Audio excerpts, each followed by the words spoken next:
Tell me your story. I was this close to dying from a brain abscess that was misdiagnosed. Good to know people care, though. For a lot of people, the MRIs are clear. You said you had a lot to tell. Oh, yeah. Someone said, I thought it was normal to have like seizures by yourself all the time. You definitely will feel guilt a lot. I so appreciate you putting this together. thank you.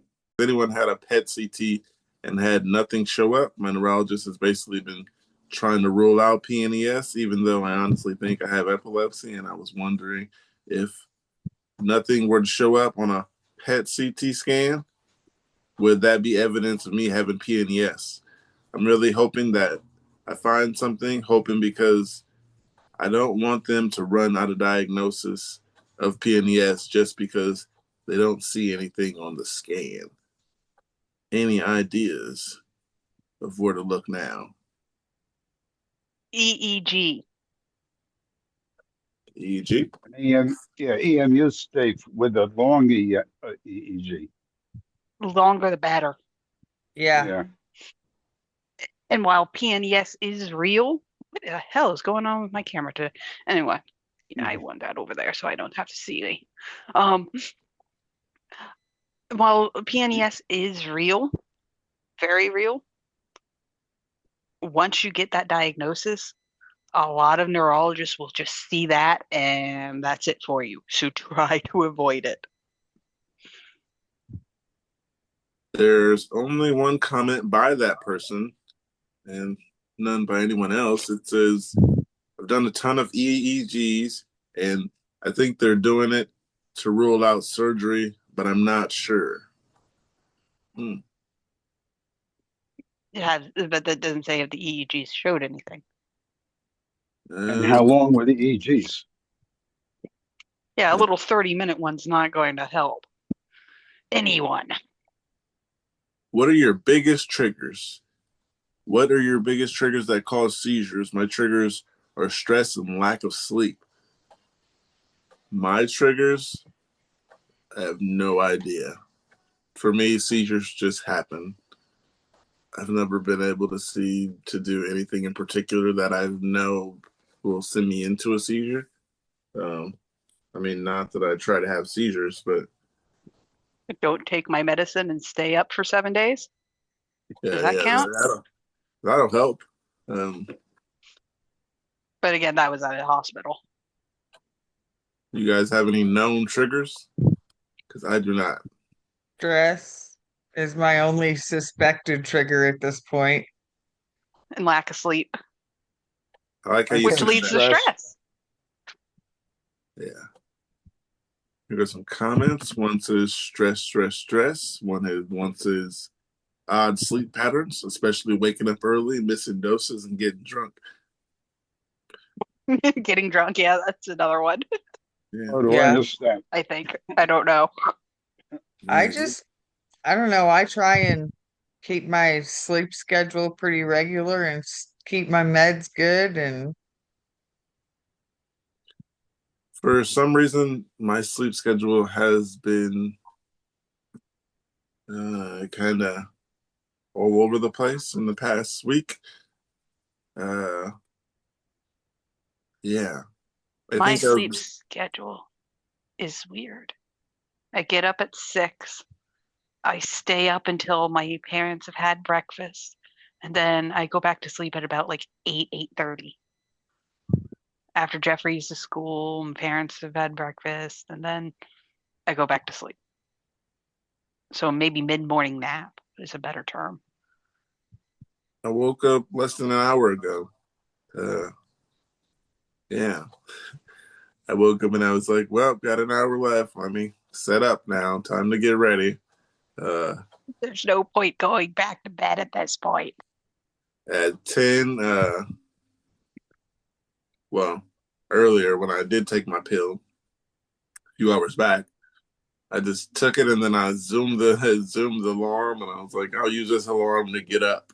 What's it called? I forgot. Oh my goodness. The words aren't there, but I was talking about something. I know it. They exist. Aphasia. Yeah, that part sucks. Can you have aphasia long term, or is that something that Oh just yeah. comes when you have seizures, or do you have aphasia when you're not having seizures? There's short term and long term. Huh. I think I just have aphasia, period. That's what I'm saying. I wasn't sure if you can get it like without having a seizure. Is it Creeper, something what you do you have? have on a regular day? Oh, mine's all the time, every day. Huh. All day, every day. I gotta look into that. A few more comments. One says, both of your reasons are forgetting to take meds, although this rarely happens. As I set alarms, stress also really affects my skin, which isn't the best. Stress can go fuck itself. She said stress also affects the skin. How? How? It can mess with your hormone levels, which can make you break out and stuff. Okay, Oh, thank you. yeah. Thank you. Because I was just as lost as Jeff. Poor sleep and intense cardio exercise, air pressure changes, missing a dose shortly after had a seizure.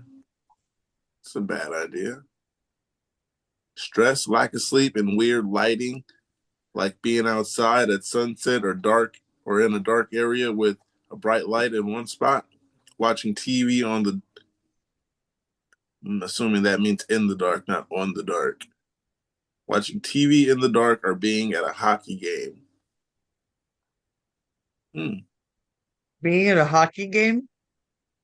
That's what I was trying to understand. Or you mean like being at the hockey game is the giving you seizures?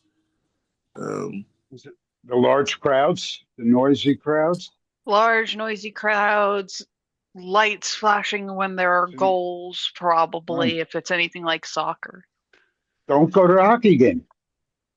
That's what I was Watch it thinking. on TV. That's pretty simple. That's what I do. I watch my games on TV.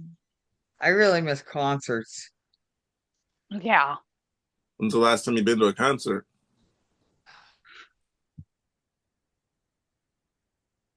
I don't remember. I miss that the most. Yeah, I missed that too. I've only been to like a few concerts in my life.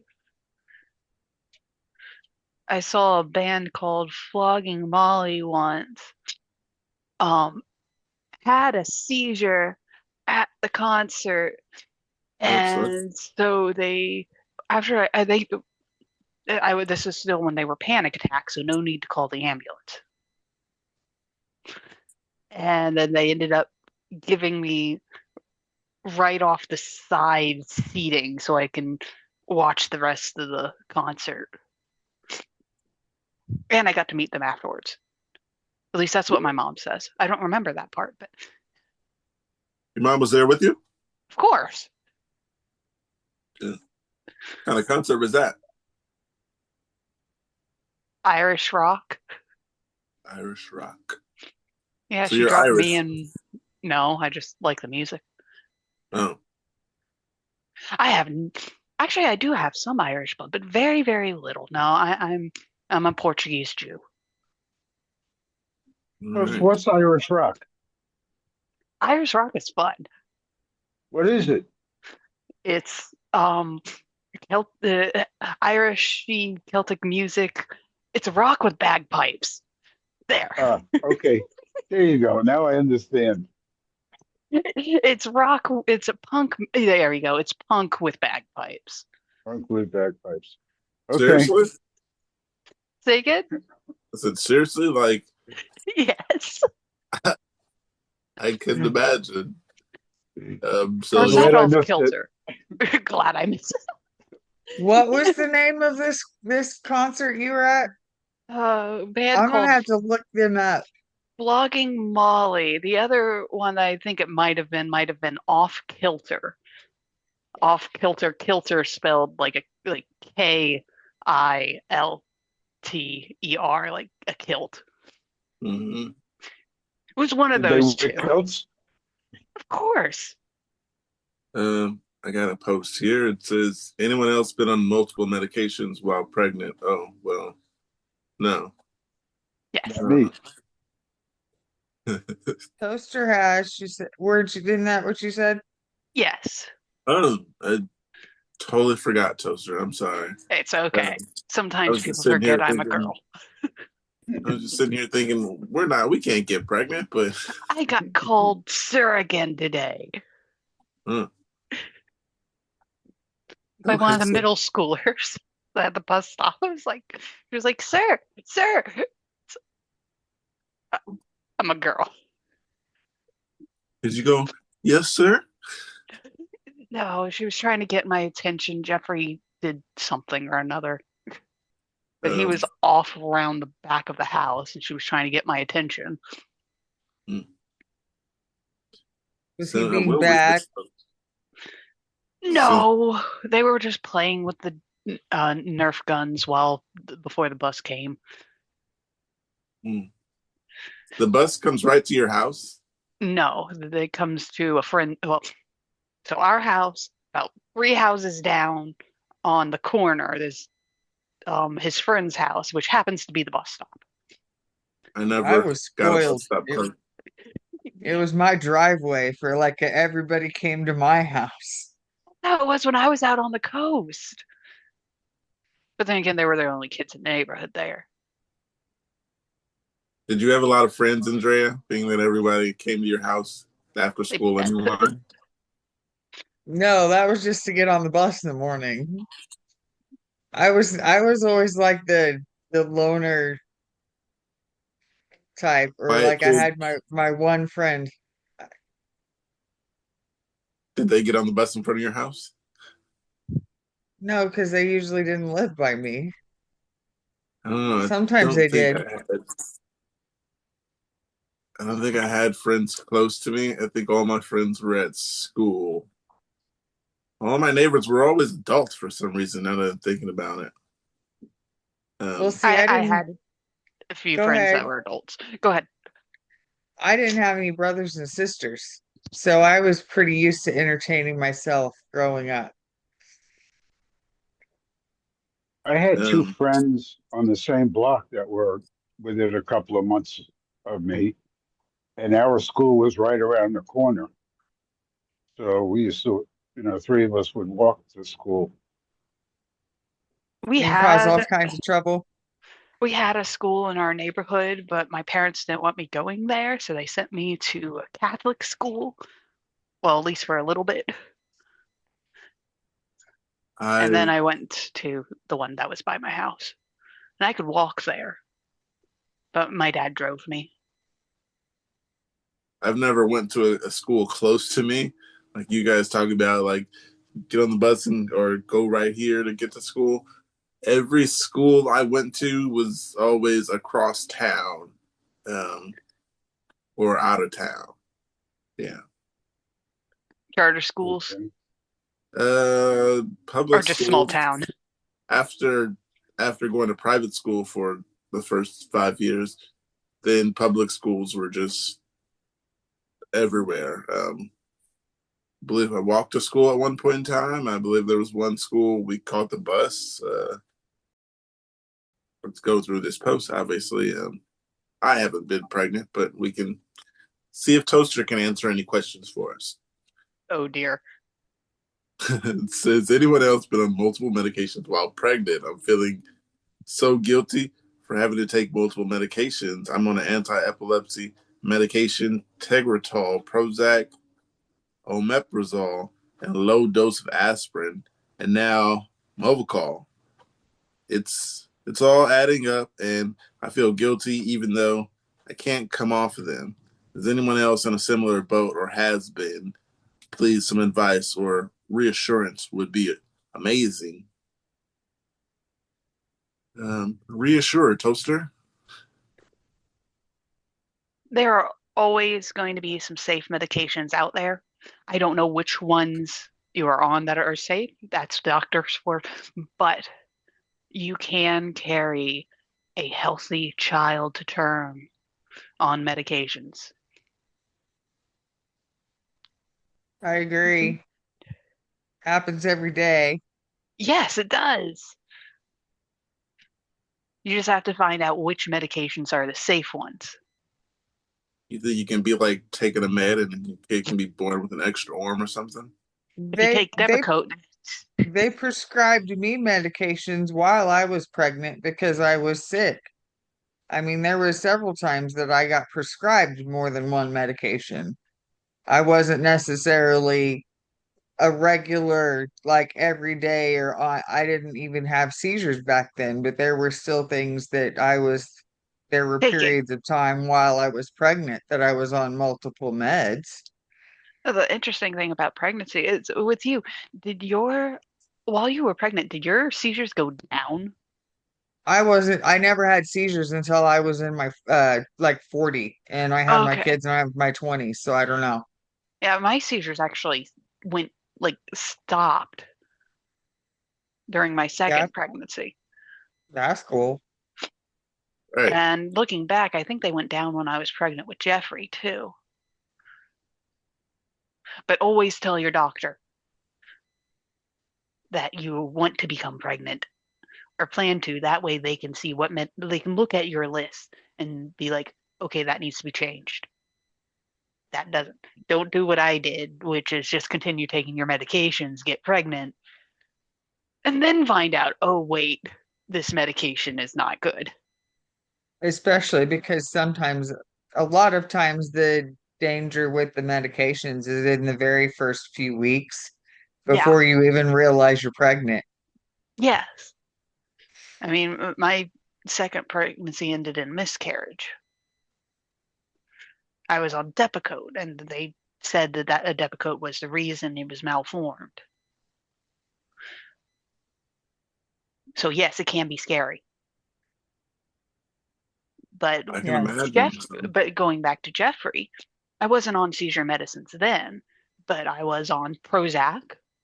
I was on Ambien. I was on a couple other medications because they thought it was bipolarism and stuff like that.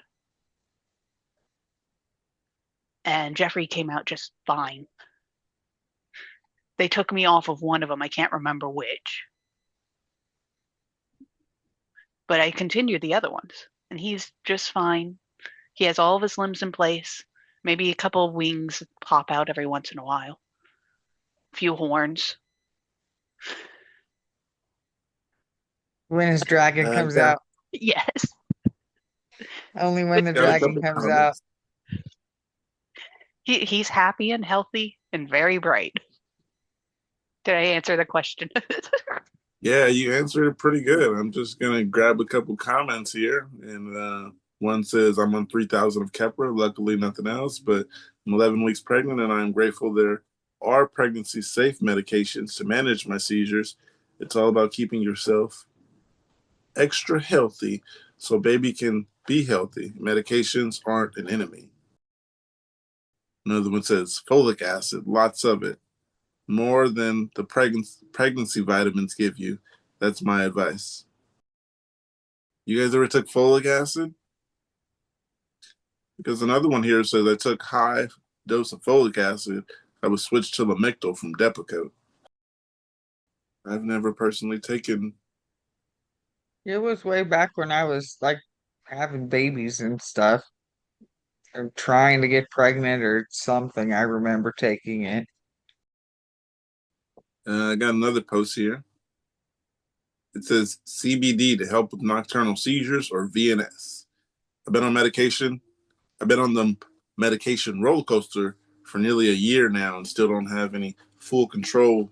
And my doctor is now suggesting I consider VNS, but I can't see how it would help me. Maybe I just don't understand how it works. But my seizures are brief and only happen during sleep. If VNS is supposed to reduce severity, I'm not sure how it would help. I'm now exploring other options since it seems trileptal has changed my seizure pattern, and my seizures now only occur when I exit deep sleep. I know this is because I record my seizures and wear a sleep monitor. The data confirms. However, my neurologist is fixated on doing an EMU and considering surgery. I'm not sure that's the route I want to take, especially if there might be other options that could help. I've been doing research, but I haven't really found much. I know that Clonopin has worked at times when I've taken it, but my doctor won't prescribe me a benzo. Has anyone had any experiences with VNS, CBD, or benzos? Any input would be helpful since I'm unsure of what to do next. Um, have not taken anything for seizures in particular. I mean, nocturnal seizures because I don't have them. I've taken some of those for other things, and I don't have the VNS. So, any of you guys have night ones? Jeff, you have them. Yeah, So, you have night seizures or nocturnal seizures? The word is Me? anybody. I have. My I just first take one my was regular seizure meds. Say that again. I just take my regular seizure meds. Nothing special for it. I take CBD ever help? no. CBD is in that joint you're smoking. he Yeah, smokes a lot of it. Oh, well, less now that I'm in the desert. I still think But CBD might help. I'm teasing I, you. I don't. I've used it prior. I haven't used it for epilepsy. I used it for my back, and it never did anything. even when you smoke it. Yeah, Hmm. I've tried smoking Delta. Uh, nothing is anything like weed. Nothing helps like weed does. The Um, CBD doesn't help, but weed does. The CBD and the weed helps, but the CBD doesn't. It's The the whole plants, combination. If yes, you it's the just take like a combination. bottle of the Right. tinctures or whatever they're called, CBD tincture, it doesn't do nothing. But the combination of the CBD plus the THC is what helps. Yes, that's what weed is. It's the combination. It's the full plant. It's not just, that little part of the plant. yeah, I'd rather use it without the nicotine, so that's why I stopped smoking with cigars. But yeah, weed helps me. I don't add anything else. I have not tried the CBD stuff. Um, yeah, It's a particular strain called Charlotte's Web that was specifically made um For that little to girl. yeah. for a little My girl. my Charlotte. old boss used to make a hybrid of Charlotte's Web and I don't remember what, some type of sativa, and he called it Carolina Catatonic. It's a very interesting name. Well, if you notice, there's lots of new names coming out for different. Yeah, Just tell me if it's an indica or sativa. That's all I need to know. I do the same thing for some reason when I go to the dispensary. I'm like, they're like, I have 3 of this brand and they're all this percentage, and I'm like, just surprise It me. all smells the same.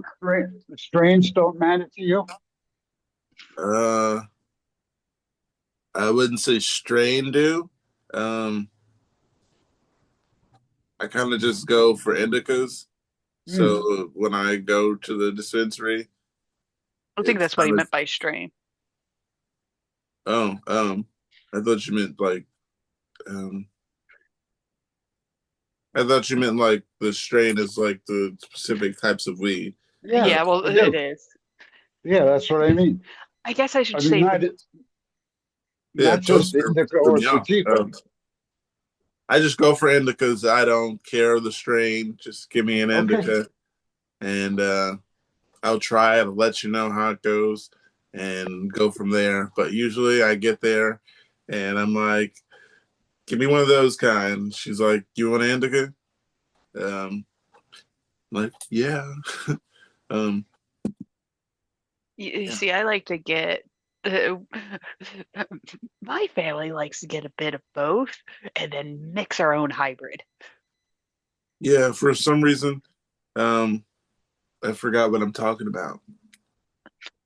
Oh, there we go. Sailor Mom just said, I used to just go like get like a bunch of different weeds and like mix them. That never got me anywhere. But now since I smoke them in papers, I get the pre-ground, and when you get that and you mix it with other flavors, I sometimes say, yeah, as long as it's an indica, I just mix weeds and smoke. Get the pre-grounded. But you guys have a preference over flour or edibles or anything? Flower. Flower for me. Well, looking at that one.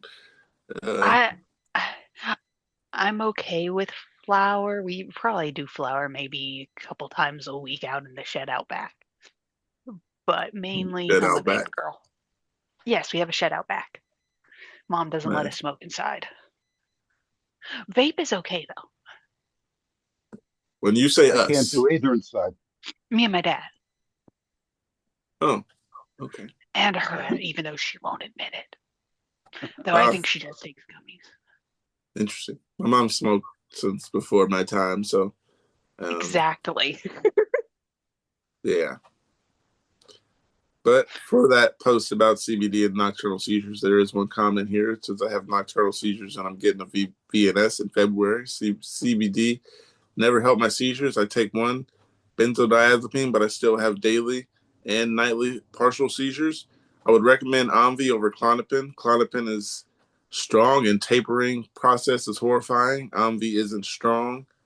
The VNS might help because it sends electrical impulses at regular intervals, including while I am asleep. It's a method outside of medicine. I have nothing to lose at this point. I've tried everything else.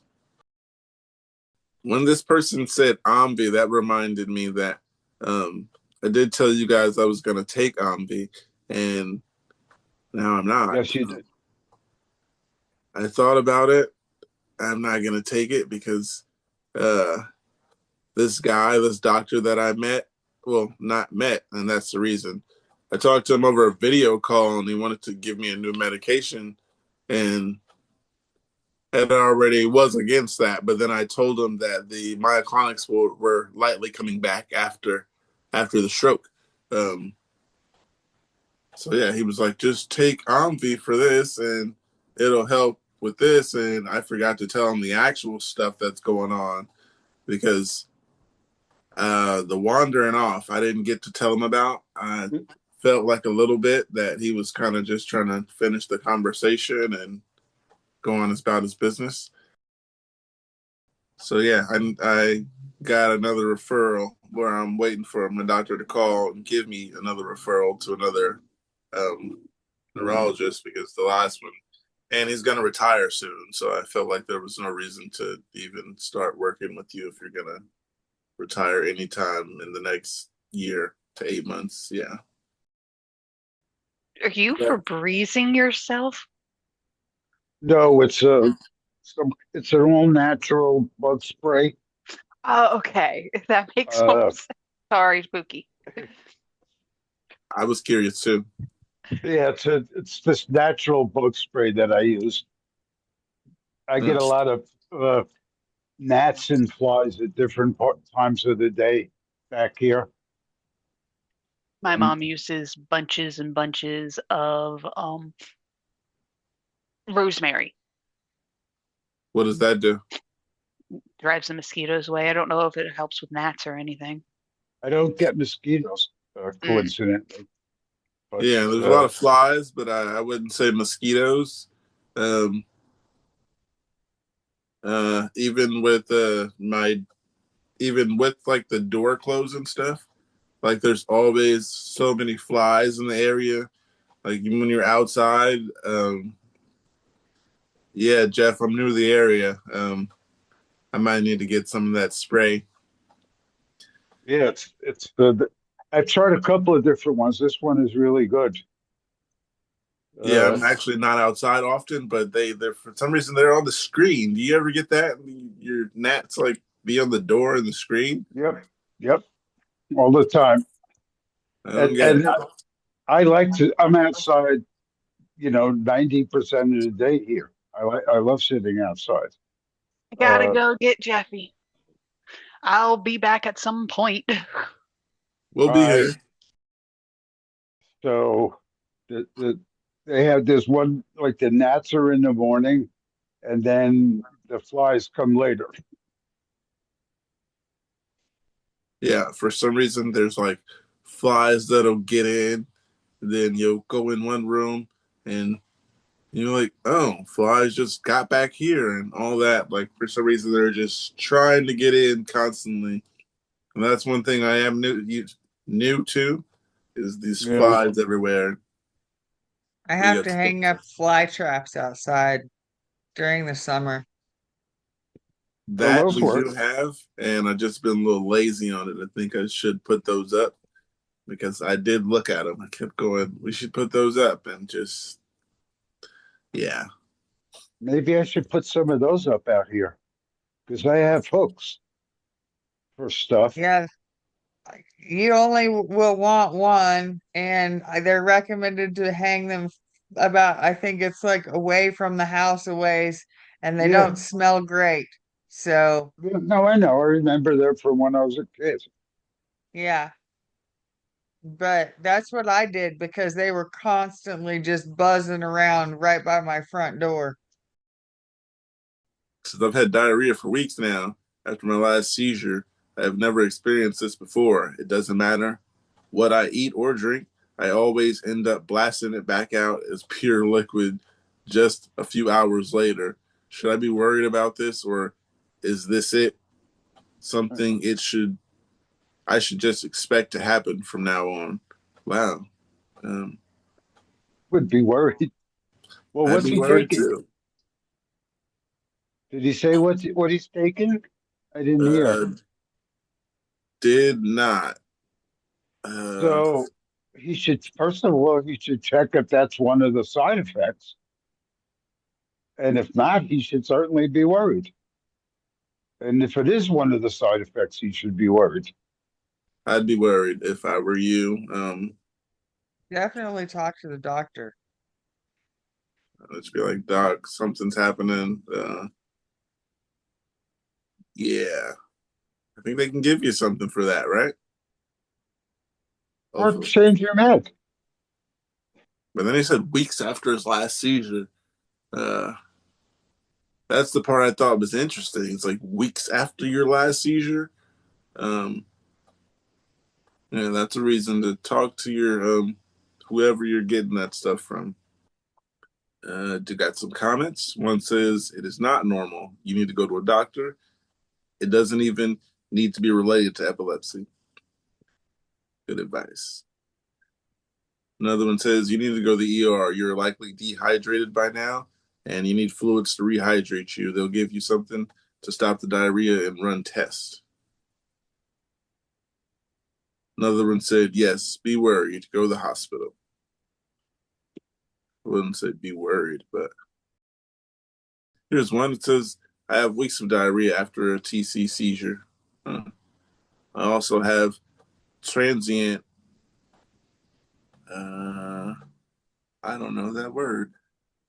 A cantalytic, Ischemia? huh? What? It Go says ahead. a cantalytic, THOLYTIC.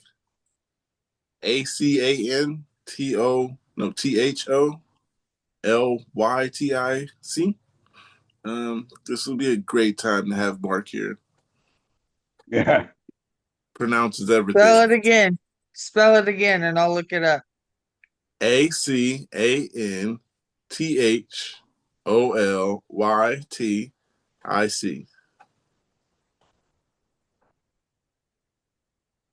You look in deep thought.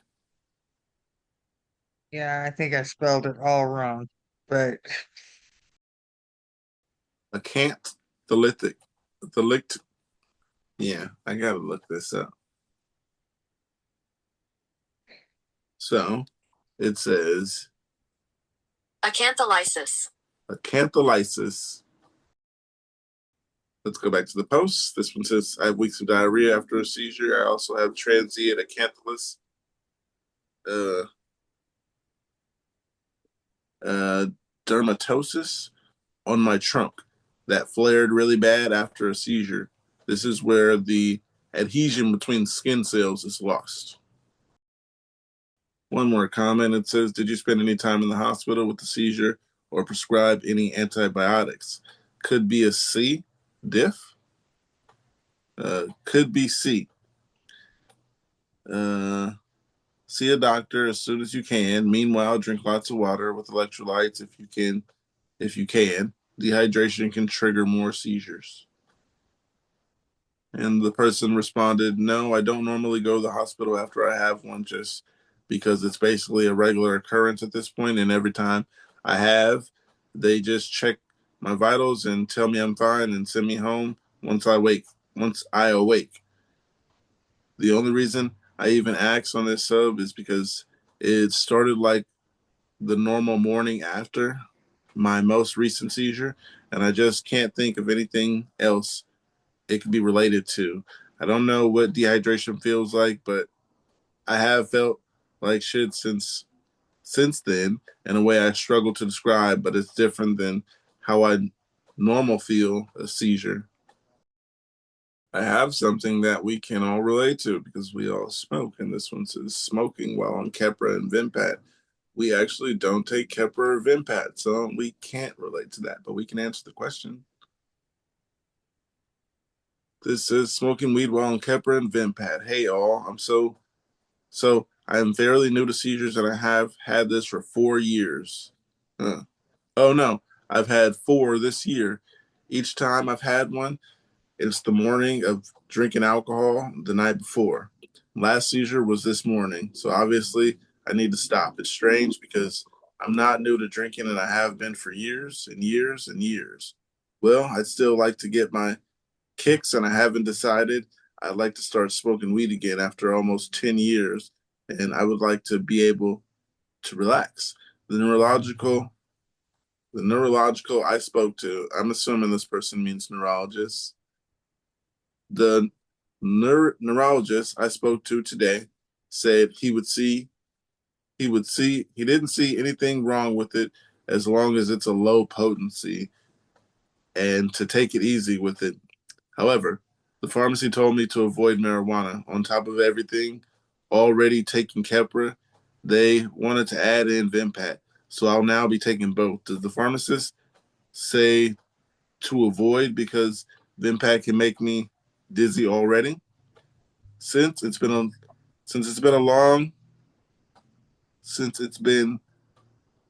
long time since I've smoked, I plan to maybe hit one joint each time I go and each time I go up from there. I also plan to smoke only in the evening before bed, maybe some video games during that time and not throughout the day. What else is your experience? Since I don't take Keppra or Vimpat, my experience with smoking weed has not been anything similar to yours. Um, the doctor has not told me to stop smoking weed. I've also never asked. Also, all I get, the last neurologist I had, he would always just say, you want me to help you find a program. He never told me to stop smoking in particular.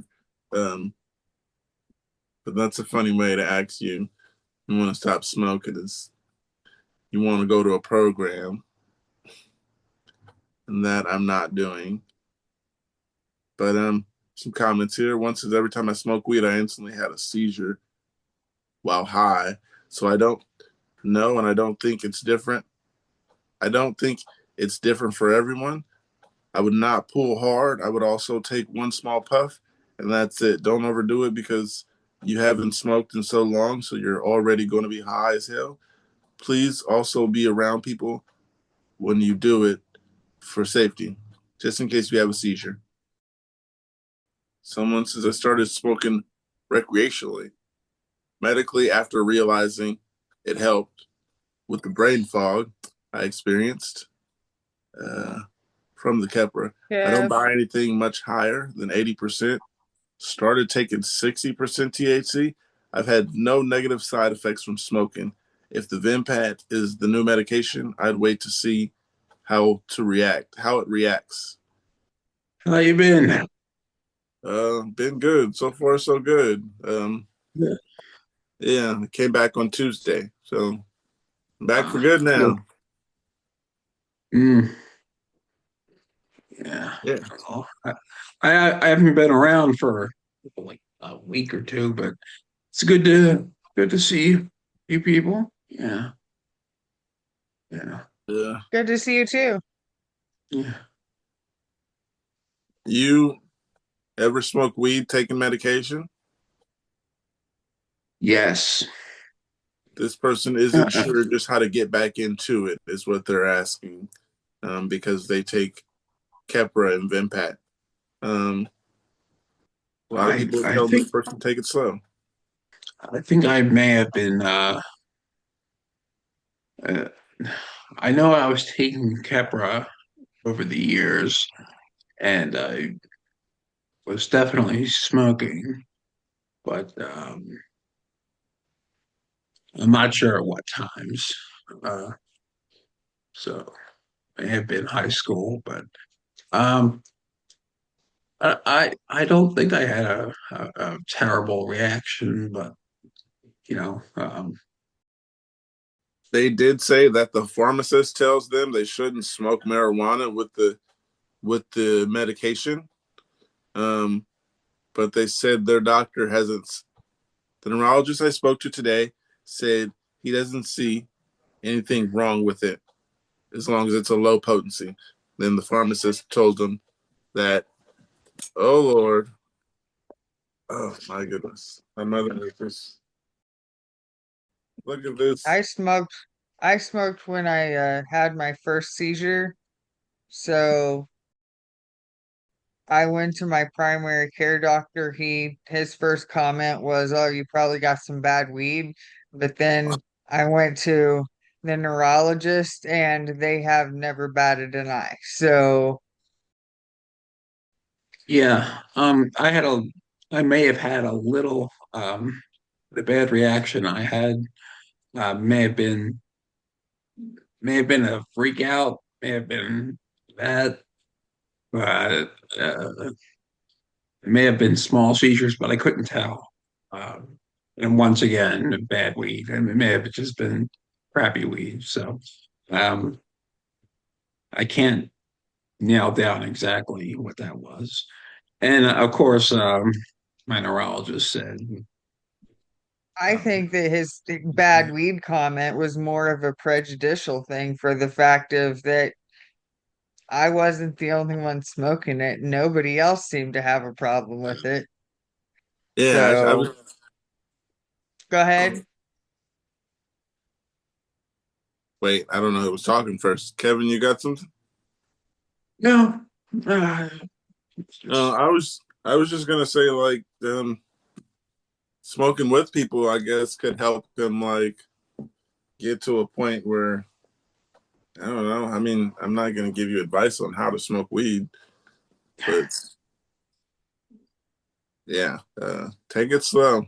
This person is asking how to get back into it because they haven't smoked in 10 years. So Yeah, take it slow. I mean, it's everybody's different, and some people can't smoke without having seizures, and some people smoke all the time, sun up to, from the time they wake up to the time they go to bed with no problem. It depends on the person.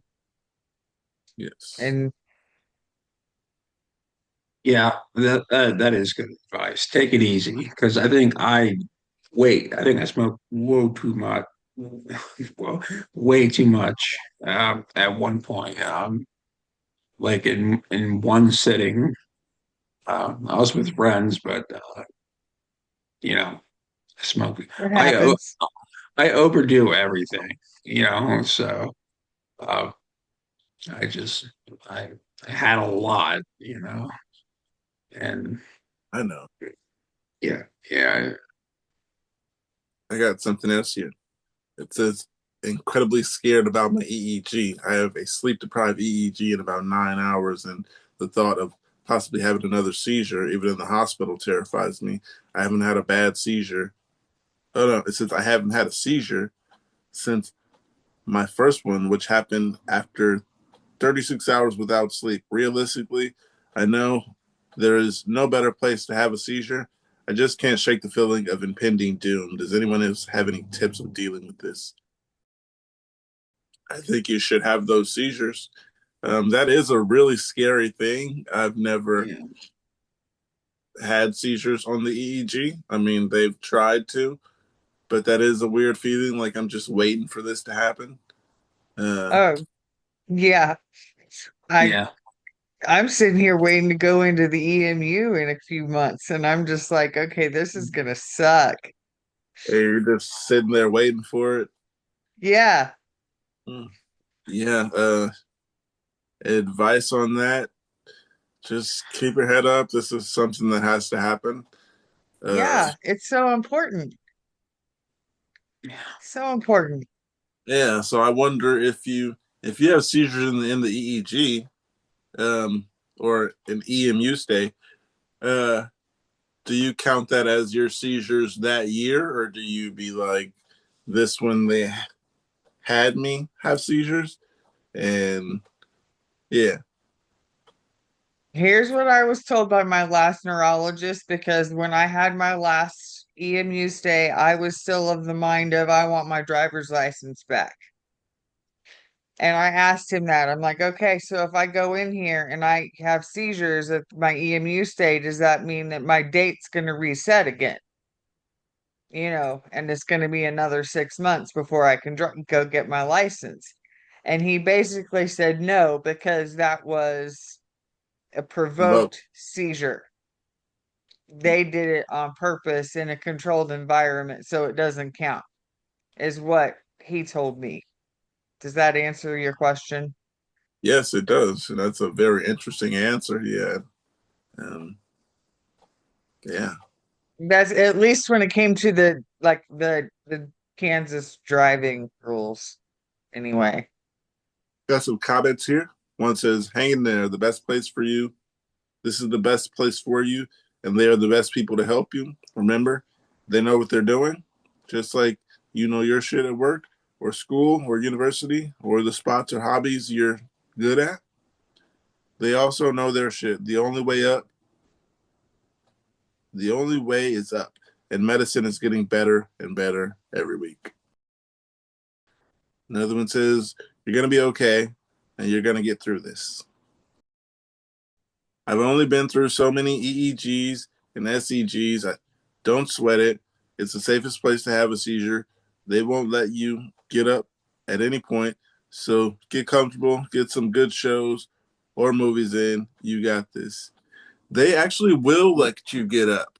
Um, yeah. Don't they make like your cords long enough for you to go to the bathroom? Yeah, it's you just are not allowed to get up unattended,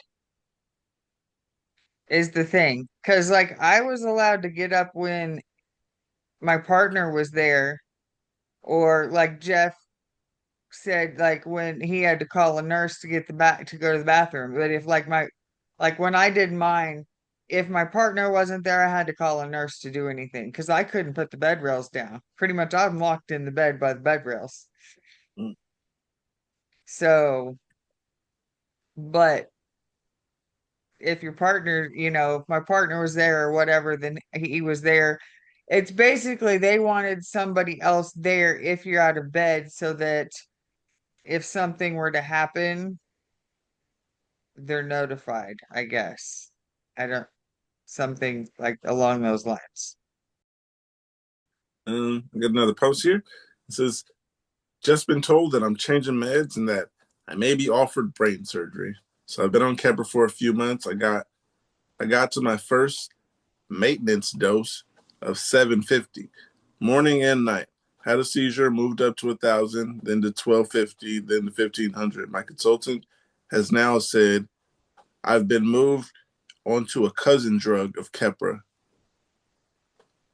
Briviact, basically. This person says, sorry, I can't spell it right. Yeah, so Keppra and Briviact. And that at some point early next year, I've been seeing neurologists, and he may be offering brain surgery to remove my scarring and assist. One or both. I don't know. So I'm not really sure how to feel about this. The idea of having brain surgery, I'm both curious, nervous, and terrified and excited all at the same time. What do you think? What would you think? I feel like sometimes you just got to talk to these doctors mainly because them telling me that I should take Omvi and me talking to him over the phone and making these decisions. I think doctors should run more tests, or else you might be, let's see what the word is. I get rid of doctors when I see they're not doing the right thing. So if there's something I feel like you're not working with me on this situation and you're not necessarily even taking what I say into account, then I kind of change doctors. So if your doctor says you're going to change meds, then I mean, also ask why and stuff like that, I'd say. You can't just go along with what they say. You got to ask questions. You got to do all your research too, and really look into it to see if you have all or more options. Obviously, um, it, going into surgery is such a big deal that you can't limit limit limit your options, and so obviously get a second opinion. And Here's a comment. One says brain surgery is terrifying and may turn out to be the best thing my son has ever done. He hasn't had a seizure since his surgery in April, and we're cautiously optimistic. The testing is extensive, and a panel discusses the findings to determine if someone is a candidate for surgery. Another person says, well, brain surgery helps remove a large cyst and dramatically reduce inordinately high seizure frequency. However, there is no ironic clad guaranteed that will be curative. I definitely didn't regret my first, and I'm currently facilitating about the wisdom of having another. There's a lot of spelling that's not spelled right in this. Artery issue involves securing caregiving consent and shepherd me through the lengthy recovery process. As for fear and complications, can definitely empathize. I'm very, I'm very bad at spelling, so I'm sorry. It's part of epilepsy, I would say. Isn't that part of aphasia, like mess with your spelling and stuff, or is it just your talking? It just screws with all your words, I think, doesn't it? yeah, I would imagine, yeah. Myoclonic jerks and JME med experiences. Hello, I'm a female. I'm 19, and I was diagnosed with JME about 2 years ago now. I had my first tonic-clonic seizure in January of 2024, but I didn't start taking meds until December 2024 when I had my second one. I started with Keppra 500 milligrams twice a day, but had major anxiety. Felt like my heart would pump harder than normal, dizziness, vertigo when waking up, and couldn't really sleep well. I also dance a lot and find that my hands shake and tremble when I would dance. It has done a good job at helping with the jerks overall, especially in the morning. Though the anxiety wouldn't go away, my doctor recommended Lamictal 100 milligrams twice a day, but the side effects were worse than the benefit. I had rashes, new migraines, eye floaters, brain fog, uh, eye floaters, brain fog, just to name a few. No major seizures, but I would jerk sometimes while trying to sleep. Uh, I also noticed a new onset of intrusive thoughts and were genuinely too much to bear, so I switched back to Keppra. Unfortunately, I'm still dealing with those intrusive thoughts with Keppra side effects. Does anyone have any advice, experience, or even recommendations to help with these side effects? I still feel there's a lot I don't know, so any kind words would help. And thank you. I take Lamictal, and the handshaking I do not get. Oh I no, have the a handshaking. twitch. Yeah, the handshaking. It looks like came with Kepper. I don't get the handshaking, and it says dizziness and vertigo. Wouldn't that be the same thing? I'm not here to Well, correct you, Ellen. I had the myoclonic seizures a lot, and I think like when Capra. Not sh not sure when I was on that. Once again, um, I should probably look into my charts. Um, yeah, over college and going up, thinking back through college, I was very neurotic and you know, um, I'm not sure if we're using the same words, but it might be the same syndrome. Um, my my thoughts were very just probably anxious. I would use the word, but very didn't trust anyone. Very strange. Just the thoughts were all over the place, and I suppose that could be the same um, that this person is going through, but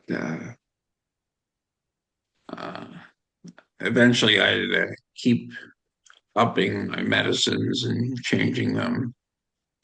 Uh, but yeah, the mental side effects were too much to go through, and uh, uh, uh, intrusive thoughts. I don't know.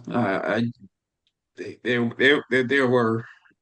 I just had to get off Kepra. That's the bottom line because Yeah, it was yeah. That that's the bottom line. I had to get off it. It was made me a crazy person. Sorry to use that word, but no, oh, I couldn't deal with people. That's what yeah, Kepler does to you. This, yeah, there's nothing wrong with the word. That's what it does. yeah.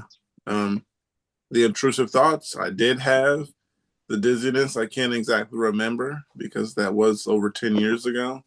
Um, but I remember the intrusive thoughts, and it was just like bad thoughts are just always there for some reason. And that was one that had me thinking, jump over the balcony.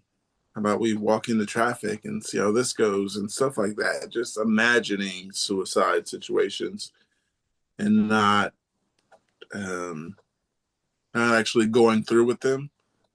But there was a lot of thoughts, and for some reason I didn't understand that. Um, but that's the medication, so Oh, okay. It, yeah. Okay. All right. Yeah. That. Yeah. All right. we'll go through a couple comments. One says high dose of Lamictal, 350 milligrams in the morning, 400 at night. Caused me to suddenly develop myoclonic spasms. I'm taking 5 milligrams suspension of Omvi at bedtimes, which helps things out. Yeah, I take Onvi. It's clobazam.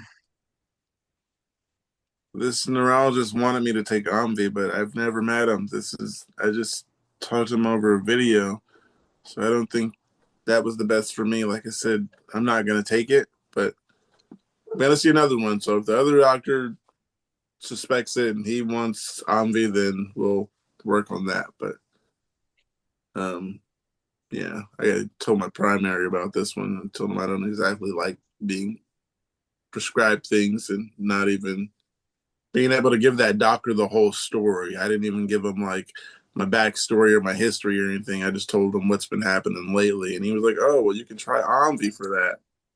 And yeah, didn't exactly like him just throwing stuff in there. Hey, Angel, how you doing? Hey, Pookie. What's up? Hey, Kev. Hi, everybody. Hi, How Andre. you I'm doing, Joanna. Angel? Hello. Hey, what's up? Hey, the beard's here. I got a post here. It says long-term memory issues with TLE. For a few years, I Drives me suspected I had crazy. TLE, and I already have a AUDHD.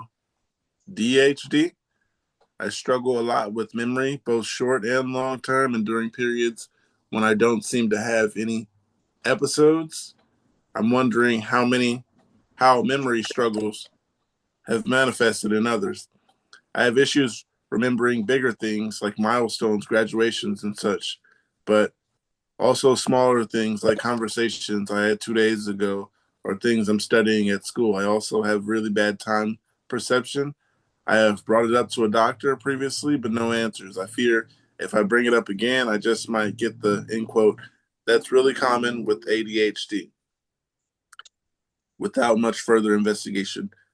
Despite my family and friends knowing about it, often don't understand that it's a real struggle, and I'm not just being a little end quote scatterbrain. Um, have anyone else gone through anything similar? Memory, uh, I don't think I was ever told that I had TLE, but I have had long-term memory issues. I'm not. I think it's a pill thing and not a seizure thing. I think the medication causes bad memory. So my opinion and your opinion are a little different. You think it's the TLE, and I think it's the pills because, of I course, think mine's both. okay, Yeah, yeah. There's I an think it's appreciation. both. Do you think your memory is getting better, or when you haven't had seizures, do you think it's getting better? Like, I haven't been having seizures lately, so I haven't had a yeah. seizure since July, and my memory is just as shit now as it was then. Well, we'll take that from there then. All right, gotcha. I'll follow I mean, you. it's worse for like the around a day or so. I mean, I'm a mess for a little bit when the post-ictal and everything, but for the most part, my memory is just terrible.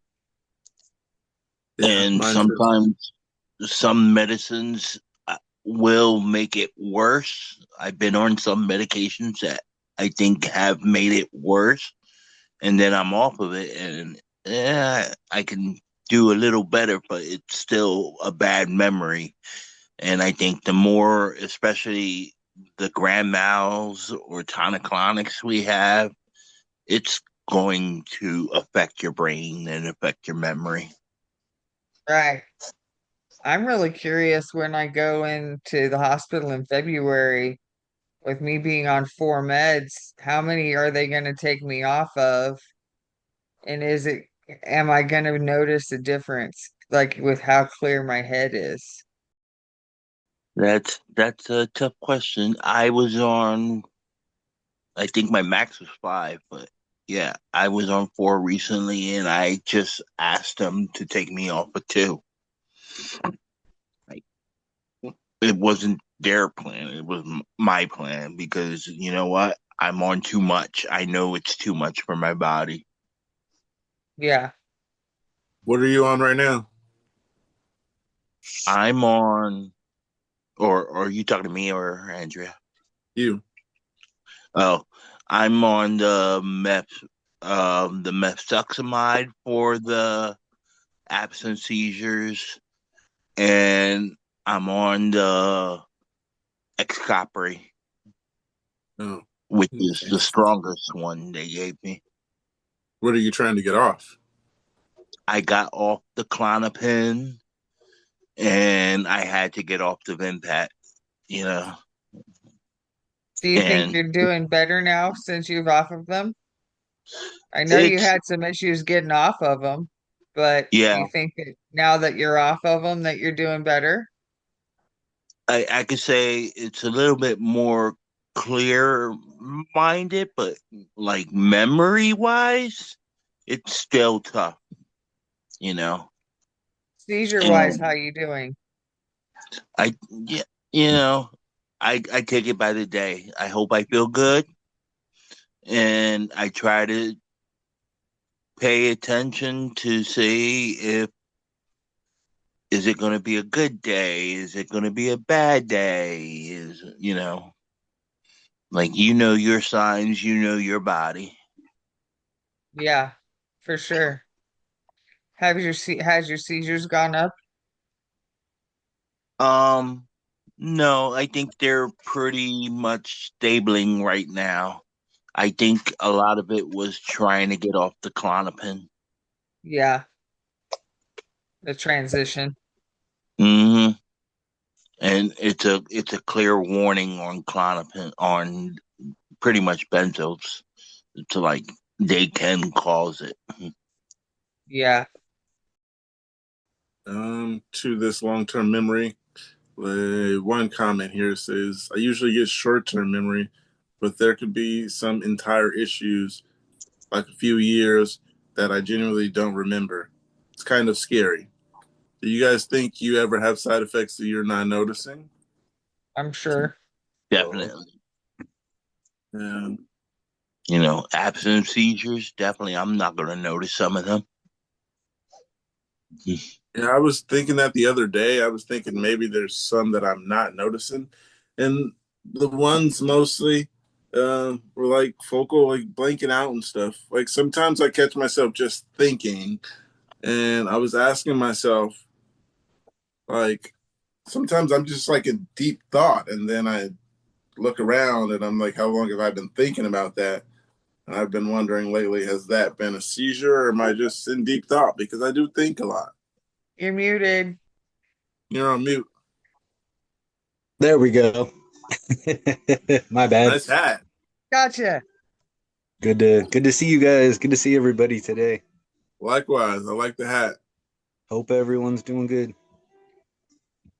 The hat reminds me of like a train driver. You know the hats they have. I don't know if they have a particular name, but you know what I mean. I know Yeah, exactly what you're talking about. Mr. Conductor. that's why I'm laughing. That's why, yeah, that's hella funny. You just made him This is spit his my drink my out. normal style. Make you even crazier with my pocket watch too. So Oh, we that's got great. the full train conductor thing going today. But That's awesome. You want to see my ticket? hope yeah. I gotta get the little the clicker. I got mine right here. The puncher, whatever they called it back then. No, they got punch your ticket. barcodes now. Oh yeah, now, but yeah, back in like 1843 or something. How's everybody doing today? So far, so good. Good.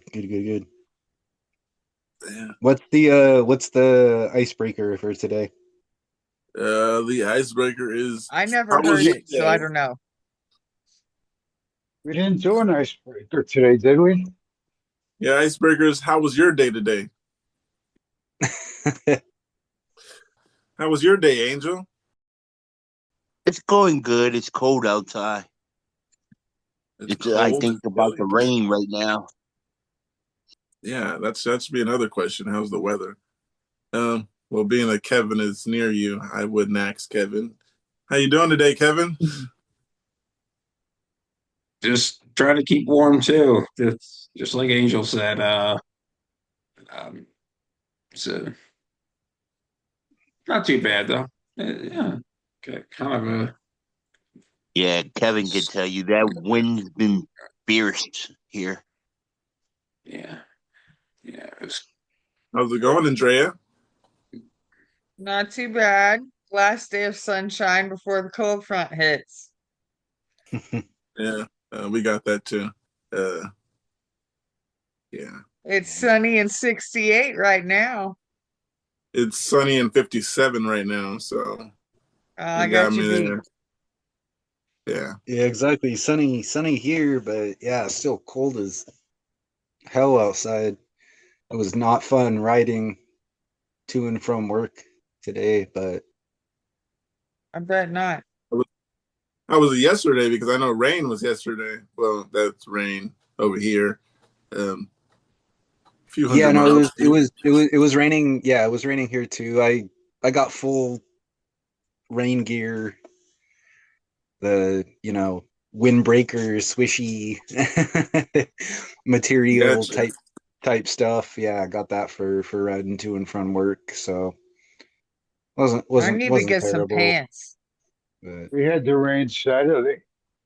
Yeah, we There's did. still places in our development where they have gullies and stuff that are flooded. I heard about it. Rain is good for the West Coast. Less fires. Yeah, Uh, isn't there one going right now, Jeff? I don't Wasn't there a know. fire somewhere?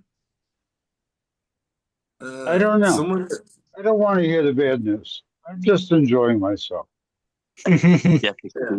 filling good. just in time. The Eagles Um, won a great game. I'm feeling good, and I don't care about fires. I don't care about anything. It was right. an awesome game. Yeah, The defense was awesome. The yeah. offense. Oh, Haven't seen a defense like that since '92 was wrecking things. Mhm. Andrea, they're ganging up on us. They're all Philly fans. Kevin Paculo got to go. hmm Yeah. And Don't worry. who's your team? Me? Yeah, I'm a Patriots fan through and through. Patriots fan. Oh, You're a Patriots fan? Yeah. I mean, I'm from California, so I mean, I'm 49er fan. Just it's there. But then in high school, I got to meet Tom Brady because he was from here. I mean, I'm I'm not sorry. from there, I should say, because I'm not there anymore. He was from where I was from the same county, so it just kind of played out like that. And I was a real big Tom Brady fan. And then when he left the Patriots, I was just like, why jump ships? And they'll get better without him. And they're better now. We'll get back to the playoffs without him. They're I, doing our real good this year. Say that again. I like their new quarterback. He's Yeah, good. me too. male. Yeah. And then it's like their old Our quarterback, backup beat up. our old Took out quarterback Tom is now Brady. with the 49ers. So it's like watching the 49ers. I still get to see them and still, it's like the best of both worlds. Yeah. But I do got something here, you guys. It went along with the storms. Yeah, we didn't get to go on to that topic. We veered left. This one says increased seizures during geomagnetic storms. My son is 5.5 years old and has absent seizures caused by genetic disorder. This is all recent diagnosis for him, and we've been navigating medications for about 3 months. Ethosuximide has been working well, and we have only seen like 2 seizures total in the last month. Then suddenly, on 11/11, we had one in the middle of the night. Then 11/12, he had 5 in one day, and then today, 2 more. I'm wondering if the geomagnetic storms could be the cause. Anyone else experiencing anything like this? Personally, Isn't, no. I don't exactly even know what geomagnetic storm it, is, so I haven't been paying attention to it. isn't that when all of us were having all the seizures and all of the sun's craziness stuff was going on and all of that? Yeah, I And think so. everyone was talking about like what's going on in the universe. Yeah, We I need a think I do. hotline to Mark. So Kate anything was we don't talking about understand. it all the time too. Yeah, Mr. Kate always Mark, lets me know. where Like are you? Kate always lets me know, like it's the red moon, it's this type of moon, it's that type of moon. Kate does pay attention to things like that, which kind of does help. But I don't know. You guys think something with the geomagnetic storm? I need to look up what that is because I don't know. You guys have any geomagnetic storms near you? I don't think Pennsylvania would be. I said if No, you, no. I think that stuff sort of happens in like. North Dakota, South Dakota. Okay, it says what causes a geomagnetic storm? The sun releasing large amounts of charged particles and magnetic fields, most often through the coronal mass injection that collide with Earth's mag- magnetos, magnetosphere. Other factors include high-speed streams of solar wind or a southward orientated solar with magnetic field, which efficiently transfers energy into Earth's magnetosphere, creating a temporary disturbance. And that puts me no closer to knowing what that is than I knew before I searched it. does anybody understand what Pookie just read? I don't understand it. What's his name? Jonathan? The guy that was on the stream on Friday, Yeah. and he was talking about his magnetic thing that he had and everything. He might know, more about it. Yeah, He that's seemed interesting. pretty knowledgeable on that like area of of everything. I'm going to come back to that question when he's here. But for now, there's some responses here. One of the replies says there is no association if electromagnetic field once at the MRIs would kill us. Yeah, that makes a lot of sense. You guys ever got sick inside of an MRI? Can't remember. No. I fell asleep during one. I always fall asleep in MRIs. They just like put me Ow. in the tube and then I just go to sleep and then Yeah, they I just have let me no know idea. afterwards. With all I of have that no racket idea going how, on, because how do you go to sleep? the machine is, like rah, rah, rah, and like you have so much shit going on, like I You don't know. can I had already been in the hospital for 3 or 4 days. And then that's when when they finally did one. But yeah, I was inside the tube, and they I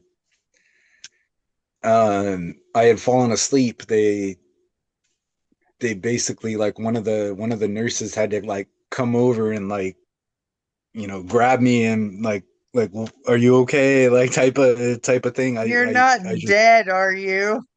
yeah, exactly, right. Like, I had just passed out, like, in the middle of it, because I was, like, all of us, we don't really sleep that much, so I'd already been in the hospital. I had had other That issues makes going sense. on. Yeah, so I get hadn't a slept for a stroke rate. couple of You'll days. sleep So then more. when they sit there and they're just like, lay down, relax, do this, and I'm Here, like, put all these right, sounds earplugs in good. and let's put you in this dark tube. Exactly. So yeah, I ended up just like falling asleep, like right in the middle of that. Um and I still wasn't You can request a movie doing the too. best at the time. I still stayed at the hospital. I was still there for another couple of days after that. So it was just yeah, it was a weird, just a weird freaking thing. But yeah. I've had tons and tons of MRIs because of my neck, but that was long before I had surgery or before I had seizures. So I Mhm. wasn't on all of the meds I'm on now. If you put me in there Mm. now, I might go to sleep.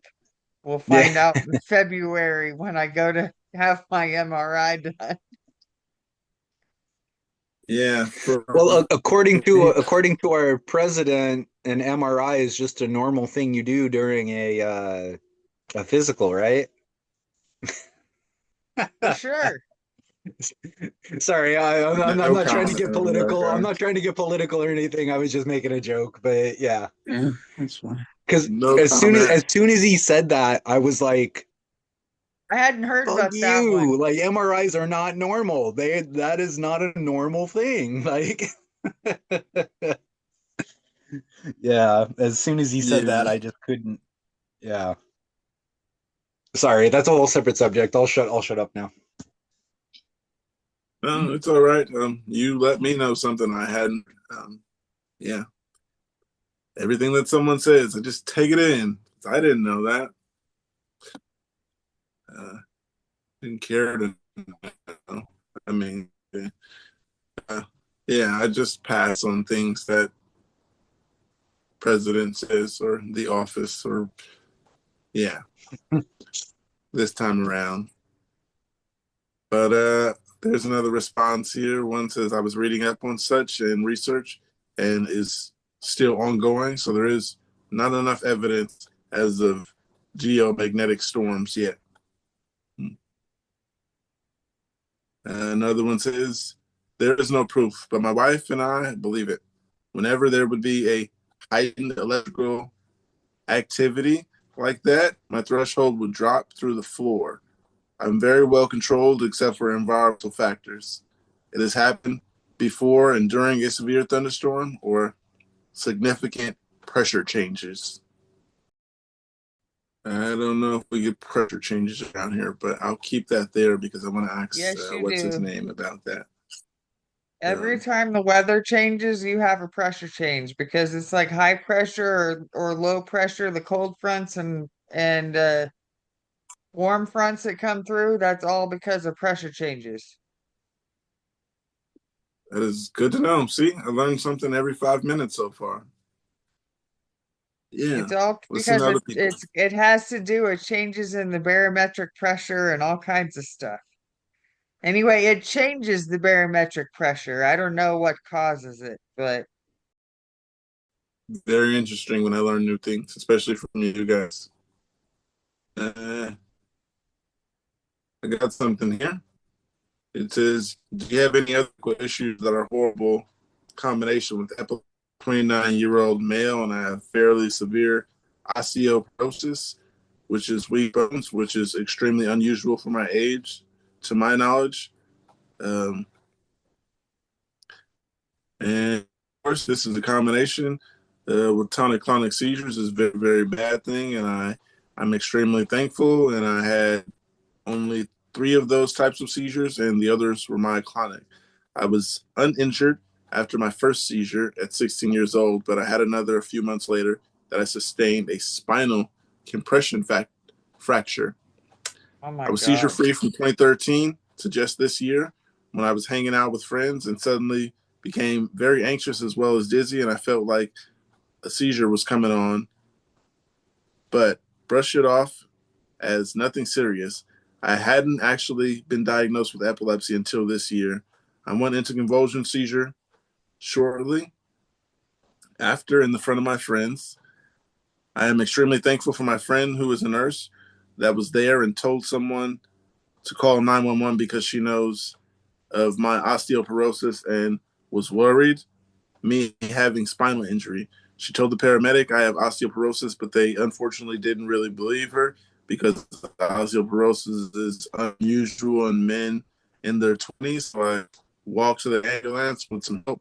Although I have no memory of this, I woke up in a hospital and still post-ictal and very confused with my back hurting horribly and no idea why I was in there. They were going to discharge me, but my parents pushed for a CT scan as I was still too out of it to advocate for myself, and they found 4 spinal fractures and admitted me to the hospital for a week. Thankfully, 9 months later, the seizures are controlled with medication, and I can manage the pain without opioids enough. However, the fractures have left my back somewhat deformed, and I am quite fearful of having another seizure, as it will very likely mean waking up to broken bones. I am thankful I have a rescue med nasalium available to me, which brings me some comfort, at least gives me the chance to stop a seizure if I ever feel that aura coming on again. Anyone else have any other condition that does not go well with epilepsy or have similar stories of bad injuries with seizures? All my seizures are bad, to be honest. And they're not all bad, I guess. It depends on your level of bad. But I just say all my seizures are bad. I don't have good seizures. We all have our Spinal fun horror fractures. stories. Yeah, I haven't had spinal fracture or something on that level of things that happen after a seizure, other than chipping my tooth. I haven't like broken anything. Amen. Because yeah, I have heard. Lost my front teeth. Yeah, see, I've had things like that, like chip a tooth or just Yeah, falls in general. I've broken a pair of glasses. I've broken my pinky, my index finger. I've broken my pinky toe as well. But yeah, nothing like major, I guess, like I'm not like, oh, I've broken a femur or or something like that. Like I know other people definitely have. It's been smaller things, but yeah, I definitely have injuries and bruises, and we all have, we're all sore. Or sorry, not all, but any one of us that has had like a grand mal type seizure, we yeah, we suffer from that. It's just it's kind of just, to me at least personally now at this point, I'm just like it's normalized. I don't know what other words to use. Like it's normalized to me. Like I have a seizure and I'm like, okay, cool. For the next couple of days, I'm gonna be sore. I'm gonna have a bruise in this place, or this certain joint of mine is gonna be super sore, or something like that. So yeah, I want to say about 10 years ago or so, when they started getting, even then it wasn't like as frequent as they are now, but I do have like a second pair of glasses, like just as like a backup, like just in case I, you know, have one in the middle of the day and I fall, and that happens, because my vision is so bad, like I can't see shit without my glasses. so I have a like a backup pair, like just in case like I fall and something happens and I break, my normal one. Then that way I'll have one for, for a few days while I go, go to the doctor and get another pair or something. Every It's time I just like get a new little things. Yeah, do you have a second pair as well? every time I get new glasses, because my eyesight's terrible, and every year when I go to the eye doctor, if my prescription's changed enough, I need new glasses, I'll just keep these. And then if I break my new ones, then I can fall back on these until I get my the better ones fixed. The Yeah, prescription might be not quite as good, but it's going to be real close. yeah. Enough, close enough to get me by. Better than not having any glasses, right? Right. Yeah, Exactly. my vision is terrible. I've had glasses since I was in second grade.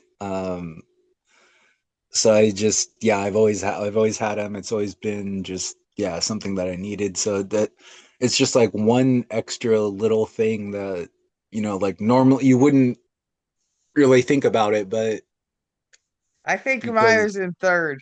I was in third grade. okay, yeah, close, yeah, young enough that it's you just have crappy vision. We have crappy vision. Yeah. So it's like, so yeah, it's just like one extra thing you need to keep in the back of your mind because you have epilepsy. You know, you could fall. I mean, one of the seizures I had, thankfully, I was lucky enough. My glasses are super scratched up in one corner of them, but I fell face first. I think I showed the picture.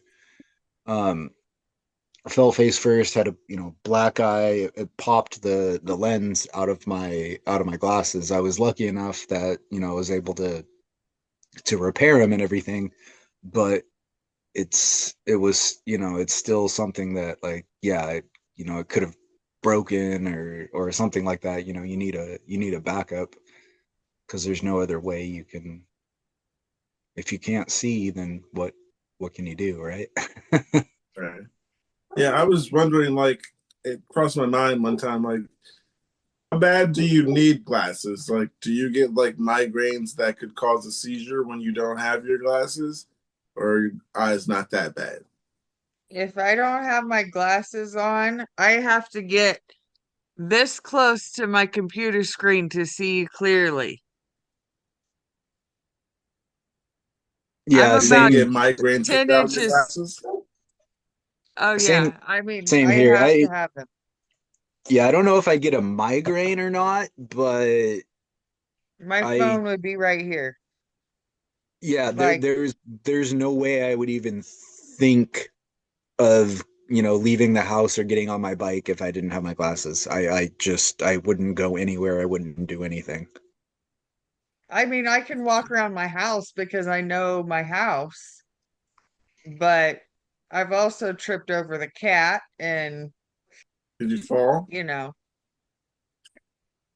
Yeah, you could walk around the house because you know it kind of by right. memory, right? But yeah, you wouldn't like venture out into the world or anything like that because you just can't see anything that's different or outside of the norm. Just it doesn't work without glasses. Angel, how bad do you need glasses? Um, well, these are what's left over from my left seizure. As you can see, no arms are left. Let's see. Dang. You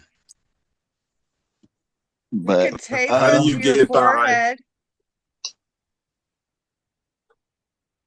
That's what my uh, daughter had to do with hers after her sinus surgery. She had to tape her glasses to her forehead so they didn't rest on her nose. Oh, wow. So just rest them on your nose and tape them to your forehead. Mines are bifocal, so yeah, I need them for like when I'm reading and stuff. Like when it's real small print. But Oh, okay.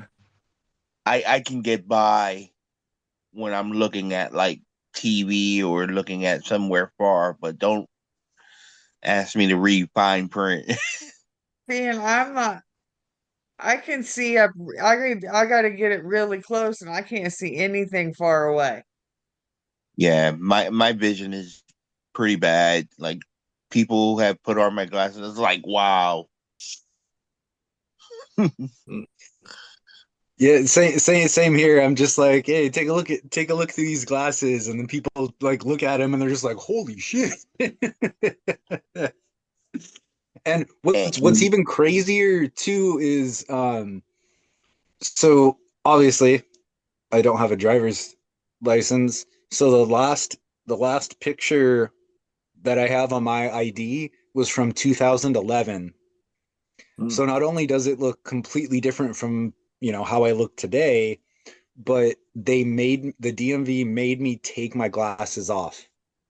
Oh, And I'm they like, do that now.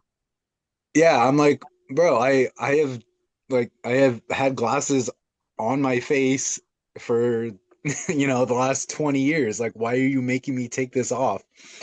So it's even funnier because you guys seen me on the chat, I have, a mustache and a beard. In this picture, I have no facial hair. Then they made me take my glasses off, and my hair was halfway down my back at the time too. And obviously, you guys see me, it's, only like an inch or so long. So it looks completely different from how I look today. So now anytime I have to show an ID, I'm just like, all right, here's my ID. I was like, I know it doesn't look like me. They don't make you like take your picture over again. That No, was the I picture. haven't had to go, like, obviously nobody wants to go to the DMV, right? So there's no way I'm going to go in there like on my own. But yeah, they haven't asked me to come back in. So the last picture I have on my ID is from 2011. It makes no sense. I know, yeah, I can see your face right now, bro. It makes no sense why they did that. Like, I know, I thought I like wish that. they should at least make you take it like once every 10 years or something, right? You would But I thought think. it yeah, was it 5. I thought I thought Yeah. it was more recent than that, but my ID says it's still valid. Yeah, it makes no sense whatsoever, honestly. They didn't even want to let me in the dispensary with an old ID. So I don't know how you just get by like that. Yeah, they look at it and they're just and like I joke too. I'm just like, yeah, I know it doesn't look like me. And then they look at it and they're just like, all right, whatever. Like, who's gonna get a fake ID that says that they're 39 years old, right? Like nobody's gonna. Who the fuck is gonna do that? Wait, hold on, guys. I gotta just so we can have some fun. Just might. It'll Right take there. off 40 You years. got you guys can see it? Can you guys see that? Yeah, closer, closer again. Oh yeah. It looks So that's Yeah. exactly yeah, like Who you, is that Jake. guy? exactly. Like, do these even look like the same person? Like it's such No, I couldn't it's so imagine. it's so ridiculous. So yeah, whenever I show, like, you can see the hair like way like down at the bottom of the picture. Like it does not look like me whatsoever. So like when anytime I have to show it, I'm just like, all right. But then yeah, like I said, at the same time, like who's gonna get a fake ID saying that they're, 40 years old, right? Like nobody's gonna do that. You're gonna Jack get one that will. says like you Jack turned will. 21 like yesterday or something, right? I wish. Um, Back to the comment. I mean, to the question. It was, do you have any medical issues that are horrible combination with epilepsy? Um, there's a couple comments here. One says autism. I've been seizure free for a year, but I still have to be careful because sometimes meltdowns trigger seizures, and I have meltdowns a lot. I'm sorry to hear that. Another comment says I was diagnosed with MS, which is all physical, and epilepsy is mental, which don't go well together. They tend to counteract one another in terrible ways. Yes, they do. You have MS? My sister has it. Hey, Hey, Hey, everybody. Hey, how you doing? How's everybody doing? I'm on the road. Submitted I got your see. application for a paperwork done? place in Eh, Bristol, Tennessee. Oh, nice. driving again, Congratulations. huh? You're going to be a Tennessee Titans fan. We'll see. I trying to figure out what sport that is. I don't, I don't even know. Never mind. Until No, you know no, what no. sport it is. Just be an Eagles fan. Oh, man. Everybody hates us. South Carolina. And we don't Okay, care. there you go. The So, icebreaker. how's everybody doing today? Okay, go ahead. The icebreaker today is, how are you doing today? It's a good one, huh? Sniffles could have got it worse. So overall, doing real well. Yeah, I gotta Good to hear. give it a 7 out of 10. Solid 7. Okay. How about everybody else? What I missed? I'm pretty good.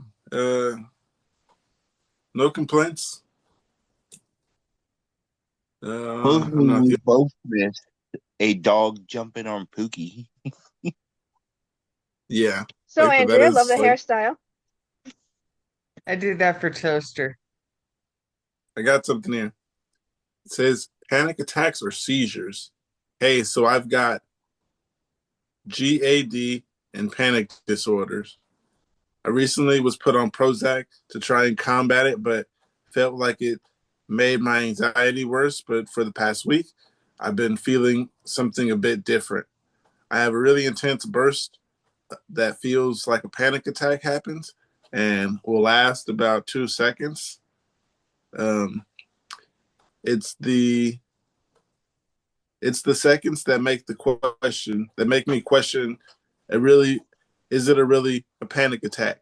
The best way I can explain it is I'm fine 1 second and I feel like I'm dropping the next suddenly. I zone out and I have tingling in my head, ringing in my ears, which is usually followed by normal anxiety because I'm so scared as to what's happening. Has anyone else in this sub experienced the same? Have an appointment booked at the doctor's in a couple days, but I'm scared they'll just brush it off and say it's just in quote anxiety. I have not been told that my panic attacks were seizures. Panic attacks were what they call it, anxiety. But I I haven't was exactly pointed it out. So I was told my focals were panic attacks for like 3 years. happy you got a different one after eventually. Yeah. Some of the comments here. One says I also have no previous or genetic history of seizures. It just seemed to come out of nowhere. I I didn't was hear what gonna. Angel said. Me and you always get started. Go ahead. Somebody, go ahead.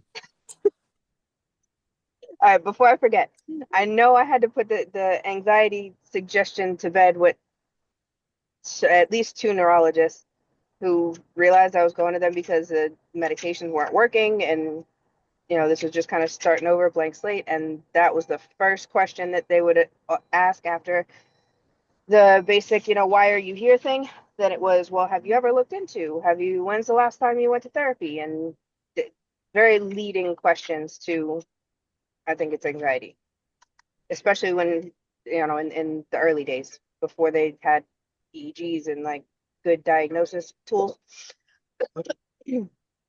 Doctors are definitely like trained to think anxiety over seizures. I think. What are you saying, Angel? I just said it happens sometimes, not knowing why you have seizures, no genetic disorder or anything, and it just comes out of the blue. Hey, you got seizures. And that's how basically it was for me in my early life, you know. It's like nobody had epilepsy, nobody had anything to link it to a genetic disorder in the family. It's like, yeah. Now my sister has MS, and MS, you know, runs in the family supposedly. So it's like, hey, your epilepsy might be genetic. Yeah, I'm wondering like if I were to find someone else, I was thinking that. I was thinking like because I have a cousin who recently got in an accident, and I was wondering like if he would get it. But then I also heard of a cousin who has it who's not on that side of the family, and I was wondering how that goes because he's not on the side of the family who has epilepsy, but that's both sides of my family that would have it. So with my kids, I'm hoping it doesn't happen like that. Um, yeah, because one person on my dad's side of the family I found out has it, and then one person just got in an accident, and I think, I mean, not I think, but that would be horrible if that happened to him too. Uh, on the one about panic attacks and seizures, one comment says, I have no previous genetic history of seizures. It just seemed to come out of nowhere. Oh, I read that one. Another one here says, I've had panic attacks and my auras and focal seizures normally looked like what you're describing, but soon followed by a panic attack. Definitely see a doctor about it if you can. Try and get a referral for an EEG. Can't be too careful. Another one here says, honestly, I think it might be a bit both. From the experience as an epileptic with GAD that was put on Prozac before, it didn't work for me for long, but it was because it wasn't enough, but still had the same exact thing. I always figured it was just anxiety then. I realized when I changed my antidepressants that it wasn't anxiety and Prozac was making it worse. You guys ever had a pill make your seizures worse? None of Well, the I pills don't that know. were prescribed for, oh, Fycompa. Fycompa was the one that I got off of really, really quick because of that. I had worse seizures really quick, and that's Didn't make my seizures worse. Well, it wasn't stopping the seizures either, but it was bad in general, and we all know what that pill is, Keppra. Oh yeah. Uh,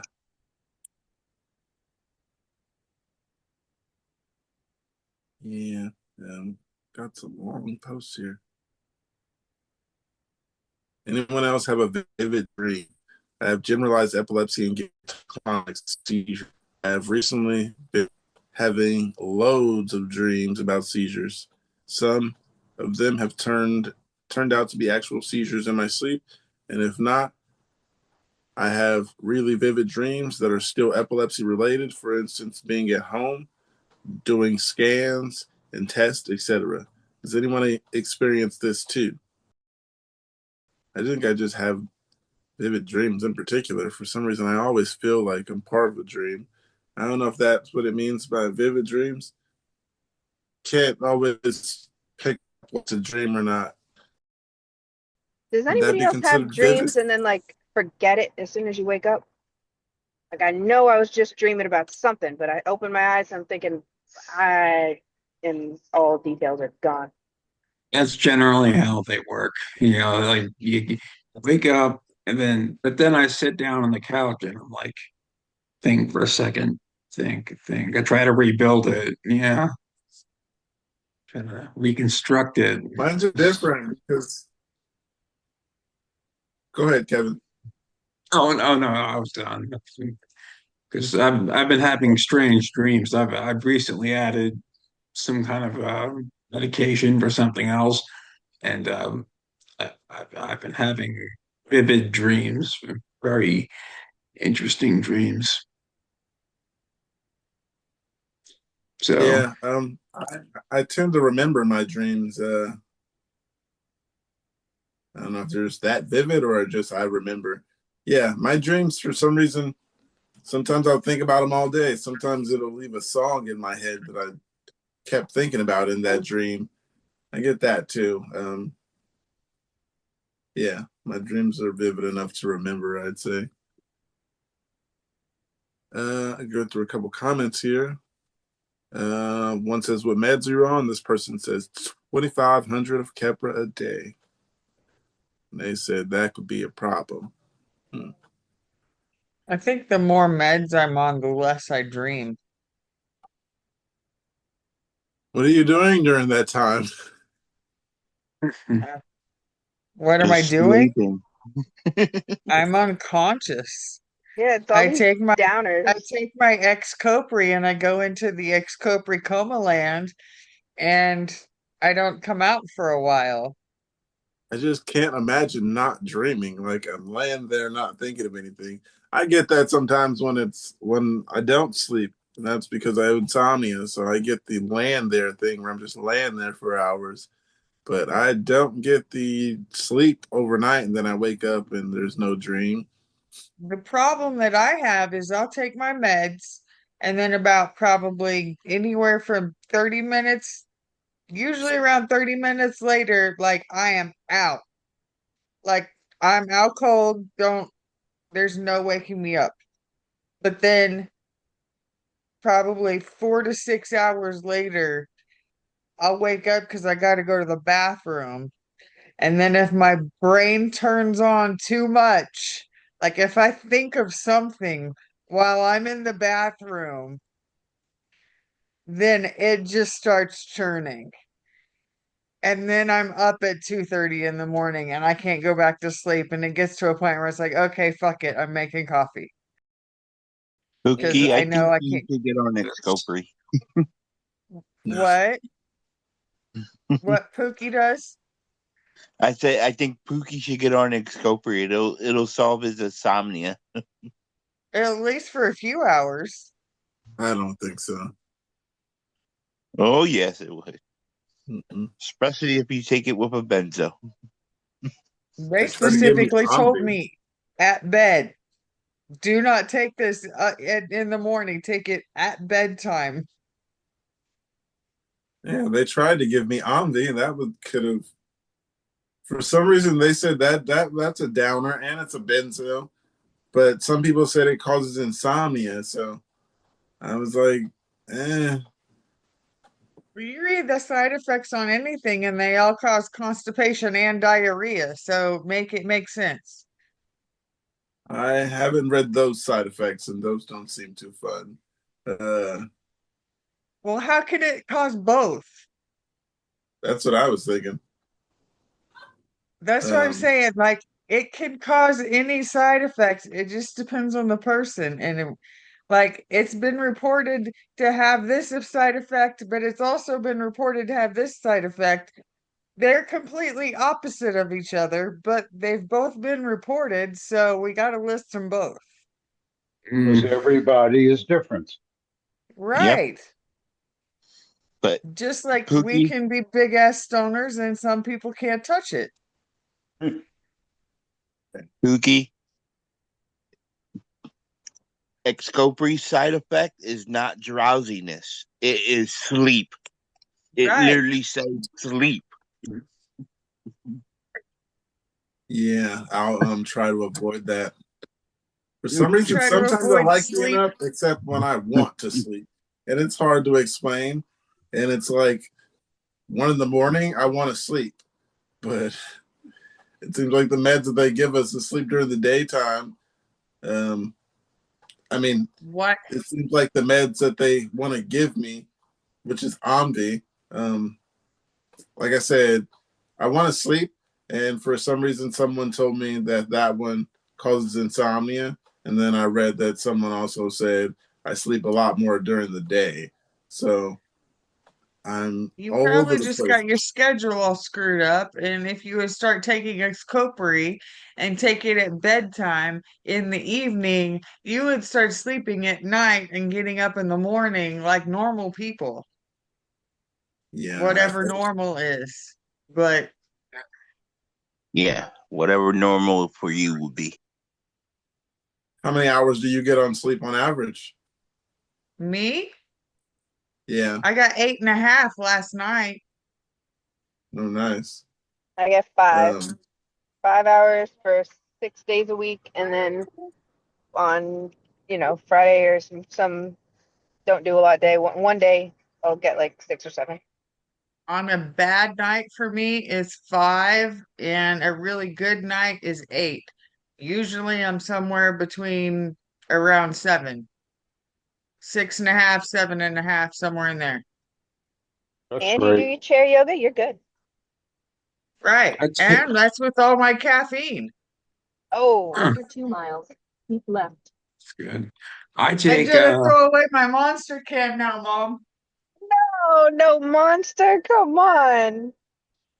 oh, ugh. Don't need that. It's okay. Well, I'm gonna get a Dr. Pepper now. Caffeine kills. what were you saying, Kevin?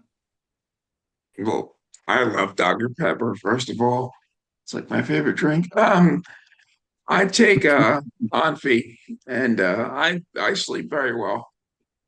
And that puts me to sleep. And yeah, I mean, if you're worried about insomnia, I mean, it hasn't given me any trouble with sleep.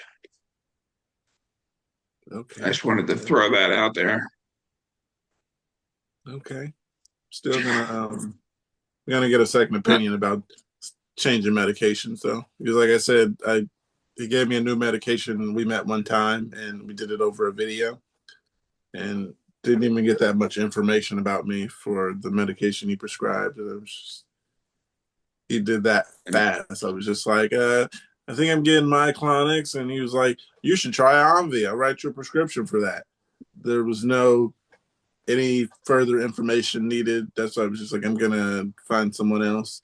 You're not just gonna hear me say something and then say take this, and then we just move on with that. So this That's fool wasn't even informed of your insomnia. we didn't even talk about the Left. insomnia. Okay, All I useless. said was something about the myoclonics not being controlled by the B12 like they were, and he was just like, well, good thing you got the focals in order. Let's give you some Omvi. First, he tried to say Keppra, and I said, I'm not taking it. And he goes, why? And I'm like, because I don't want to take that. I'm like, I took it before, and I'm not going to take it again. He says, oh, well, there's Omvi. Well, yeah, So I it's probably think what I they get think like the second highest commission pool. Go ahead. that's a benzo that directly control. I think it targets myoclonics. Yeah, and yeah, it's been very effective with me. And but so I mean, if you wanna, it's a benzo, and I'm not crazy about the side effects, but so I mean, I'm just wondering, since I already have insomnia, how could this be any worse? How could it get any worse? Hopefully, it doesn't get any worse. Hopefully. Yeah. Pray for you, Pookie. Anyone have seizures while sick? I'm polling the crowd. If you guys have a minor sickness, says a cold, etc., do you find yourself having more seizures? I seem to, anyways, as I'm fighting the plague right now. Just wondering. Yes, your threshold is weaker if you're an epileptic, definitely. Especially if it's a fever. I haven't had a cold in a very long time. Not a long enough. I mean, yeah, I don't remember the last time I had a cold. Yeah, I haven't had COVID. All right, feel better, Jeff. We'll be here. See you later, Jeff. You can't Okay, go, Jeff. You gotta stay. I gotta go. Angel, I'll see come you on. later. Sweet dreams. You guys ever get sick and then have more seizures? Because I haven't gotten anything other than epilepsy in a long time. It's on Yeah. record for me. Definitely, like Angel said, when there's a fever, it was obviously a lower threshold. I ended up associating those little illnesses with dehydration. I mean, I ultimately blame dehydration as like the trigger for it, but it happened when I had a little cold. So, and again, it's been over a year, but we'll see. Now I got sniffles for going on 3 days, and so far nothing. Sorry to hear about those sniffles. Now that the little one's getting over it, the whole world can be happier. Yeah. Glad Are I you don't have taking sniffles, anything? Closest I got to that was chai tea. So no, just a lot more water. Yeah. Maybe you should take something other than chai tea. It might help. I don't know what the word is, but just like whenever I hear anything about a medication, I think the worst. Rosemary tea. Hey, Why I are tried you? that THCA. Don't ever let anybody tell you that. I don't believe it. I just No. The only thing Used the that pulled me torchlighter, out got of an my extra, last whatever. Yeah. the only thing that pulled me out of getting sick last weekend was medicine. Glad it saved you. Would you go with NyQuil? Sometimes no, Mucinex. Ah, good choice. I don't like taking other medications, so every time there's something wrong, my family, they're always like, well, if your leg hurts or your head hurts or this and that, take this. And I'm like, well, I don't like taking stuff, so I just don't complain to you guys. I just kind of get through it and don't complain. And I'm like, that's not healthy. And I'm like, well, the pain's going to go away eventually. And if I tell you about it, we're going to be sitting here arguing about it like we're doing now. Yeah. It's So a I don't take pills, and I just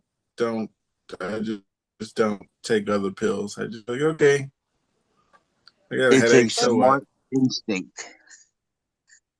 You have a smart instinct because you don't know what these over the counter something like Tylenol can have interactions with your epilepsy medication. It may True. look at Benadryl. It's really bad for epileptics. Yeah. I didn't know that. Yeah. Yeah. A lot of people didn't know that. Yeah, they should make that more. But it's so safe for pregnant women and children and babies. Is it? That's what they give to you. I always Ty- second guess that too. Tylenol and Benadryl. That's what they get in Robitussin. They pour that crap at you when you're pregnant and have babies. Oh, just give them Literally some give it to you for Benadryl. free. Give them some Robitussin. Give them some Tylenol. And never forget the flu shot. Yeah. Especially ibuprofen. Oh, Yeah. I'm allergic to Benadryl. I took it, and I was chasing my dog that was in the garage. I was chasing him down the street. So hallucinations are not fun. Um, Good story to laugh at afterwards, but yeah, that situation in particular, I think they tried to stop me from running outside. They said, uh, yeah, hallucinations from Benadryl are not fun at all. Um, yeah, I can imagine them trying to stop me because, like I said, I've been the same height since a little bit, maybe like junior year or sophomore year. See you in a little bit, Andrea. Yeah.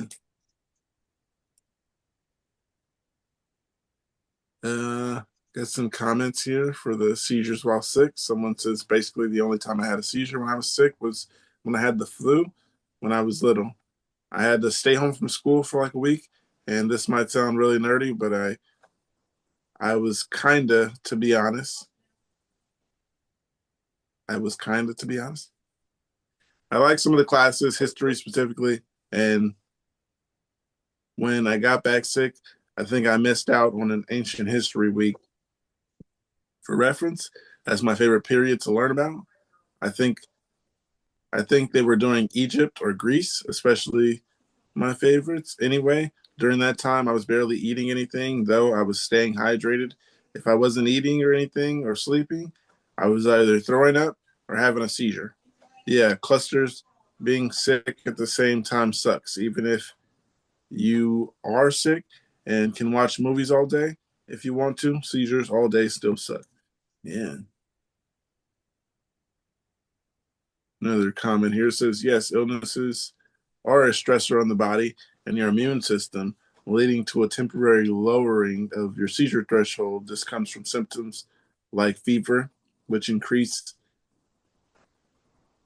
uh, neuronal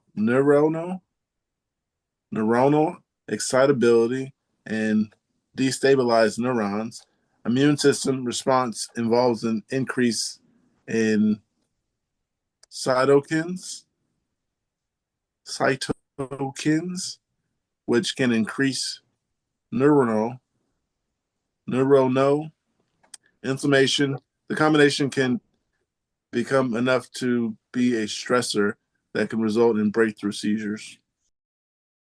Okay. Another one here. One says, I had a UTI a couple months ago, and I started having constant seizures, thankfully only focals, as well as nausea and fever. My neurologist said that infections lower your seizure threshold.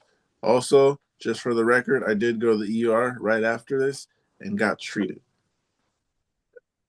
Lucky you. Did anybody get COVID? I did. I did. How'd that treat you? No, Let me check it the was record. I think it took me 2 weeks to just break the fever. COVID? It took 2 weeks to break a fever? I thought they said it goes away in a few days or something like that. I No, don't know. It depends I on the got it person.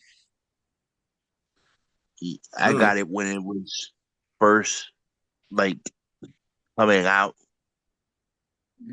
when that big COVID scare happened, and everybody's got to stay in their homes. Mhm. Everybody's on lockdown. Yeah, I remember that. Like it really That was did. when I Like, was. The only note that I have is that I got the positive diagnosis on my birthday. So apparently it wasn't that bad because that's all I thought to make note of. I heard about people getting COVID and not having any symptoms. So COVID was right. just all over the place. Or maybe it was the vaccination was just Yeah, it horrible. might have been one of But those. I did not Like, get vaccinated and I didn't get COVID. Yeah, And you haven't even been What do you sick mean? in years? Come on, I Boogie. haven't been sick in years. I was The forced last to get the the last 20 vaccinations. visits to the hospital were seizures. So I got the first two uh vaccinations. I still got it though. Pretty sure it was, from where I work. Little kids are gross and dirty. So so I'm pretty sure I just got it from there. I had it from them, and it was, for me, it was I was kind of lucky. It was just kind of like having a cold. I just had, sniffles and sneezes and runny nose and all of that. Missed a few days of work, just stayed at home, didn't really do anything for a few days, and got over it. I didn't have any seizures or anything, so I guess I got pretty lucky compared to others. I'm pretty sure I yeah, went through a few seizures. that suck along with having seizures. Yeah, and COVID And was I one was of the. forced to get the vaccination because that was the year my daughter was born, and the hospitals didn't want to let you in unless you were vaccinated. Yeah, that was So part you of, had to my get thing. I vaccinated? I I had to get it, you know. I'm not against it. I'm not, for, against, whatever, that's a whole separate, topic.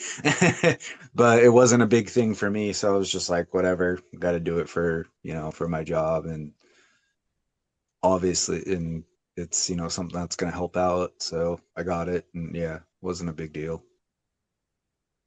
I think I had surgery that year, 2020, right? Yeah, I did. That was another thing too, is I had to get it because I had I've mentioned my issues with my pancreas before. I had a operation on my pancreas at that time, or gallbladder, one one of the two at the time. I can remember now, but yeah, I basically I had to have it because, yeah, I had to go and, go to the hospital for it and everything. So that, and my job, and it was just like, why not do it? And it was kind of like this scary operation going in, a very Resident Evil, everyone, and, you know, Going into the hospital during yeah, COVID. yeah, yeah, but it was fine, no trouble. Yeah. Yeah, it was weird at that time because like all the nurses had, the masks and like the Yeah. gloves and just like everything, like almost like they were like what's the word? Covered in hazmat gear. Yeah, yeah, there we go. Hazmat. Yeah, that's what I was gonna say. Like they're almost in like full like hazmat gear, like might as well just have like a full mask and like bodysuit on. Which I mean I probably would feel the same too if I were working at a I hospital would during have. that time. I mean, I'm not, yeah, I'm not making fun of them, not blaming them or anything. I would probably feel the same way. So I was certainly not upset about the fact that I had to stay home.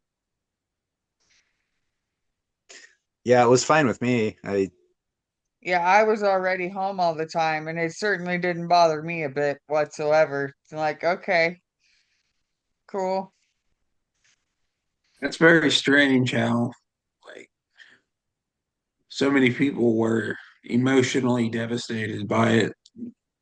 It was like a nap for me. I just, you know, Use those as chew toys. I think the biggest problem that I had with it was the fact that I was fine with being home, but like COVID hit and they locked down what, February or March? And then I started having seizures in August. So then I got my license taken away. So my world went like even smaller all of a sudden. And that's what bothered me. Yeah, It's like, okay, that makes now I sense. can't even go pick up a loaf of bread or a gallon of milk at the store because I can't cross the highway. Just all these things. And it's just like it completely locked me in this house, basically. And so that was rough to deal with. But the being home every day, I was already used to. yes, I like that can being home. be stressful. I just wasn't used to losing my ability to even like go on a drive. Mhm. And you know, if I could have even just like got in the car and go for a drive, that would have made a huge difference. Or Yeah. get in my car and go hang out with my friend, but I couldn't. Mhm.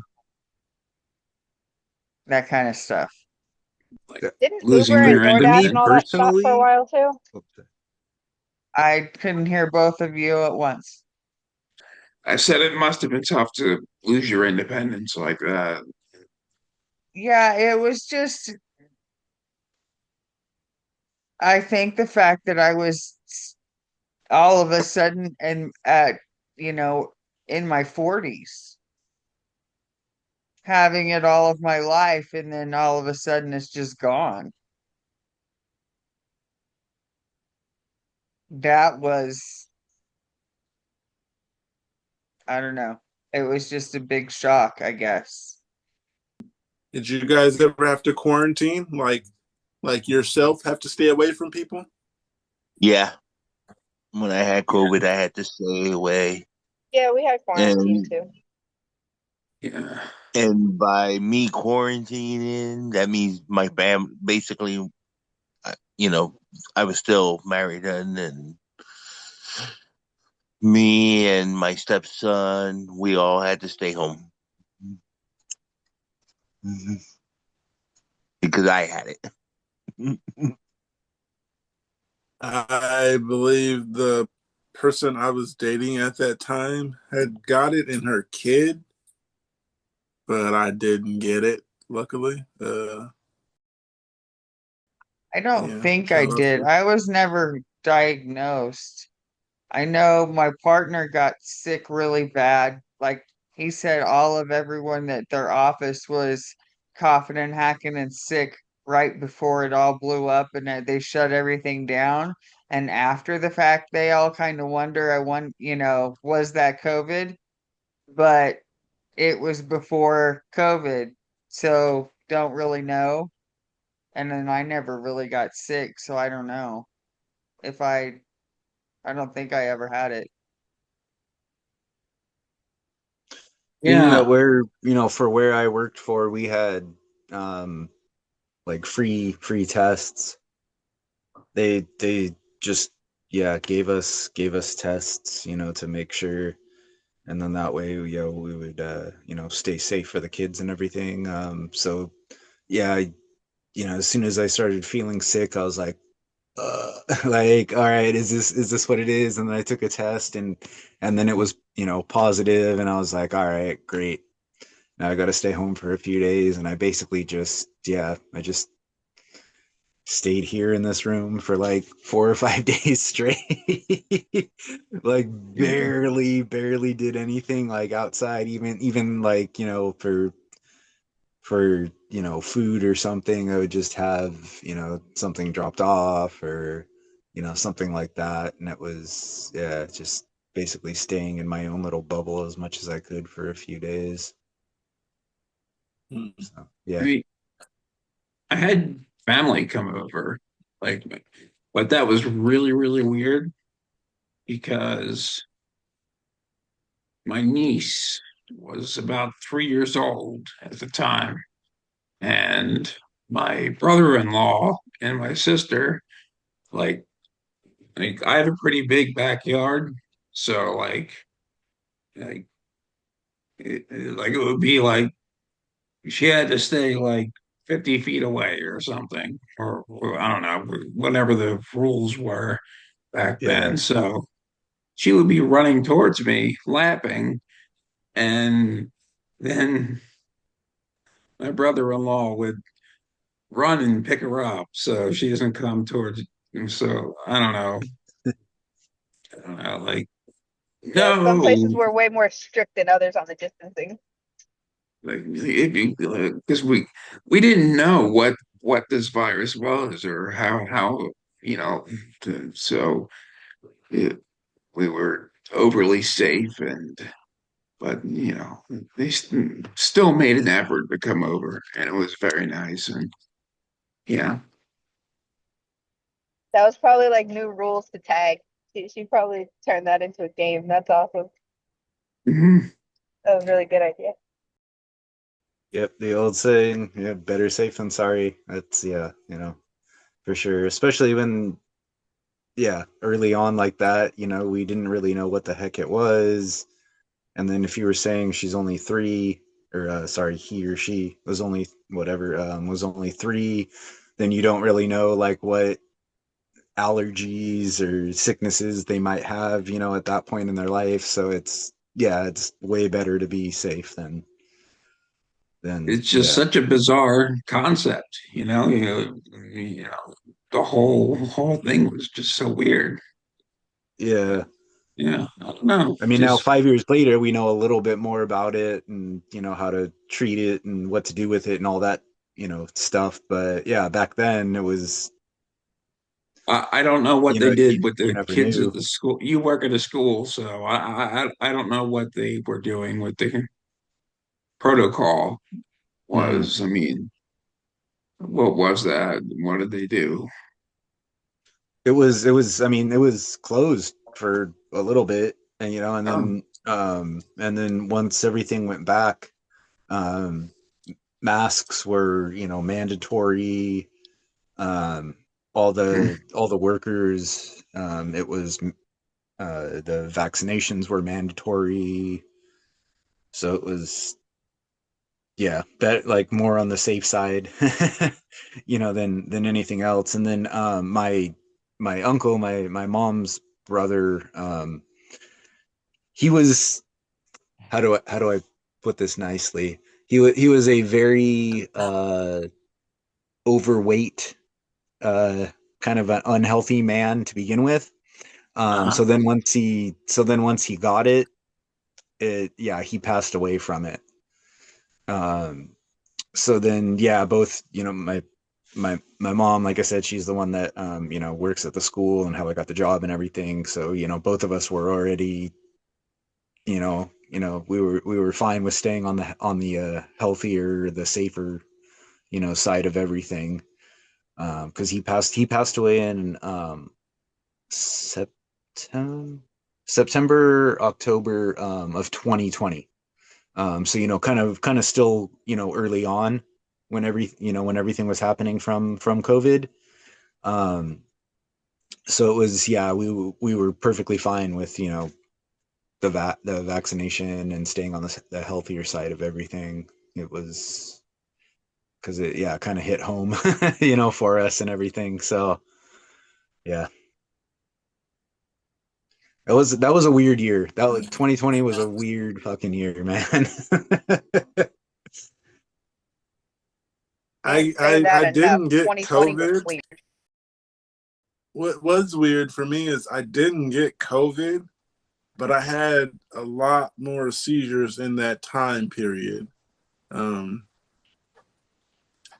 And this was within the period where I was trying to better my health and like do things differently because I was having way more than I was during COVID, having 8 upwards a year. So within this past, got it down to 3 to 5 a year. Year's almost over, you guys. So 3 in, doing pretty good. No I'm more excited seizures. about that. Pray, pray, pray. Yeah, knock on wood. So yeah, I'm gonna You close. guys know Pookie's officially a superhero after this, right? Like, how does everybody not just want to jump through the screen and give you hugs because you have overcome so much in order to be back here so soon and sounding like you are, like you never left. I mean, it looks like you even got a clean shave. Somebody after a stroke might have a really hard time managing that for months. And yeah, no said. Can't say it enough that you've accomplished a lot and you sound and look even better than before, for real. You Thank running the you. show. 100%, Kate. 100%. I agree. Thank you. Especially the looking great part. Thank you, you guys. I called him my hero on Friday. Yeah, the thing with the stroke, the only thing I'm not bounced back from that was really just my sensation. And I maybe it's the think worst connection in Southern California or wherever he's at. Yeah, it happened a lot on Friday too, where he would I don't even just know, like, how do you guys know how reception is until you actually live somewhere? I can't trust it enough from the locals. They just say like all different things. Well, said his bandwidth was low. There you go. I'm back, and then I forgot what I was talking about. The only thing I'm waiting for to kind of get better would be the sensation in like some of my limbs. I still don't exactly feel my right 3 toes. And I'm actually being able to move my pinky toe separately from other toes. And they were kind of just moving together. My right 3 toes, they were just, I couldn't feel them. So when I did move them, they would all move in sync. And now they're kind of, the pinky toe is moving separate from the other toes. So that's happening. When I touch it, I can't exactly feel, I can feel it. So, I mean, yeah, it's hard to explain. Yeah, can't feel it. Can't feel it. When I was talking to the doctor, I explained it like meat sacks. That's interesting word. Yeah, it basically feels like it's there. I can feel it when I stand on my right 3 toes. Like I can feel that, and it just kind of. If I had something to like poke it with, like a tack or something, I wouldn't be able to feel that. But I can feel there's something there. Um, but it's like when I am walking, I won't always feel when my foot hits the ground. It's a little delayed reaction. So that's the only thing I watch out for is just so I don't like step and misstep and not feel my foot hit the ground. Because some of my foot on the bottom I can't feel. and then up my right side, like my right leg, um, below the knee is half and half of the leg, basically below the knee. I can feel half of my leg. Uh, yeah, right side's all messed up, but I'm better, and my vision is isn't all the way there, but I'm here and I'm reading stuff and I'm excited about it. Um, so yeah, I'm back. I'm alive. But I do have another post here. It says, has anyone had the same experience as me? I've had epilepsy since I was 6 years old. At first, I only had absence seizures. Then at 14, I had my first tonic-clonic seizure and something weird happened. When I regained consciousness, I felt like I was seeing everything from the outside. I was crying and screaming and I couldn't calm down. Since then, this hasn't happened to me every time I have a seizure. It's as if my body and my consciousness are completely separate from each other. I can think clearly and talk to myself while watching myself panic, cry, and scream. I don't know if this makes sense, but has anyone else ever experienced the same thing? So I picked up Personally, on that. no. They can watch themselves panic, cry, and scream. Was that during or after a seizure? How did that one relate to having a seizure? I think I missed some of it. Sounds like they Um, might have been saying they have it. They feel like they're having a out of body experience. I don't know. That's how what I got from that. yeah, that's what I got from it too. Didn't exactly use those words, but that's what it sounded like. Like I can see myself. That's what it sounds like. Basically, I cry and scream, and I can't do anything about it. That's like having a seizure and seeing yourself. I've heard people say, they um, can see themselves doing things, but they can't control it. Um, I lost what I was talking about. Someone take over.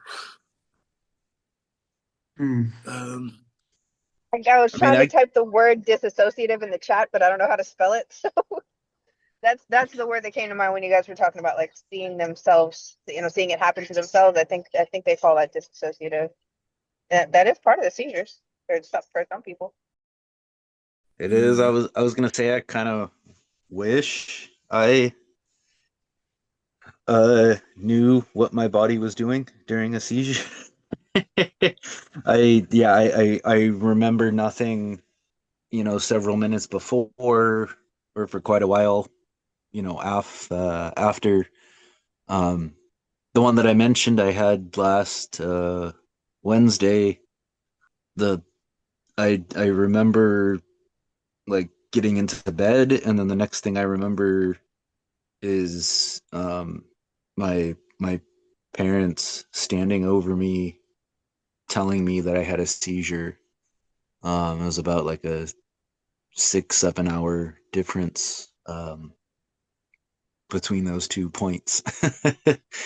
I just remember laying in bed and waking up, and then them being over me and saying, "Oh, you had a seizure again. You had a seizure." Blah blah blah. I don't remember any of it. So to remember some of it might be beneficial because then like what your body's doing and reacting during the time. Maybe it's not a good thing, if No, you like we'd be able remember to it, take maybe. better notes. Yeah, no, I think James is right because I thought the same thing for a while, but that was all because I just wanted to know what it was. Like, why is everybody else getting so freaked out seeing me have a seizure? Let me see it myself so I can see if they're just, being over whatever that word is. But I no, I'm now that I way think we could too. take better notes Yeah, I if keep we I keep knew. telling Yeah, my family or whoever's around me, like when I have one, I'm like obviously I'm gonna be okay. You guys have seen me have one, you know, a dozens of times. Like when I do have one, pull out your phone and like start taking a video. Like I want to see it. I want to see it. Yeah, but like obviously when it's someone you care about and they're going through that, I guess, type of emotion or that type of I don't know, body thing, whatever you want to call it. Like your first thought isn't to just pull out a phone and like record it, right? Like if it was your, But by the you time they know, do get around to that, that's when you know everybody's all on the same team and this is officially like part of who you are. And yeah, that was like a major milestone when my family started timing them and It's thinking funny clear enough to do that kind of thing. yeah. because I never tell them to I never tell my family like time it, but pull out a phone and start. I mean, I never tell them to record me having a seizure, but I tell them to pull out a phone and time it. You know, time it how long it goes and see, and then after 3 minutes, start getting like emergency meds ready and stuff.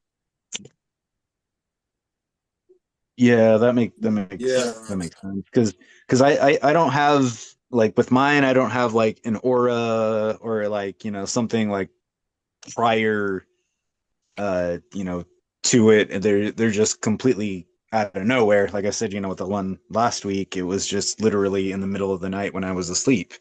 So it's not like they're gonna be there to pull out the phone and start recording or anything. So yeah, it's just like I just want them like if they're there, if I'm, safe, like then go ahead and pull out the phone. Like I just want to see myself like having one. I don't know why. It's just I don't know. Well, you might Out of like the camera. You might do good for the camera in curiosity, your room but then too. yeah, and that's why I had asked you Just guys, be before aware, like do about your best to put it in the like an upper corner because if there's any spot like right around the bed frame where it's you can't see clearly, that's where you're gonna roll off the bed and hit. That's happened too many times.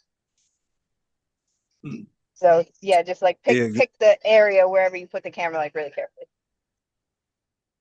and then I'm kind of scared too because then I'm gonna like have one and then it'll be like, well, I'm doing something that I don't want to admit that I'm doing or something, and then like Bro, if you're just that's like, one of your triggers, that's a whole I nother was doing level. that. Okay. Yeah, no, Let's if not that's talk one of your about the triggers, that's you gotta definitely see a doctor and you gotta get cured. There's no exception now. If that's one of your triggers, you gotta get cured. You left my brain open for 1,000 different scenarios. Obviously, I'm joking around, but I mean, you know what I'm trying to say, right? Like you're gonna see yourself like James, the thing where you said, oh Lord, where you said, obvious, I had a seizure, and you said, obviously, I'm all right. And I was thinking about that yesterday. Is sometimes we might confuse people because I do tell my family sometimes I need to rest or um, I need you to not call me and ask me to do things within this amount of time. But I can remember times with someone asking me to do things, and then I remember times of telling people I'm not all right. So the thing about knowing it's obviously like you said, obviously I'm all right. I just had a seizure. That's where we can confuse people because I've got what do you call it? Like confused or not confused afterwards, but there's a lot of times where I'll just be like, I'm all right, and like pushing people away, I'm all right, stay away from me. But then there's times where I'm not all right and I'm just like, I need to rest. And I think we could be really confusing to people, telling people when you said telling people, obviously I'm having a seizure and I'm only having a seizure is what you said. Yeah, that can be really confusing to someone who doesn't have seizures to tell someone I'm all right, and then the next seizure tell someone I need rest. Uh, Jamis flu. Does anyone here get Jamis flu so badly, so frequently throughout the day, every single day? It it like Which one I is that? literally, huh? Which one is It that? says Jamis flu. But what's Jamis Vu? I don't remember which one that is. I'll read the post and then we'll see if it says anything about it. It Okay, says sorry. I literally become unacquainted with my house. I know where I'm at, my address, my name, but it feels like I've been transferred to an alternative reality where all this feels like something I've never seen before. The question was, does anyone get Jama's food so badly and so frequently throughout the day, every day? I do not. If the OP is feeling this multiple times a day, that could be focal. Yeah. So definitely make note, time of day, where you're at, like what you were doing right before and after. Yeah. Talk to the doctor. Take all that to the doctor so they know you're taking it seriously for yourself. Got something here about Jamis vu in Wikipedia. It says, in psychology, Jamis vu, a French loan word meaning, in quote, never seen, is the phenomenon of experiencing a situation that one recognizes in some fashion, but that nonetheless seems novel and unfamiliar. Not a response. Jamis vu involves a sense of eeriness and the observer's impression of experiencing something for the. Oh man. Sorry, I clicked stuff on accident. Jamis vu is a sense of eeriness and observer's impression of experiencing something for the first time, despite rationally knowing that they have experienced it before. Jamis vu is commonly explained as when a person momentarily does not recognize a word or less commonly a person or place that they already know. Jamis vu is sometimes associated with certain types of aphasia, amnesia, and epilepsy. Does that explain it, Andrea? Yeah. Not really. I mean, I get what they're saying, but no, I don't have that happen to me all the time. Not frequently or not throughout the day. I don't think I've experienced that, that I've paid attention to actually say I have. I can't remember a situation where I've been through it. Anybody I may have had that after in the post-ectal stage. After seizures, things never look the same. Uh, but Right. I know. Never during the day. That doesn't ring a bell. To me it sounds like I know that I've walked into places like this feels like I know I've been here, but I don't recognize it kind of thing. But then maybe after you look around, you kind of realize where you're at, and oh yeah, that type of thing. I mean, I've had that happen before, but it's not a common thing, and it's not anywhere like my house. It would be like an unusual, like someplace I don't go often type thing. I read some of these comments here. One says it hits me out of nowhere and makes me feel stupid. My boyfriend of years will be like, in quote, like the XYZ that we watched. The concept of, or the, in quote, the concept of the discussion we had at length, and stare at him blankly. Sometimes he can tell me and I remember, but other times it's like the first time I'm discussing it. Most of the time I cannot remember how to spell a very common word or how to structure a sentence. I'm worried about losing touch with my surroundings and my house. There was one time my boyfriend asked me which way to turn, since I no longer drive and I had no idea where I was. And it was somewhere I had driven home for hundreds of times before. But as far as I know, that's been the only time. Another comment here says, as a kid, I used to get it all the time. I had no idea what was happening and didn't want to ask any adults in my life. So I spent years secretly thinking I was being transported to a parallel universe. It's funny, but not funny. Yeah. But that sucks. You feel like you can't talk to any adults in your life as a kid. The things that kids come up with to cope with, what's going on in their life. Yeah. their rationale and things. It's very, I find it interesting sometimes. One of the other comments here says, I was getting it very bad before I started Briviact and Depakote last year. It was a mixture of Jamis Vu and that fear of impending doom at the same time. Mentally, it screwed me. It screwed me up for a while, even after it stopped. Okay, I got one here.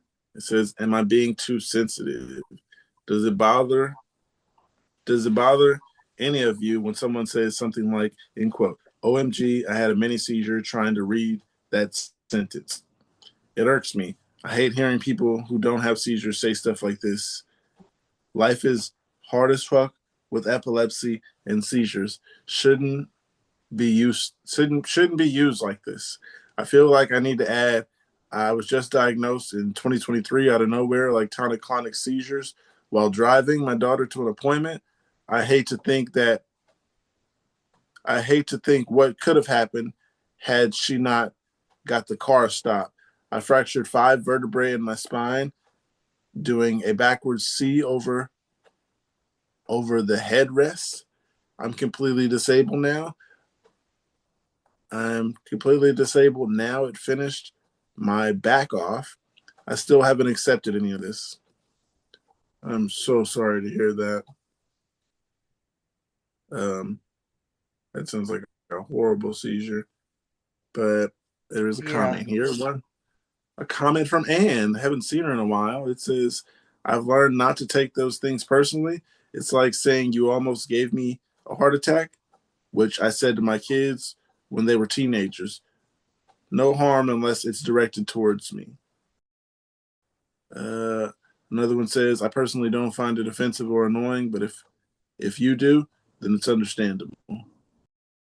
You guys get offended easily, epilepsy things, and other people say things. Like I heard someone say that saying epileptic bothers them. Me personally, no, I don't have a problem with someone who says epileptic. Yeah, well, Another comment. not much offends me. I pretty hard. Yeah, I'm pretty hard to offend. Gotta not care what people say. Tell myself that all the time. I don't worry about a lot that people say enough to let it bother me, especially to be offensive. Another comment here says, I can't say it bothers me. However, I had a seizure about a month ago, and I had told my coworker, and the response was, in quote, I kind of sympathize as I've been passing out a lot, and I wake up in random places. I was highly bothered by that comment. You get offended when someone says they can sympathize? I've actually heard people getting angry because they said on here that, oh, this person doesn't understand. And they said this, and this, and it offended me because they don't understand me. They're trying to be nice. Just let them go. Yeah, trying to see how they relate. Another comment here says, it irks me too, especially when there's lights and they insensitively pretend to cover my eyes. It makes me really angry and sad at the same time. So I have something here. It says, is such a thing even possible? I'm a 22-year-old female, and I'm currently on 100 milligrams of Brivapul, 800 milligrams of sodium valproate, 20 milligrams of clobazam, and 600 milligrams of oxycarbazine. And the moment I take them, that moment itself, after, say, 15 to 20 minutes, I feel I'm about to have a seizure. The pre-seizure phase that I have, but I don't have one, and extreme drowsiness, etc. So is this even sensible that I take anti-seizure medication and feel like I'm about to have one? I have been currently diagnosed with temporal lobe epilepsy, and pre-seizure symptoms include deja vu, roller coastering feeling, nervousness, and a zooming effect in the eyes. The zooming effect in the eyes is the one I don't understand. Tunnel vision, maybe. I don't know. Say that again. Like tunnel vision. Mm. That's but I'm assuming. I'm gonna assume that with you because it kind of makes sense, I guess. Like the zoom in feeling, right? Yeah, you're like your eyes start your yeah Tunnel vision. yeah like you start to lose your eyesight. Yeah. So the question was, is such a thing even possible? Um, if you're having that, then I'd say it's possible. Um, the only comment here says side effects. Unfortunately, it's common. Yeah, I believe it's possible. If you're feeling like that, that's something you should talk to a doctor about personally. Um, and Yeah, if you're having strange side effects, I would contact your doctor immediately, yeah, like as soon as the possible. next day. Yeah. Um, yeah, when weird things happen, I point it out to the doctor. I try to, if Yeah. I wrote it down and I remember, then I point it out to the doctor. Post seizure cognitive ability. I had a tonic-clonic seizure earlier today, and I come to find that I'm having trouble with basic understanding of pretty much anything. Like I'm lost or something. Have you ever experienced this? How long does it typically last? Feeling lost. It's usually after I see someone um, that I know, then I'm usually like, okay, this is something familiar. But I have been in the cognitive where I'm just confused and don't know what to do. You guys have post seizure cognitive ability. I don't know. One of the comments here says, Knocked out post seizure. yeah, that sometimes that's by choice. Just knock out and go to sleep. But one of the comments here says, of course, your brain is still going haywire. You can expect feeling okay after a TC. You can't expect feeling okay after a TC. One here says it can take a different amount of time depending on the extent of the incident. I'd say good consumption, good assumption would be about 3 to 4 days to start getting memory retention back. Short-term memory is far more sensitive, but I can be recovered quickly depending on the all sorts of factors beyond the scope of this thread. I have found that the physical factors, a familiar road, face, location, etc., can help me bring back memories. Same with me, like just remember or see somebody in particular that I know and I won't have that lost feeling. But I have had that lost feeling, just really confused, like why am I here? And I know I shouldn't be here and all those type of feelings. You guys ever feel lost after a seizure? I'm just all confused after a seizure about everything, I think. Another post here. It says types of seizures. Something happened to me that has not happened before. My vision was gone. It is weird to explain, but I couldn't see. I couldn't stand. If I if I did, I feel like 5M forward. I'll read it again. I couldn't stand. If I did, like 5M forward, or I would fell into walls. I was shaking really bad. Things just fell out of my hands. I struggled to form and follow conversation. I struggled to keep my eyes open and went sort of away for an hour and then came back with a vengeance. Um, we were parked at the same shop and I lay down on the back seat and I passed out. The confusion and trembling got worse and I couldn't keep my eyes open. They didn't want to stay open. We came home and I slept for 3 hours. My eyes and still blurry. My hands and thumbs do this weird thing where they move as if they are getting shocked downward, letting my phone fall out of my hands. My left thumb can't stop moving. I feel better. They didn't want to stay open. We came home, slept for 3 hours. My eyes are still blurry. My hands and thumbs do this weird thing where they move as if they are getting shocked downward, letting the phone fall out of my hands. My left thumb can't stop moving. I feel better, but the light outside is too bright. It's hurting my eyes, and I was so nauseous I thought I was going to vomit. According to a certain AI app, it was a seizure or a cluster of seizures. Mine are never like this. Was it a seizure or not? I say you write all those things down and then you show it to a doctor, because I can't personally say that was a seizure.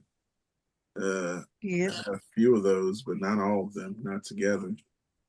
The thumbs moving and stuff like that, and your phone falling out of your hand. That is something to point out to a doctor. You're muted, Angel.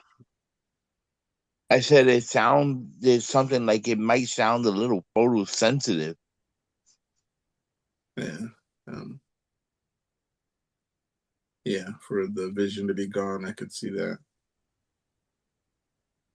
Yeah, for you not being able to see and the vision gone, like I said, there's a lot of different stuff in there, to where those in particular you might have to ask the doctor, because I haven't heard about anything about anybody not being able to see when they're having a seizure. But that would be interesting to hear someone else's outlook on not being able to see while having a seizure. One of the comments here says, "Could absolutely be. Sorry this happened to you. First things first. Call or email your neuro or their office and see what they have to say. Hopefully, you could get a phone appointment ASAP." One more comment. Someone says, "Well, that sounds really scary. My first seizure started with total blindness, like everything everything I did just went black for a few seconds or longer before I fell. Usually, when one's about to happen, I get weird metal taste in my mouth and my vision goes all distorted, like everything's moving and not where it should be. I was diagnosed with tonic-clonic seizures as my main type, so I really get how exhausting it could be afterward. Definitely speak to your neurologist or give them a call or spam them about what happened. You know, the vision loss, shaking, and hand movements are all really important for them to know. I hope you're doing better now." Have you ever asked the same question again because no one answered the last time that you remember? What UTI antibiotic have you taken that is safe? Haven't had a UTI that I recall since I started having seizures. So Not 100% sure what UTI means. That's how bad it is where I haven't had one. Heard the word a few urinary times. tract urinary Oh, tract infection. okay. Much more common in women than in men. So it That doesn't really makes sense to surprise why I me haven't that heard you're it. not as familiar. One of the comments here says amoxicillin combo was one. Cephaloxin was the other. Cephalexin. Cephalexin was the other. Neither had an effect on seizures or medications, but everyone's different. I'm not saying they'll affect you negatively, but always need to add a disclaimer. All the best. Another comment says if I have to take an antibiotic, I take whatever the primary care prescribes, but I also have to make sure they aren't allergic to it. Penicillin is actually a pretty common allergy. I'm allergic to doxycycline. Worked really good when I had walking pneumonia, but I broke out in spots in my chest and back while taking it. I also asked for defluxin because antibiotics usually end up causing yeast infections. There was something in there that confused me, and I forgot what it was. Oh, what is walking pneumonia? It's the first time I heard that. It's kind of a not as I think it's pneumonia, but I think it's a not as severe pneumonia as like the really bad put you in the hospital kind of pneumonia. That sounds like a disease from the 19th century or something. Yeah. It's probably Walking. just a slang term, honestly. Oh, okay. Generic term means patients are clinically more well that we might expect for someone having a lung infection. Another one here says cephalexin. For me as well. Best of luck to you. Would Kepper be bad for me? Before I read it, I'm going to say yes. But let's see. Someone said, I like to say that I don't have a temper, but I do. I just bottle it up, like all emotions. So you never find me shouting at someone or losing my rag. But it's the beginning. It seems that taking carbamazepine for TLE a very long time, the side effects have became prohibitive and going to have to change. If you get put on levetiracetam, if I get put on levetiracetam, would all my bottled up temper be released as Kepper rage? Because I'd hate to let this out on people without control. I'd say levetiracetam would be bad for you because Kepper isn't Kepper's levetiracetam. So yeah, if you already have anger problems, I don't seeing it help. I would avoid it. Yeah. I mean, if you have to, then just take note of things that are happening to you. Would avoid it as well. I think it's just a, first drug that, doctors suggest. And yeah. It's been around for so long. I think it's cheap because it's been around for so long, so that's what they give you first.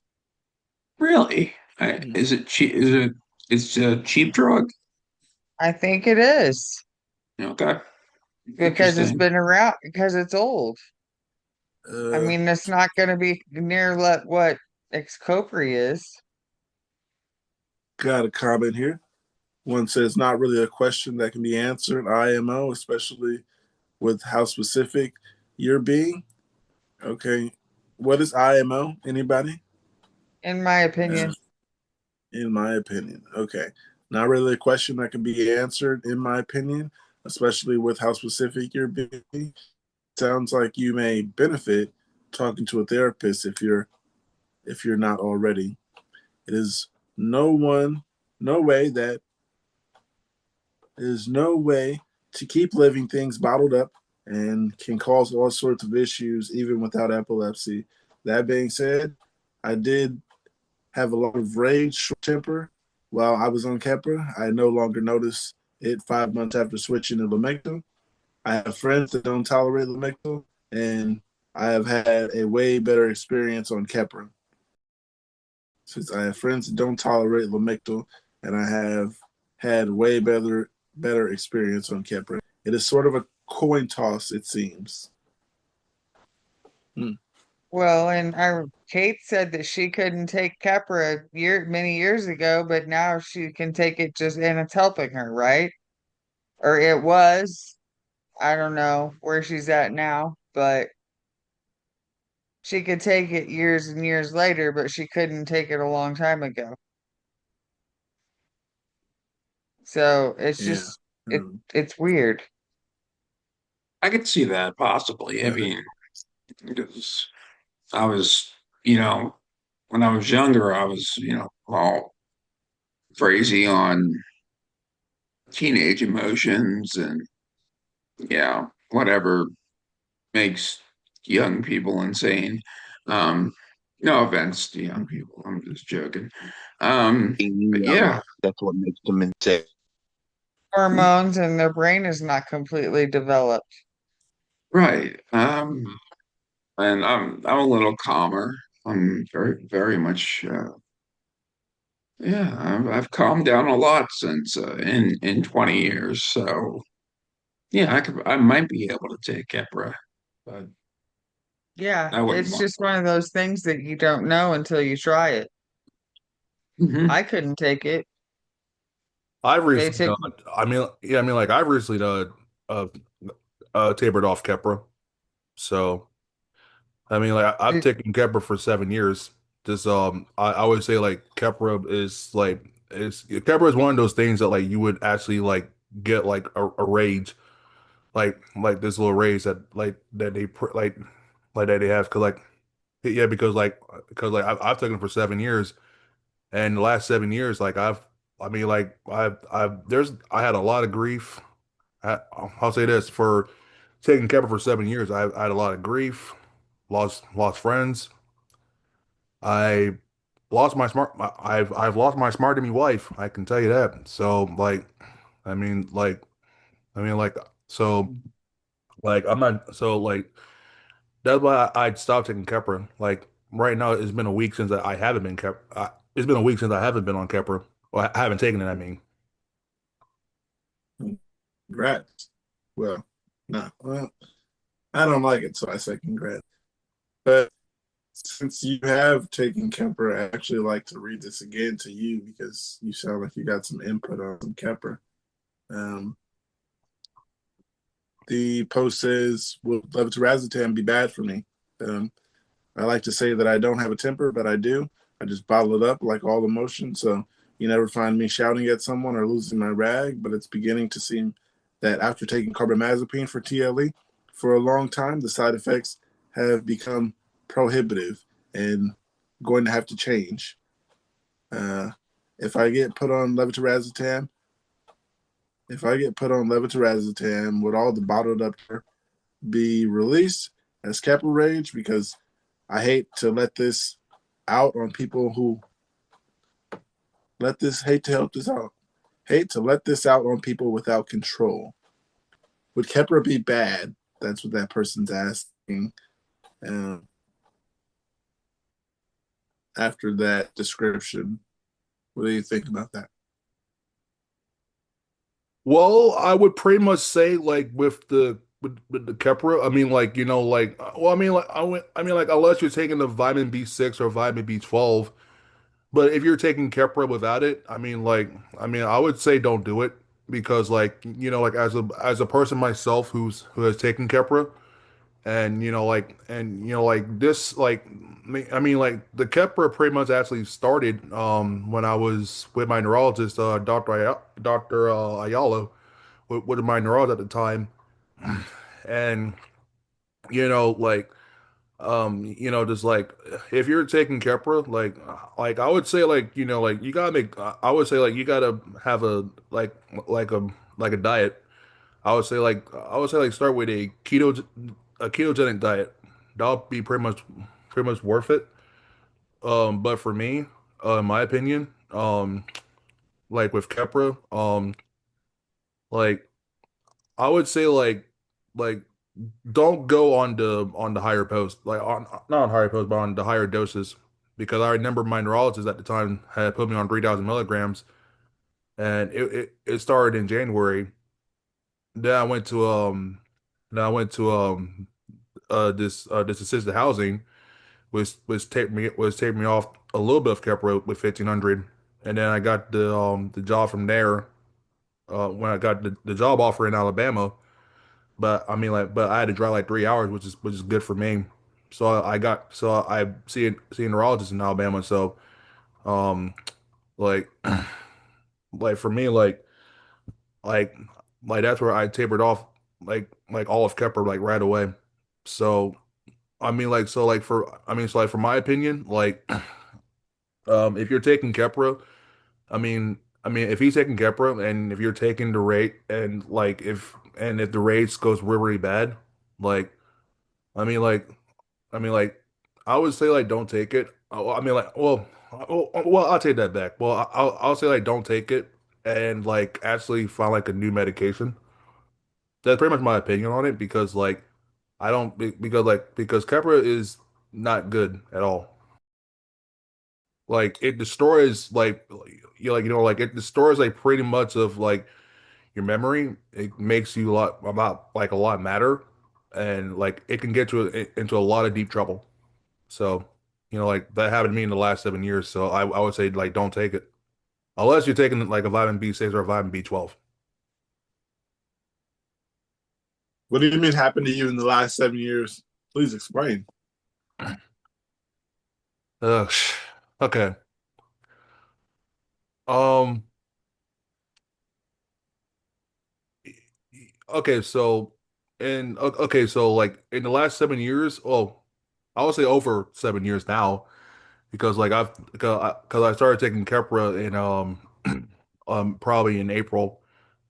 Just like in April, just I believe like there was a Florida State. I was a doctor who moved to Seattle and actually put me on there. And the doctor that moved to Seattle actually forced me to actually take it forever.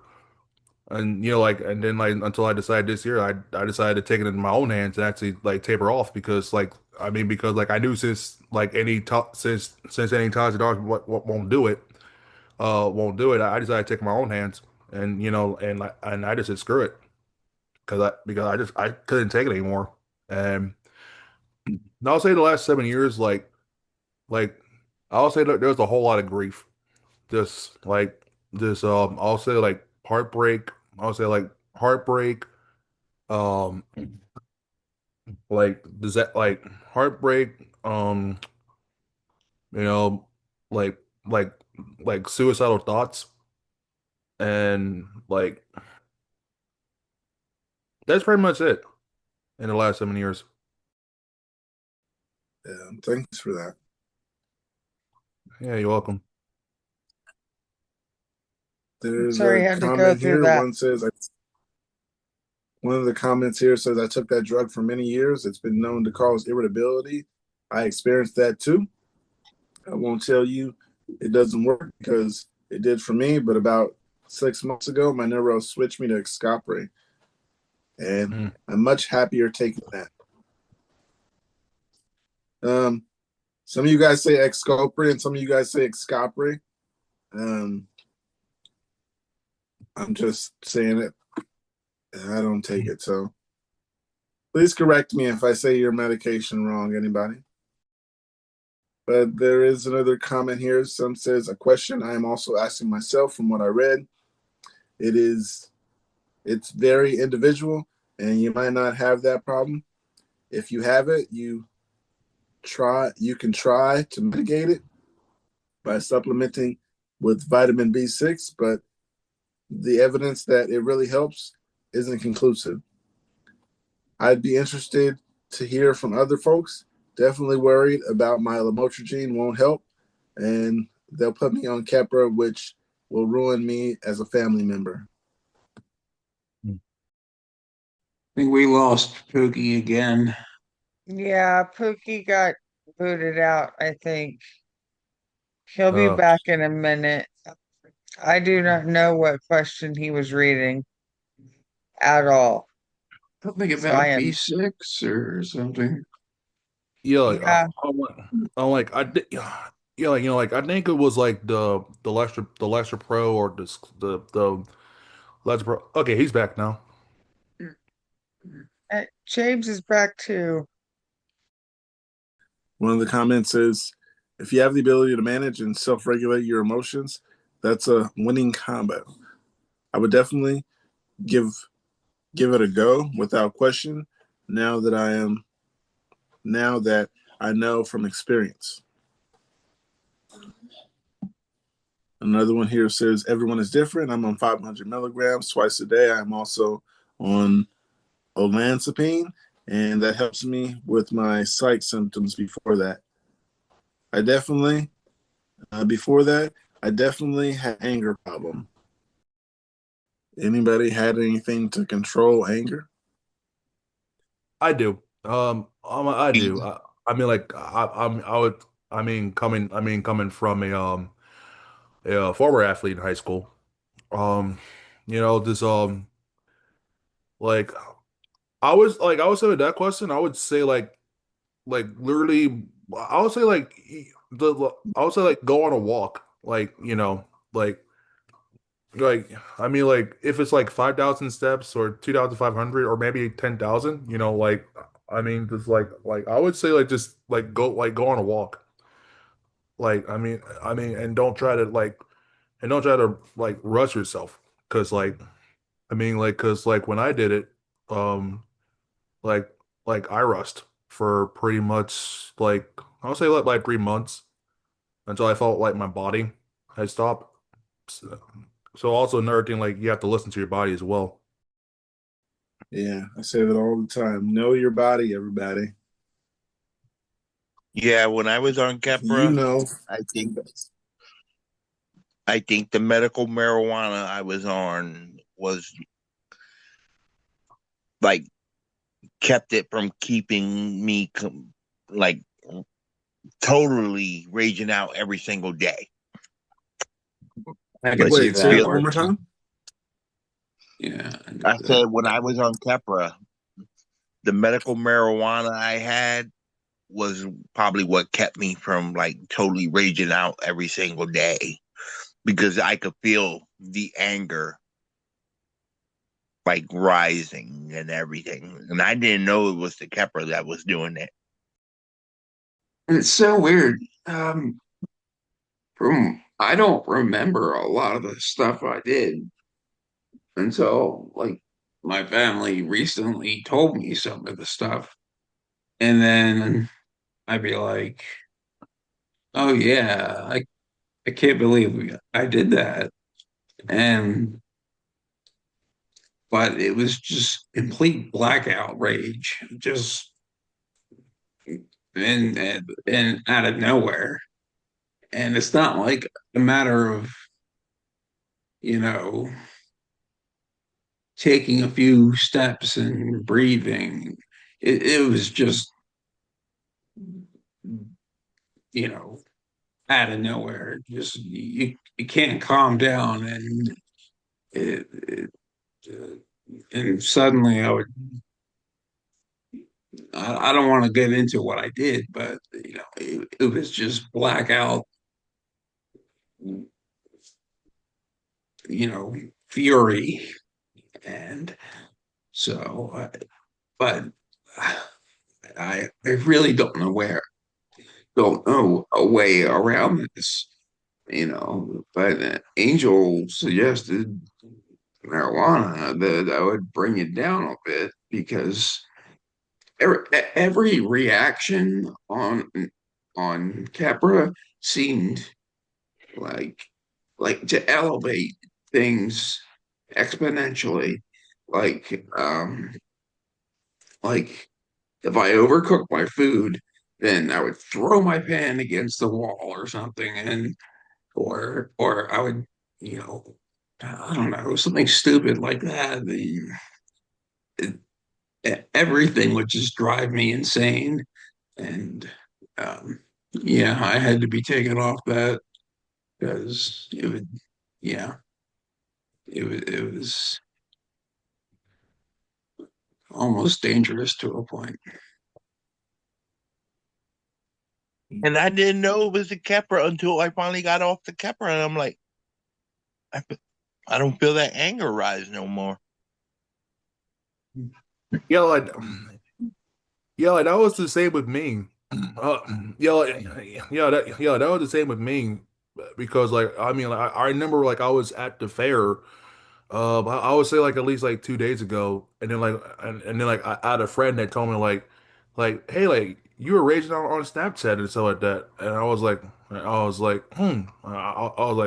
man, like I don't remember all this, but I don't remember all this, and then like I remember like after that, like a college friend had told me all about it, and then I was like, man, goddamn, I'm like, goddamn.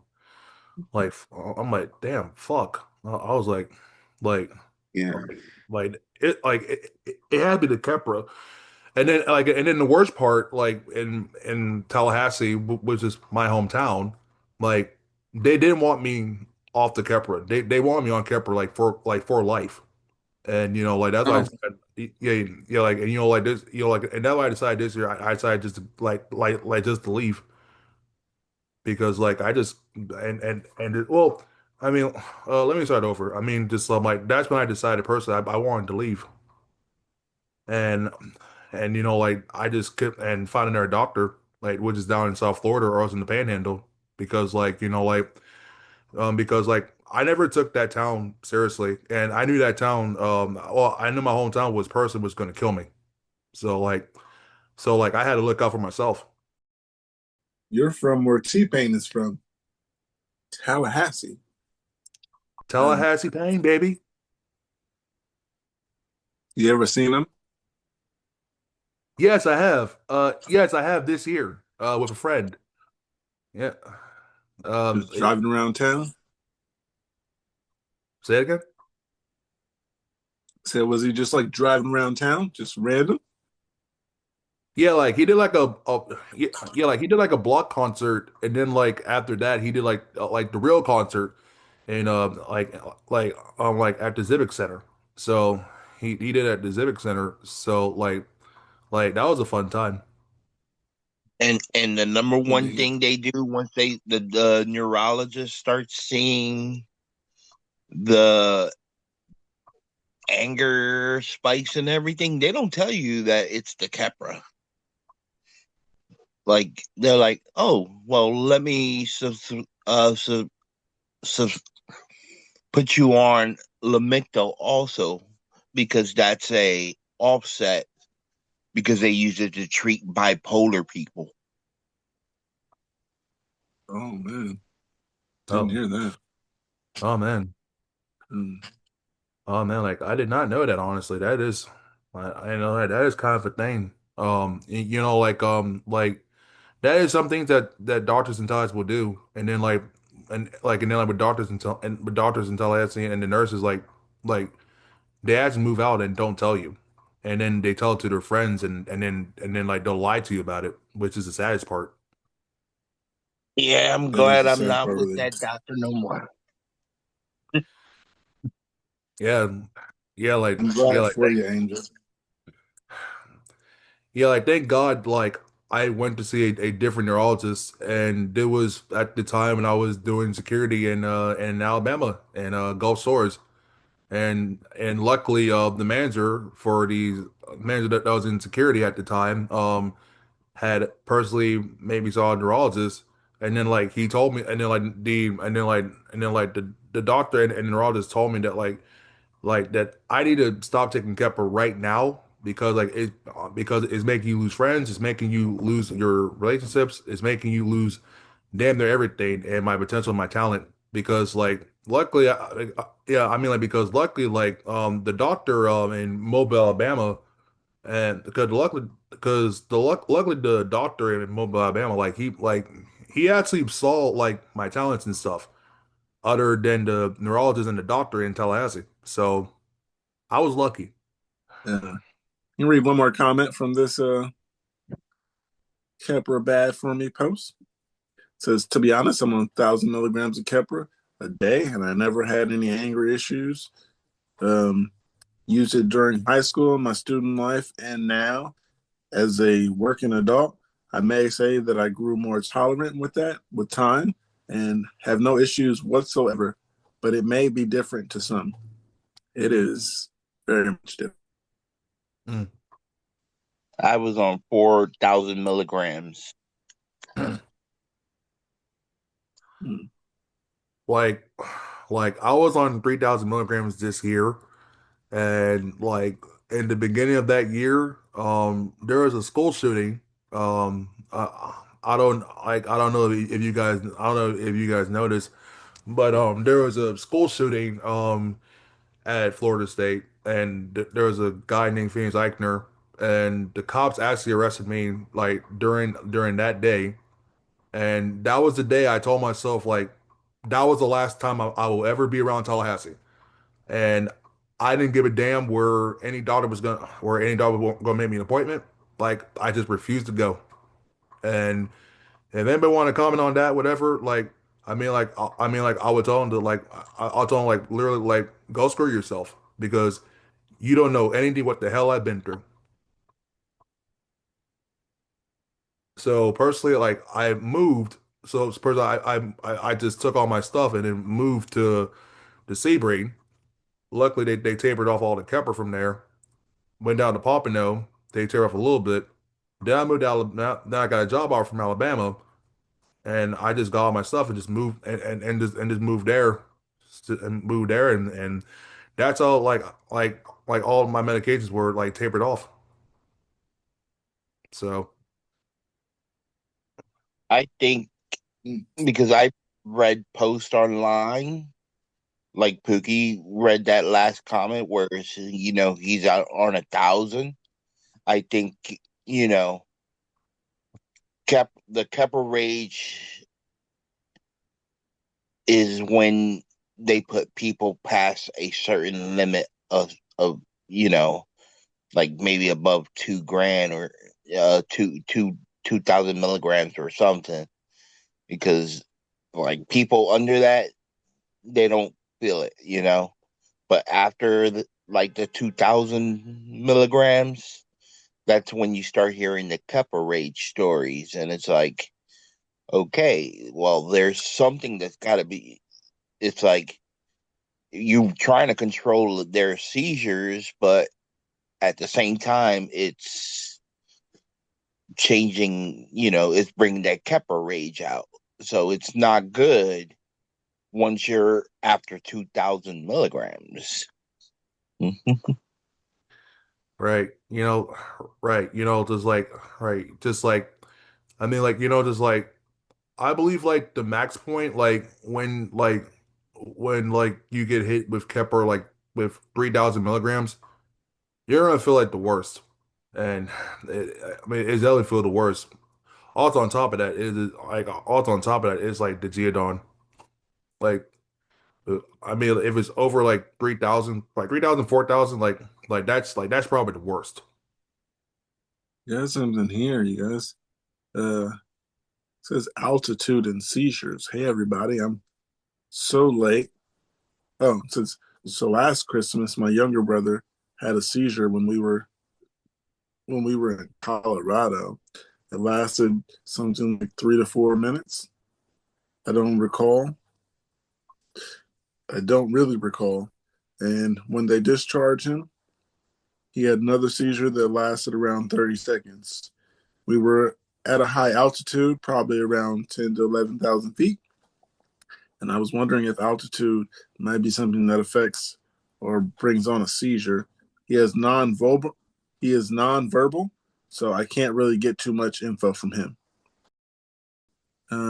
This comment says, "While it's never happened to me, I wouldn't be surprised. Really, the higher up you go, Denver, Quito, Machu Picchu, etc.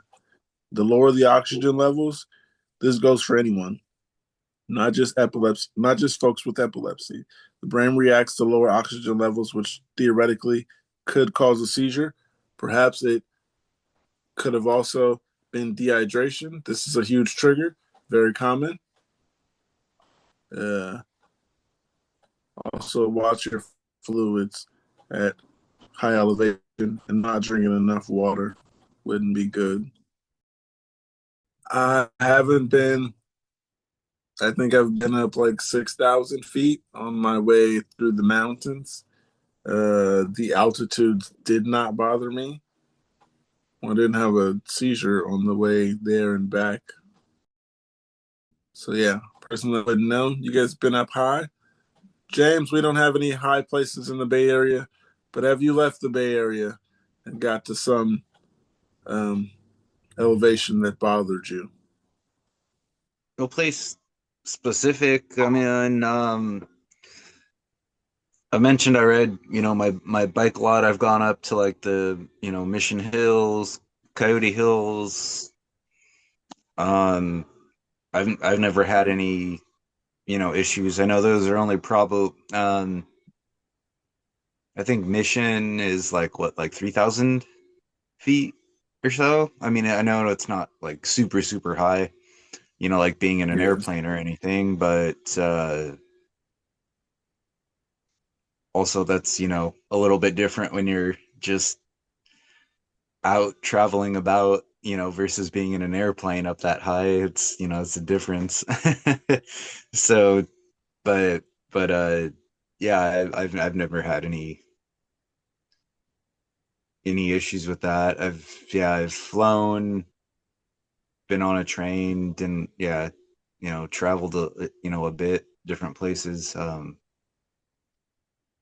Haven't had any issues with it. So, but like we always say, everybody's always different, right? So, Angel, did you have something?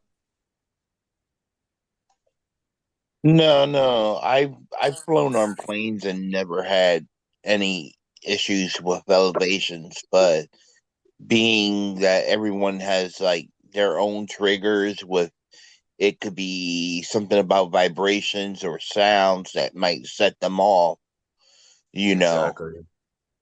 And his brother being nonverbal, that might be a hard thing to like find out. I'd say that's something to check with your doctor. Let them know things like that happens. I'm not sure if there's anything you can do about that, but the other person did say staying hydrated would help. I'm not exactly sure because I'm not a doctor, but I take all precautions. I mean, anything that somebody with epilepsy can suggest, and try to stay hydrated and avoid altitudes however possible. That makes me thinking though, like, would that be the same for somebody who's 10,000 feet above ground on top of a mountain, and then there's 10,000 feet for some people who might be in a skyscraper or something? Could that be different? No, I Or, figured that would be the same. It's altitude.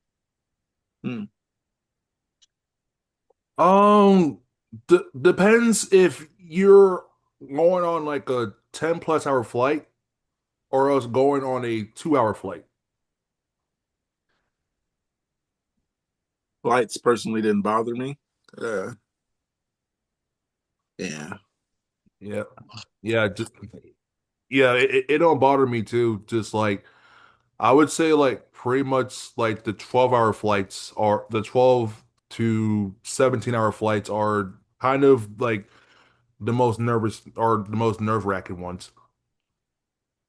Yeah, I mean like just like only reason I'm saying is because like I went from Atlanta to Florida, then from Florida to Lagos, Nigeria. That's where my family's from. So Nice. How was that? It's probably very pretty over there. oh yeah, oh yeah, oh yeah, in Nigeria, like it was completely fun. Like, just like I was out there for a wedding. But the saddest part is I saw my grandfather for the last time. Well, I saw my grandparents like for the last time. I saw my grandfather. Well, my grandfather was on the hospital bed, and then like he died. He died of natural causes at 92. And my grandfather was the reason why I actually started making music because he was a music artist in Nigeria. So and like my grandfather showed me the way. So I'm yeah. So I'm gonna continue for my grandparents, but also but other than that like Nigeria was fun. I got the chance to saw like many islands in Nigeria. Somewhere that would be off of the. I like to see places like that. I want to go out of the country. All right. I got something. It says, would you use an app to track seizures? Hi, I'm working on a prototype for class, and I'm wondering if people would be interested in the app. I'm ideating if a device that can track waves was available in the market and could be paired to your phone, would you use it? It would help you recognize seizures that happen during your sleep, absent seizures, or seizures that happen with no witness, and you would not be aware of otherwise. Anyone think this is something that they would use if it existed? Thanks for your help. Yes. Definitely, I would use it. I think Yes. anybody with epilepsy would use it regardless of whether they were aware or not aware. Yep, I'd use it too. I would yes. Yes, I did this for a clinical trial. which I did for a clinical trial, which I'm still on to this day. Which I'm still on to this day. So I mean, like using that. I mean, using that for using that for the seizures would definitely help. I mean, like I wish. I mean, like I wish they would do it in like two. Like in I mean, for like for over 7 years ago. That would be like pretty much the best thing for. I mean for any epileptic or anyone that has seizures. Whereas tonic clonic, focal, or grand mal. When I was back in Pennsylvania, I was supposed to be part of a clinical trial on one of those. But when they talked to me about it, I would have had to stop smoking for 3 weeks. Mm. And that was just impossible to do there. Mm. So I had to pass on it. But they were trying, No, the University of Pennsylvania was trying to develop one of those. I think I could stop smoking for a study. If I was here, I could. But back there was no way. It's just too much pain in my body. Um, I would say the longest I haven't smoked was like pretty much like in 100 days. That's how but in those 100 days, like I was taking Keppra, like when they tapered. Well, I mean, when I was taking 3,000, like that's when I had the rage, but this year like I don't have it no more. I mean, like I've been off Kepler for a week now, and I would never look back. Yeah, I was on 3,000 for the Kepra 2, Jason, for a couple of years. They backed me down finally to 2,000. I just told them I couldn't, take it anymore. So now I'm on something different, and I've backed down on the Kepra a little bit. But um, just out here, how it goes, I don't know how to word it or anything. I have separate health issues. So I am prescribed morphine, but now because of how the laws and everything has changed within the last couple of years, um, I have to take a drug test and have nothing in my system for it to still get my prescription filled. So I can't have obviously any marijuana in my system, and obviously that stays in your system for several weeks. Is that So state before or that, federal, James? what's up? Is that state or federal? That law that Honestly, I says don't know. That's a good question. I think it's federal, but I mean, it doesn't really matter either way, to be of course. honest. But I'm not sure what it is. So much stuff has changed, recently within the last couple of years. But basically, so I just, cold turkey didn't smoke for, a full month to make sure I passed the test. That was back in like February. And then I got my prescription filled, and then went right back to my normal habits. So when it Wait, comes back up again this year, I honestly don't know. I just probably won't like get it refilled. I really don't care. I don't use it. I could break out the bottles right now. I have like 5 or 6 months worth of it. I really don't use it unless my pancreatic issues are really, really acting up. That's the only time that I use it. I hate using it because it makes me feel really loopy, and then it makes me feel like I'm getting close to the seizure side. Yeah. um, of it. So I really don't like taking that type of, of medication. I only use it unless, yeah, like I said, I really, really just, I'm in a shit ton of pain, because of my, yeah, pancreatic issue, acting up. So I'm at the point I just don't care anymore. I don't think I'll get it refilled. I'd rather be able to just, smoke a little bit Hmm. and use that, on the casual side versus, taking a stupid pill like that, which I think that uh, those pills aren't the best for me or for any of us, right? With this. So yeah, it's probably better that I don't take it anyway. So I don't know. We'll see when it rolls back around in February and I need to get the prescription refilled, but I'm probably not going to do it. Can I stop it from there? Like, Yeah, can I stop? Yeah, what's up? just Yeah, what's up, Jason?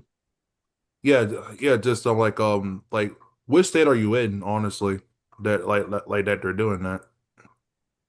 Oh, I'm in California. Yeah. So it's like at the same time, like they're super casual about stuff, but then they're also super strict about other things. It's so weird. It's so weird out here, honestly. The Uh, Yeah, that's difference what I've is heard. because That's like, morphine's yeah, an opioid. yeah, like, Yeah, yeah. I mean, it's fair. I realize why they, restrict it and everything. You don't want just anybody walking into a pharmacy and, being able to to pick it up. But, I've been prescribed it since, 2010. And now that the fact that they're getting super, super strict on it, I still do want some, like, in the, I don't know what you want to call it, like in my reserve, in the back for when I do have my other health issues, kick up. I I need something to to help out, but at the same time I understand why they don't want just somebody walking in there and, refilling it and, grabbing tons of bottles of it and all that stuff. But yeah, it's frustrating. I'm rambling now. I'm sorry, guys. you're fine. Just like I was the same way. I was the same way that when they had the school shooting, like there was a school shooting in Tallahassee. Well, there was a school shooting like at least like 7 months ago. Like I think I already, I think I already said this story, but but since you're here, like there was a there was a man that had that had a Trump hat that was actually that actually shot pretty much around like the whole campus of Florida State, and then like there were like two other shootings around like around the whole like around my neighborhood, and I was heading to class during that time, and then they detained me, and they let me go. The next day, they put me as a mistaken man, and like that was the last time I ever stepped foot in that town. And ever since I moved to I believe in like I moved from Tallahassee to Mobile, Alabama, and I took all my meds with me. I took all my meds with me, and I never saw that town ever again. Yeah, it's crazy. It's just like, yeah, the saying or the old thing, yeah, just, one person messes it up for everybody else, right?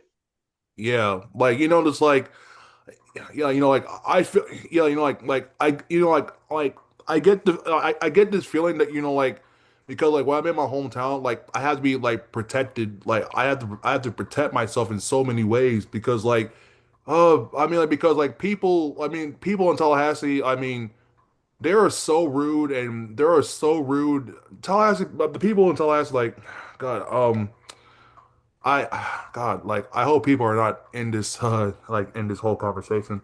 But the people in people in Tallahassee, like the I know, like they were so toxic, narcissistic. I mean, like just I mean, just I don't know. I just told myself like I just couldn't do it anymore. Like I was tired of this shit. I mean, like I thought I'd just move and just taper off the medications, like everything all at once this year. That I could take it anymore.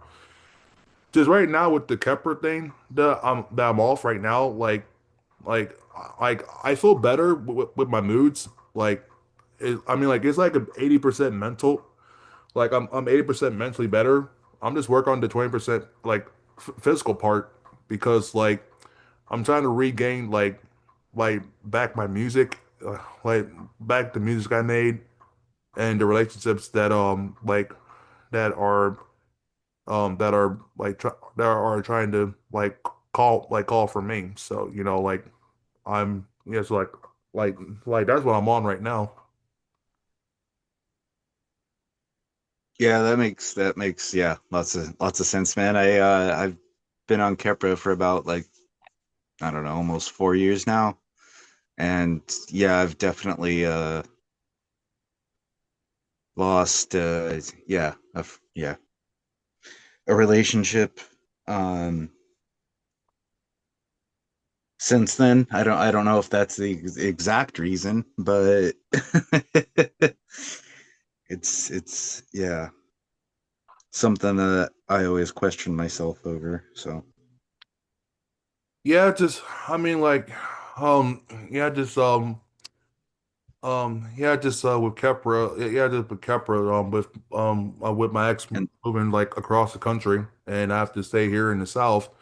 I mean like it is part of it. Like that was it was yeah, and so. like I said, at that time, that was when I was still on the 3,000 a day. The I switched to the 2,000 a day about 6, 8 months ago or so. So it's only been yeah a little bit. I switched to that, and then Vimpat off of phenatonin around the beginning of the year, around February. Uh, So it's been yeah, been some different stuff this year, but uh, yeah, it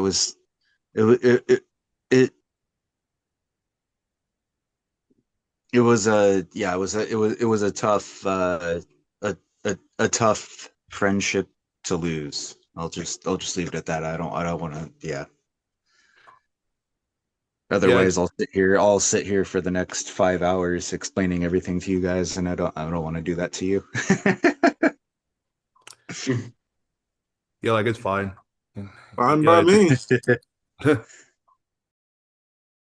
Yeah, sorry, you guys. My camera went out earlier and I came back and I was like, let me listen to the great conversation that's going on here. For some reason, my service keeps going out. I'm going to have to move closer to the router, uh, but not today.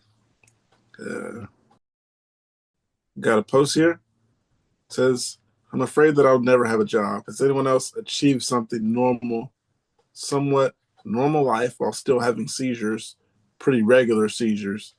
Someday I want to have money of my own to own a house, have a boyfriend, and almost have a normal life. Has anyone achieved this? My life is pretty normal. I mean, I have seizures, I have epilepsy, but my life is pretty normal. Uh, um, like, um, like I would say yes. I mean, like for me, like I would say yes, and it could be possible. I mean, like, I mean, like, first of all, like, I would say, like, you have to like get rid of the self doubt because of seizures, because because like here's one thing I've learned like from my music and with touring because like I did a lot of shows in Tallahassee.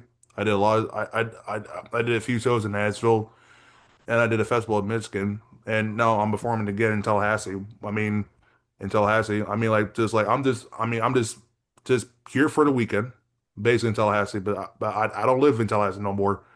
But like for me like you got to raise all the self-doubt, and you got to raise all the self-doubt, and like just like I don't know like if the person does journaling, but I would say like do journaling, like like because like if you journal like you would if you journal I mean like you'll have like a lot of like really good thoughts, also like really good thoughts, and also like having a have a like a gratitude list, also budget as well, like budgeting like is very very important, especially in like I mean like especially in today's economy, because we got because like I believe we got the most evil the most evil health person that's in the White House now, which is Robert F. Kennedy Jr. I pretty much didn't want to say his name on here. Yeah, gotcha. Hey, your opinion is your opinion. I don't judge you. Yeah, I definitely agree with you. He's not the smartest person with health stuff. Yeah, just I would say Well, like yeah, just leave it yeah, at that. yeah. Hmm. Okay. I do got some of the comments here. One says, yes, I have pretty rough epilepsy in which I've managed to take a couple of nasty falls and bust up a couple teeth. And as I type, a huge chunk of my tongue is missing from the latest one.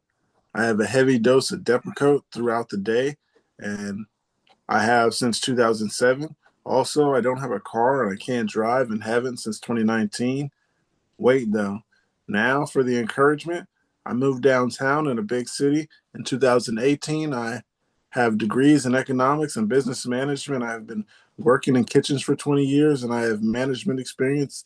In fact, I'm taking a break right now, waiting this, waiting this, oh, writing this from writing a letter of recommendation for one of my old employees. I played hockey ice. I thought it was ice hockey. There you go, Pat. I played hockey ice completely when I was young and still occasionally get on the ice to this day. I am in my 40s and I am unmarried with no children, but I have had girlfriends on and off over the years, and I have a nice apartment downtown. I wouldn't say it's been a smooth ride up to this point or that it been easier, uh, would have been easier without this affliction. However, I don't think my life has been that messed up. I have been employed since 1998, pretty much nonstop. You can do it. Don't let anything scare you. Don't let anything scare you. Fuck what anybody else thinks. Seizures don't make things any easier, like I said, but don't let things turn it into a run of anxiety and fear either. Another one says, I'm 30, 30-year-old male with JME. I have seizures maybe every few months. I work as a teacher's assistant and I ride my bike and take a bus every day to work. Yeah, like I said, That's my not life is me. pretty That's not me posting. my life is pretty normal. You guys' life is normal, right? I mean, things are different, but it isn't as different as someone who might feel like their life is totally off just because they have epilepsy. That might be someone who just got epilepsy and they be like, life is over and all No, that yeah, I stuff. know. I was just joking. Yeah. Yeah, they have seizures and they work at a school. I was just, yeah, sorry. Oh no, I was joking with you, James. I'm just saying, like my life has, like the guy said, a few afflictions, but nothing that bothers me too much. You just gotta, um, I was gonna say, you just gotta get epilepsy and live with it. You just gotta find things that make you happy. Yeah. Yeah, I do things to try to keep myself happy and doing things that are fun and things that are keep me from stress. One says, yes, I've had epilepsy since I was 13 and now I'm 40. I went to college. I have 2 master's degrees, lived on my own for 10 years, have a full-time job, and got married to the love of my life last summer. I've never been able to drive. Epilepsy definitely impacted my life deeply. I think when you have a disability like epilepsy, you get creative in transportation, you make it work. And just having a life. It took me a long time, but I was able to cultivate a tight group of friends and date eventually. What made a big difference was living in the center of my city and walking distance from my job. Do not ever let anyone tell you that you can't have a good life while having seizures. Another one says it's definitely possible for many of us. I'm 34 years old. I have been a homeowner for 11 years. I have a husband and a daughter. I have a decent career in accounting and finance. I wasn't diagnosed with epilepsy until I was 31, but my focal seizures started when I was 14. So I achieved all of what with temporal lobe epilepsy. It's challenging at times, but I count myself lucky. We are very lucky, as that guy referred to us. So I'm thankful. Say that again. Oh, oh, I was just responding, just thankful. Medical misogyny. It says medical misogyny, and then there's 2 question marks, and then there's a post. Guessing the person's accent is this medical misogyny. It says, it's a beautiful month since I've had my new neuro and had that chat, but every time I think about it, it makes me feel slightly annoyed. Now, I'm a trans guy, but I don't have my name and gender marker legally changed yet. Not on hormones either. Usually the doctors I go to are nice about it, but my new neurologist is ... old, a bit old fashioned.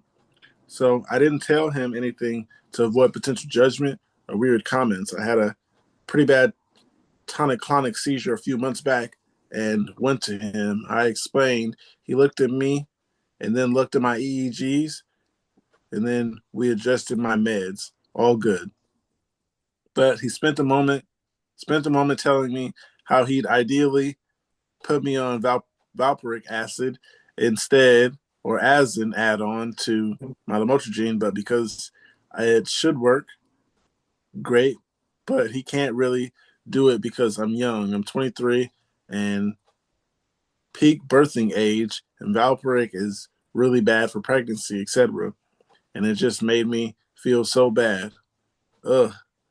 Not even in gender dysphoria terms, but because it's such an odd thing to say. He didn't ask, and I didn't mention that I don't have a partner, don't plan on having kids, etc. He's a good doctor, don't get me wrong, but it's my first time hearing something like that from a doc, and it made me feel so weird. How do you feel? How would you feel about this? Um, How old are they? 23. So they were 23. That's just a unique situation. Yeah, that's hard to really answer. Like, yeah, It is a very unique situation, and I can yeah. understand why they would have feelings about it and be confused. And it Like, yeah, I don't want pos- to be derogatory or anything toward that person, but no, I that wasn't saying that at all. that's just I'm yeah, just super unique, for lack of a better it, term. I'm guessing that, like they said, the doctor's a little bit older and old fashioned and maybe doesn't really understand and maybe Yeah, not that delicate in matters and wouldn't uncomfortable and didn't know how to handle it, would be my exactly. thoughts. But what are the facts of this case then? What's going on? I missed it. So yeah. You want me to read the post again? No, if possible. Just the basic facts. The patient is transgender and she Trans doesn't like. guy, and the doctor was gonna. Okay, so I'm taking it a trans guy is a. I'm not even sure how to put those markers. So is that a guy that is born a guy or Born female but transitions to male would be a trans guy, I believe. okay? I believe that they were born female because they said that they don't plan on having kids. Right. It Oh, was in yeah. reference And getting the pregnant. post So was I in believe that they were reference to born. Yeah, I believe that they were born a female, but now are identifying as a male. Again, where is Mark For this when we need him? specific situation, I think. Go ahead, Jeff. I said, where is Mark when we need him? Right. We need a hotline. Right. Anybody can be whatever they want. I just No.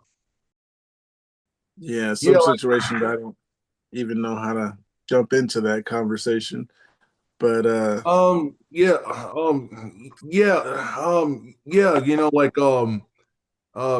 this kind of reference me to an interview. I mean because like I do music and and stuff like that. People also my artist name is Jordy Hendricks. I think people actually listen to it and stuff like that. But like I had there was a reference about like with gay and trans people and stuff like that. I remember the interviewer was telling me about that. There was at I guess at the Diffenbach building, and the radio was and they had a radio station called FVS 89.7, and they had asked me about that question. I told him straight up, I mean, like I don't hate gay and trans people, but I don't talk to them. It just based on their decisions, pretty much. Yeah, it's Okay, so what else in this? This person doesn't like their doctor. I think they're just saying is this medical misogyny, but then the person's also saying that he's a good doctor, but it's my first time hearing something like this from a doc. He basically was telling them, you don't want to put you on this medication because of the possibility of getting pregnant and stuff like that.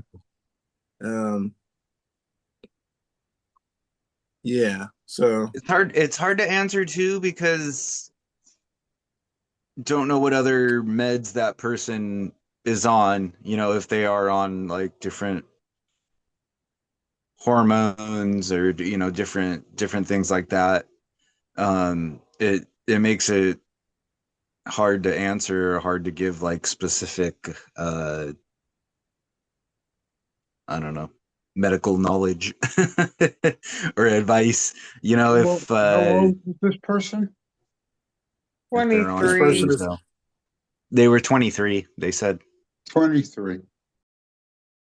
The doctor is saying things about pregnancy, even though the person is now a male. So I guess it's offensive. I don't think I have the words because I don't want to offend anybody on the internet because the internet is a tough place. I think Running we don't social know media. enough about I think we don't know enough about the subject really to comment.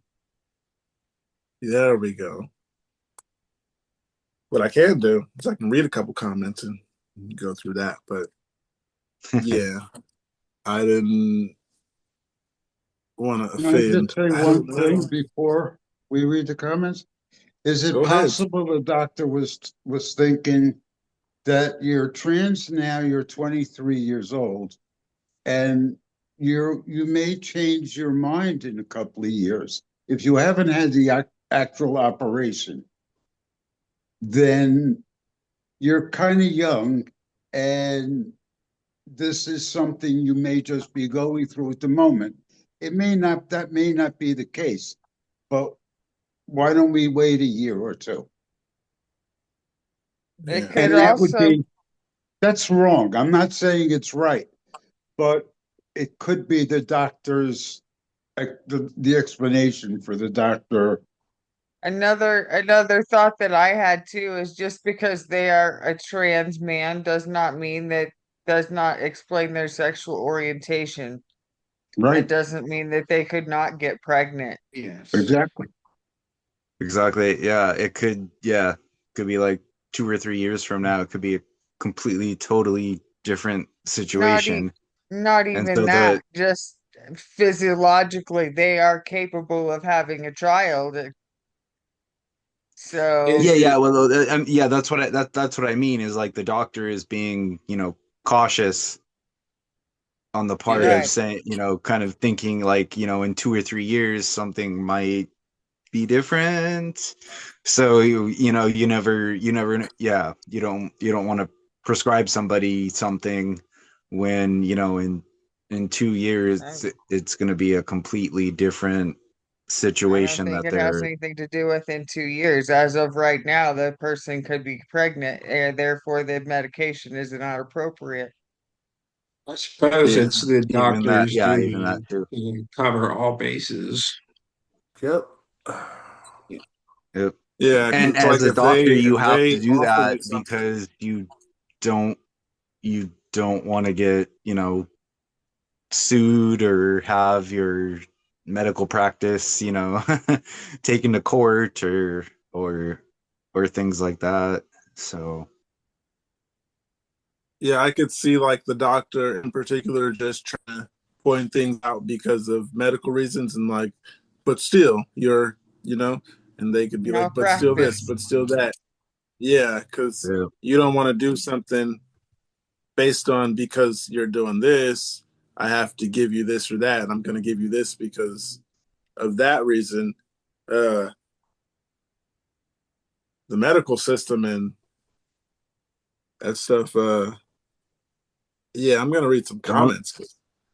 The topic of this kind of leaves me confused a lot about not knowing a lot, but I guess comments will let me know everything I might want to know. Well, let me know Yeah, something. Anybody don't even else? get me started on the a medical system here in America. Yeah. Oh, oh yeah. So Do not even get me started. Do not get me comment on that. Just like I mean, like if I yeah, because like if that happens, I'm finna actually smoke a blunt and actually just watch the whole charade because I don't feel like ranting. Like if I was the old Jason on Kepler, I would rant, but I'm not on Kepler, so it would not happen. first comment here says, sadly, it's very much a real thing. Medical stuff for females are based around their ability to reproduce. It's put more important. It's put more important than our actual health. Even when someone says they don't want kids, they get told they're young and that will change their mind, or maybe their future husband will want kids. It's more weird that you haven't experienced it yet. Advocate for yourself and ask for med changes if you feel it's best. It's a best decision for you. I went through that really bad. I wanted to get my tubes tied when I was after my son was born when I was, let me see, 24, and I got my hysterectomy about 5 years or within the last 5 years. Finally, Your after, husband, huh? your husband No, had you change your mind. no, I had to fight for it through about 15 different doctors. And several other procedures and I had other Right. surgeries and all kinds of stuff before they finally believed me that I was in severe pain and I needed a hysterectomy, and they finally did it. And whoa, surprise, surprise, it fixed the problem. Sorry you had to deal with Yeah, that. I'd been in severe pain for like 5 years. But Andrew, you're a woman. What do you know about your own body? I know, right? I wanted to get my tubes tied when I was 24, 25, but I was told I was too young. I might change my mind by a male doctor. And then I had that fiasco, for another decade. Sorry you Long had to down go the through road. that. Doctors suck. So hard being, yeah. That's all Uh, there is to it. Doctors suck. I mean, some doctors are great, but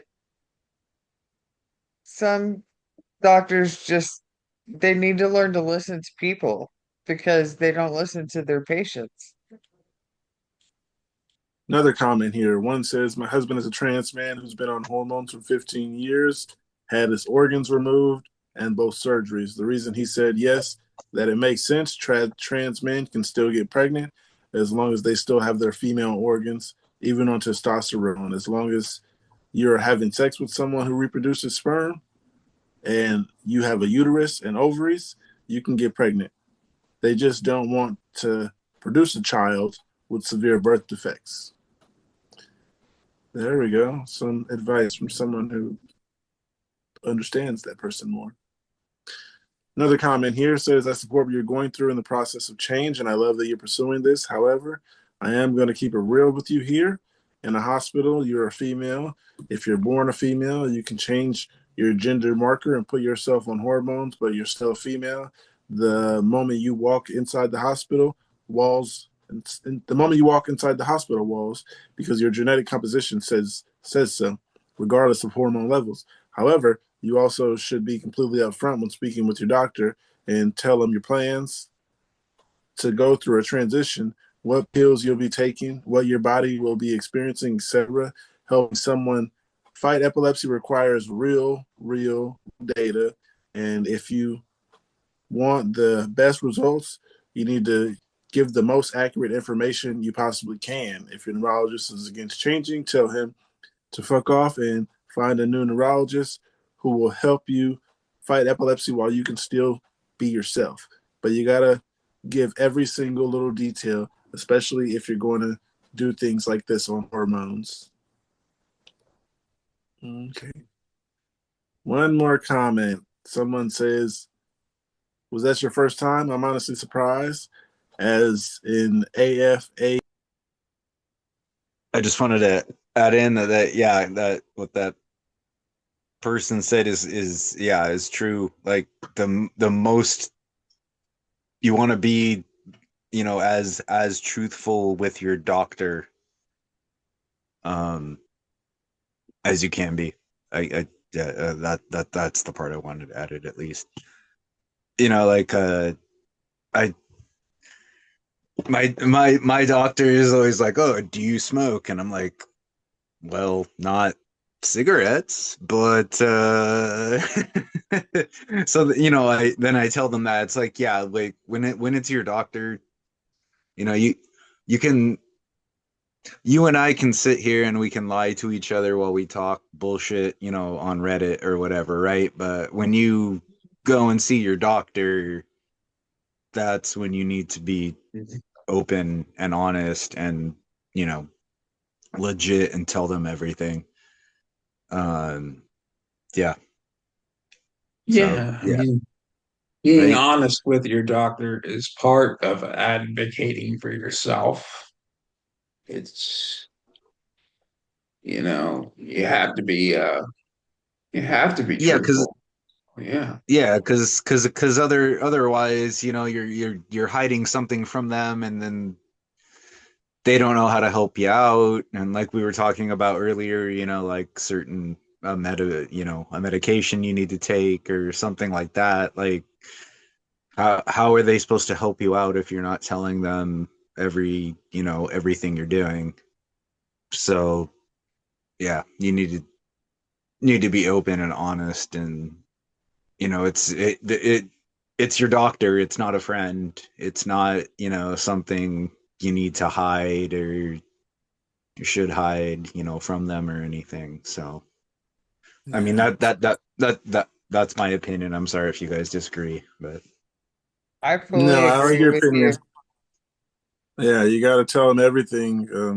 If you want someone to help you, and I mean, yeah, knowing what's going on with you actually it helps.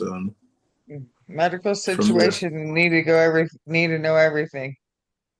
yeah, because they could be trying to help one thing and not knowing you have something else going on.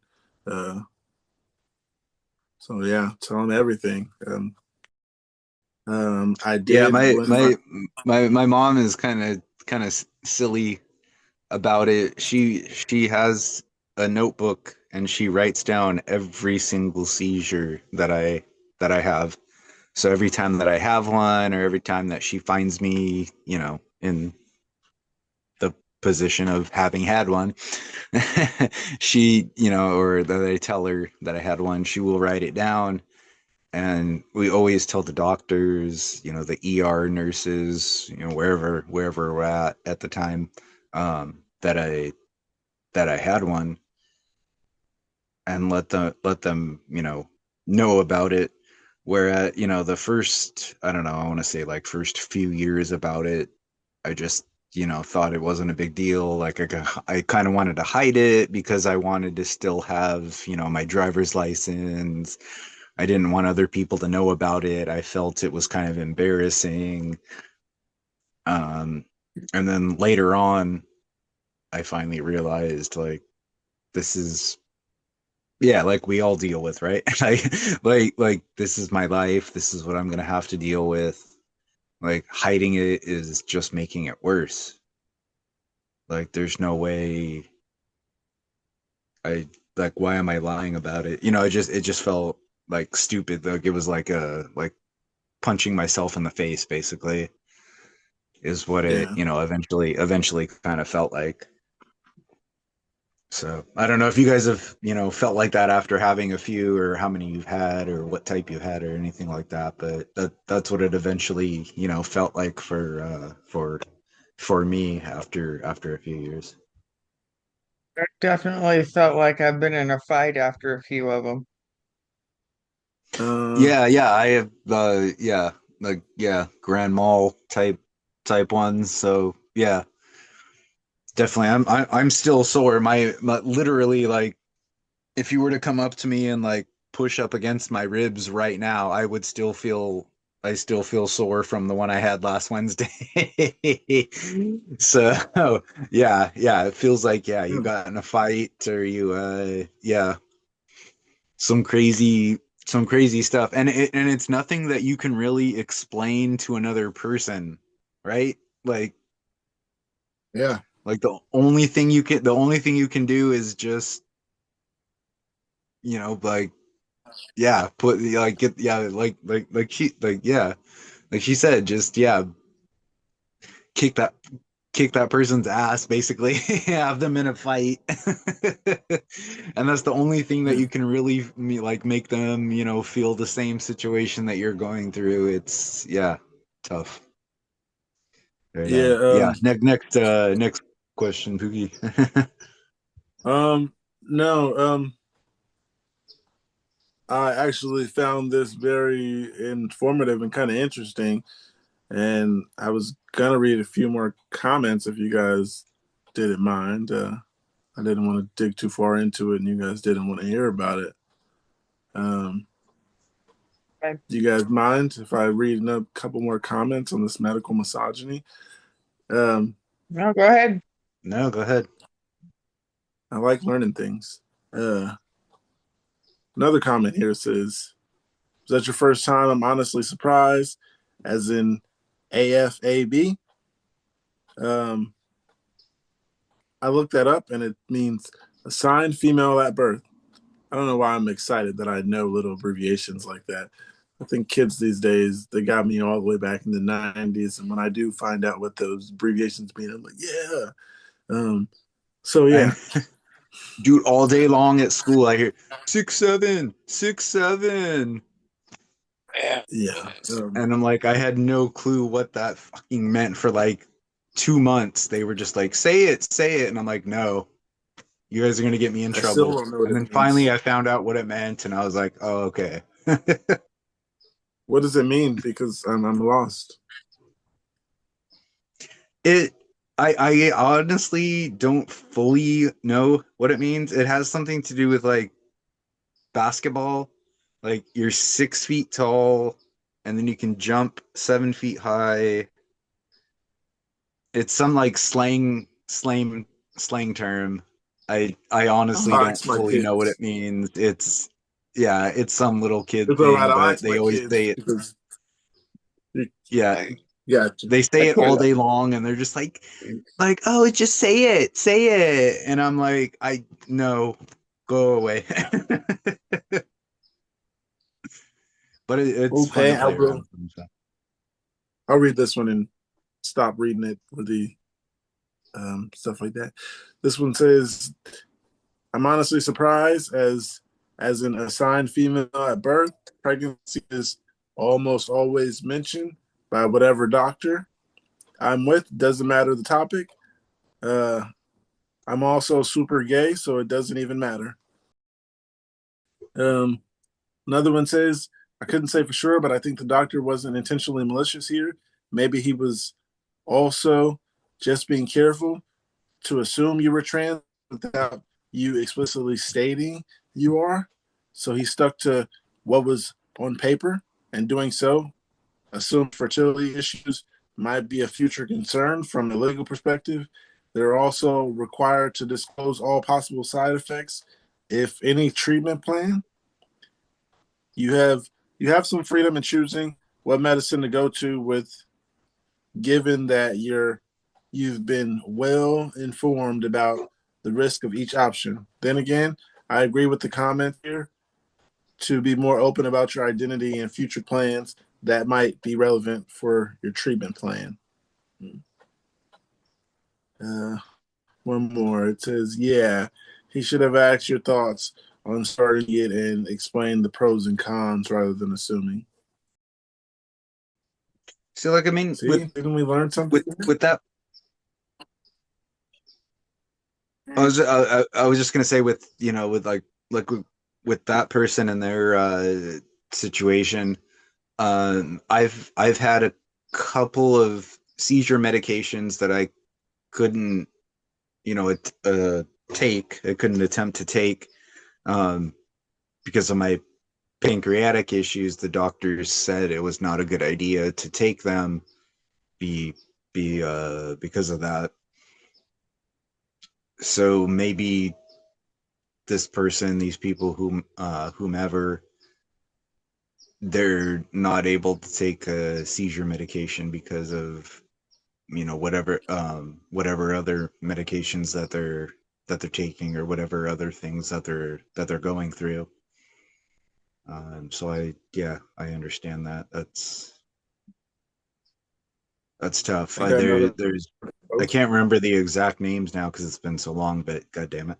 But there's two medications that I know I can't take um because it has pancreatic side effects. So I can't take them. So whatever else this person is on, or whatever other things they're going through, maybe they're dealing with the same thing. Where's the pancreas located? Like your upper right rib cage area, kind of. I don't know how else to explain it. For some Like reason, I just imagine the pancreas that's where it being. always hurts for me. So like your upper right rib cage area, like back behind that. That's where it always hurts. for me. So it's yeah, it's located, yeah, kind of behind there. It's by your gallbladder, right? What was that? It's near your gallbladder, right?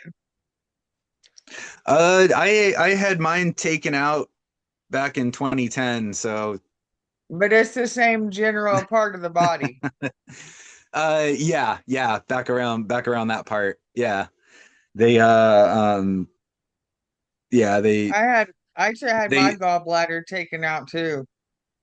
oh It's awful. yeah, it's not fun. They're like, "Oh, okay, well you might have like one or maybe two scars there." I wake up and there was fucking four different like incisions.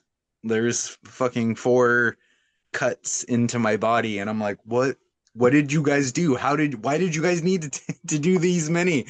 Like, oh well, we had to go in through this area and this area and this area and do this and do this. And I was like, Jesus Christ.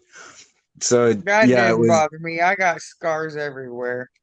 yeah, you get fucking used to it. So yeah, they took that out, and then I've also had other other procedures, endoscopic ones. So they knock you out, but they still go down through your throat and go down through your yeah, through your stomach and through your pancreas, and um check everything out, and they've opened up the ducts that are in my pancreas, and they've had to clear them out, the pancreatic ducts, multiple times. um I I'll can't bet that remember hurts. now. I can't remember now. It's been like 6 or 7 different times that they've gone down in there and had to clear them out, and it's been multiple times that yeah, I've had to go through those procedures, and I mean, it's kind of fun. You get You medication get and you good get knocked drugs. out for a little bit, yeah. But other than that, yeah, there's nothing that's nice about it. So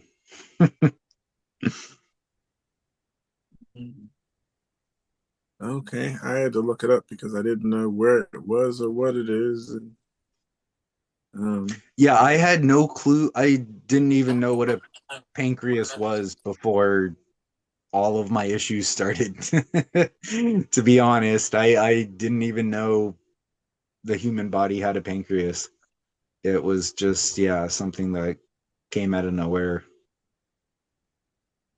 yeah, for some reason, when you said pancreas, I assumed it was somewhere between our legs or something.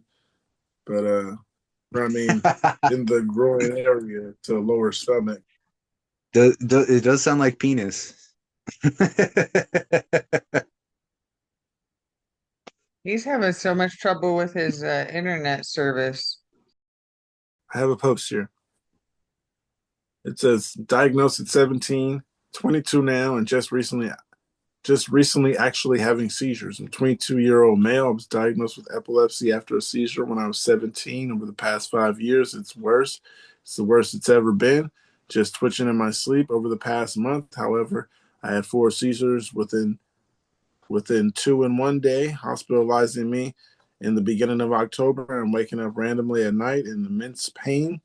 The past 2 nights when I was in the hospital, my Keppra dosage was significantly increased, and I'm wondering if this is to be expected when increasing my dosage or if I should be concerned because truthfully, I'm in a lot of pain and starting to get worried, but don't know if this could pass. Yeah, there's one comment. It says, I've had that too. It's muscle pain and it will go away. There's only one comment, but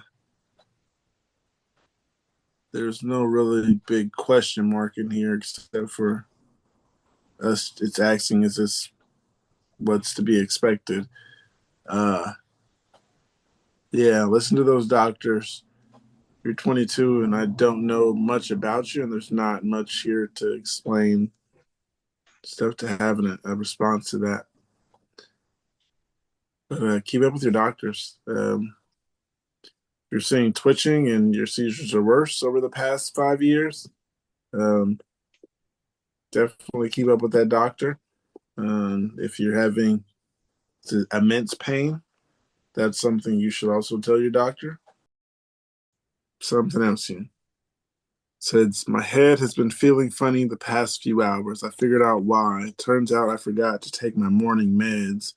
I didn't even realize until I opened my pill box to take my night dose. Sure enough, I didn't even log it in my app either. I'm sure everyone's done it, but doesn't make me feel less stupid for it. What do you think? I think you shouldn't miss taking your meds. Sorry that you missed your meds. At Yeah. this, everybody misses their meds sometimes, though. Yeah. Well, yeah, I was gonna say that too because that is actually the first comment. So I was gonna say that. One says, it happens to all of us. Glad you figured it out, and now you'll know next time you have that feeling to double check. That's the only comment. Yeah, we miss our pills time to time. I'd say you gotta pay more attention. I mean, I do because I'm trying to stay on my streak. I'm 4 months and 4 days past a seizure, and I'm usually 3 months. So that's Good that's job. something. Yeah, it's I exciting would for me. I would say if it's within like an hour or two, like 1 to 2 hours or so, like then take them. If it's longer than that, then most likely you probably shouldn't, and then just wait till your next dose. But it depends what meds you're on, what dosage, all that. As always, it depends on the person's specific dosage and everything, but I would say, yeah, give Um, it just a little bit and then take it. If not, just let it go and yeah, and relax. yeah, there's a response, but it's not in the question. I mean, yeah, in the question, it's a response to someone else's comment. The one that says, this happens to all of us. Glad you figured it out. And now, next time you have that feeling, their response was, what the hell? Oh, is this normal? Is this supposed to happen? And then the other person didn't respond. Uh, I just don't miss my meds. I was gonna say, yeah, I, I wouldn't say it's normal, but it does happen to all of us. yeah, don't miss those, and you don't have to worry about that side effect in particular. Uh, What do yeah. you do if you're really late on your meds? Like like you take them at a certain time, uh, Yeah. and let's say you're like 4 hours off or something. Do you have um, like a cutoff period where you just don't take the dosage and For me, like, yeah, 4 hours would be too far. Um, for me personally, I take just one pill of Impat, and then I take the 2,000 milligrams of Keppra. So sometimes if I go to bed like really, really early and kind of skip over the Keppra, maybe I'll take like two in the morning or something, two in the middle, in the middle of the night to kind of balance it out or so. But I won't take the full dosage. I, yeah, I do back off of it a little bit. Um, I don't take the full 2,000 milligrams. What do you guys do? If I'm late on a dose, um, uh, I wouldn't say try to catch up. I wouldn't try to catch up to a dose or like double dosing if you don't know if you've taken it. I have done the double dose, and I only knew that it's because I counted the pills later on. But yeah, you gotta take those pills. And yeah, if I miss my pills, I just kind of try to figure out if I did miss it or did not.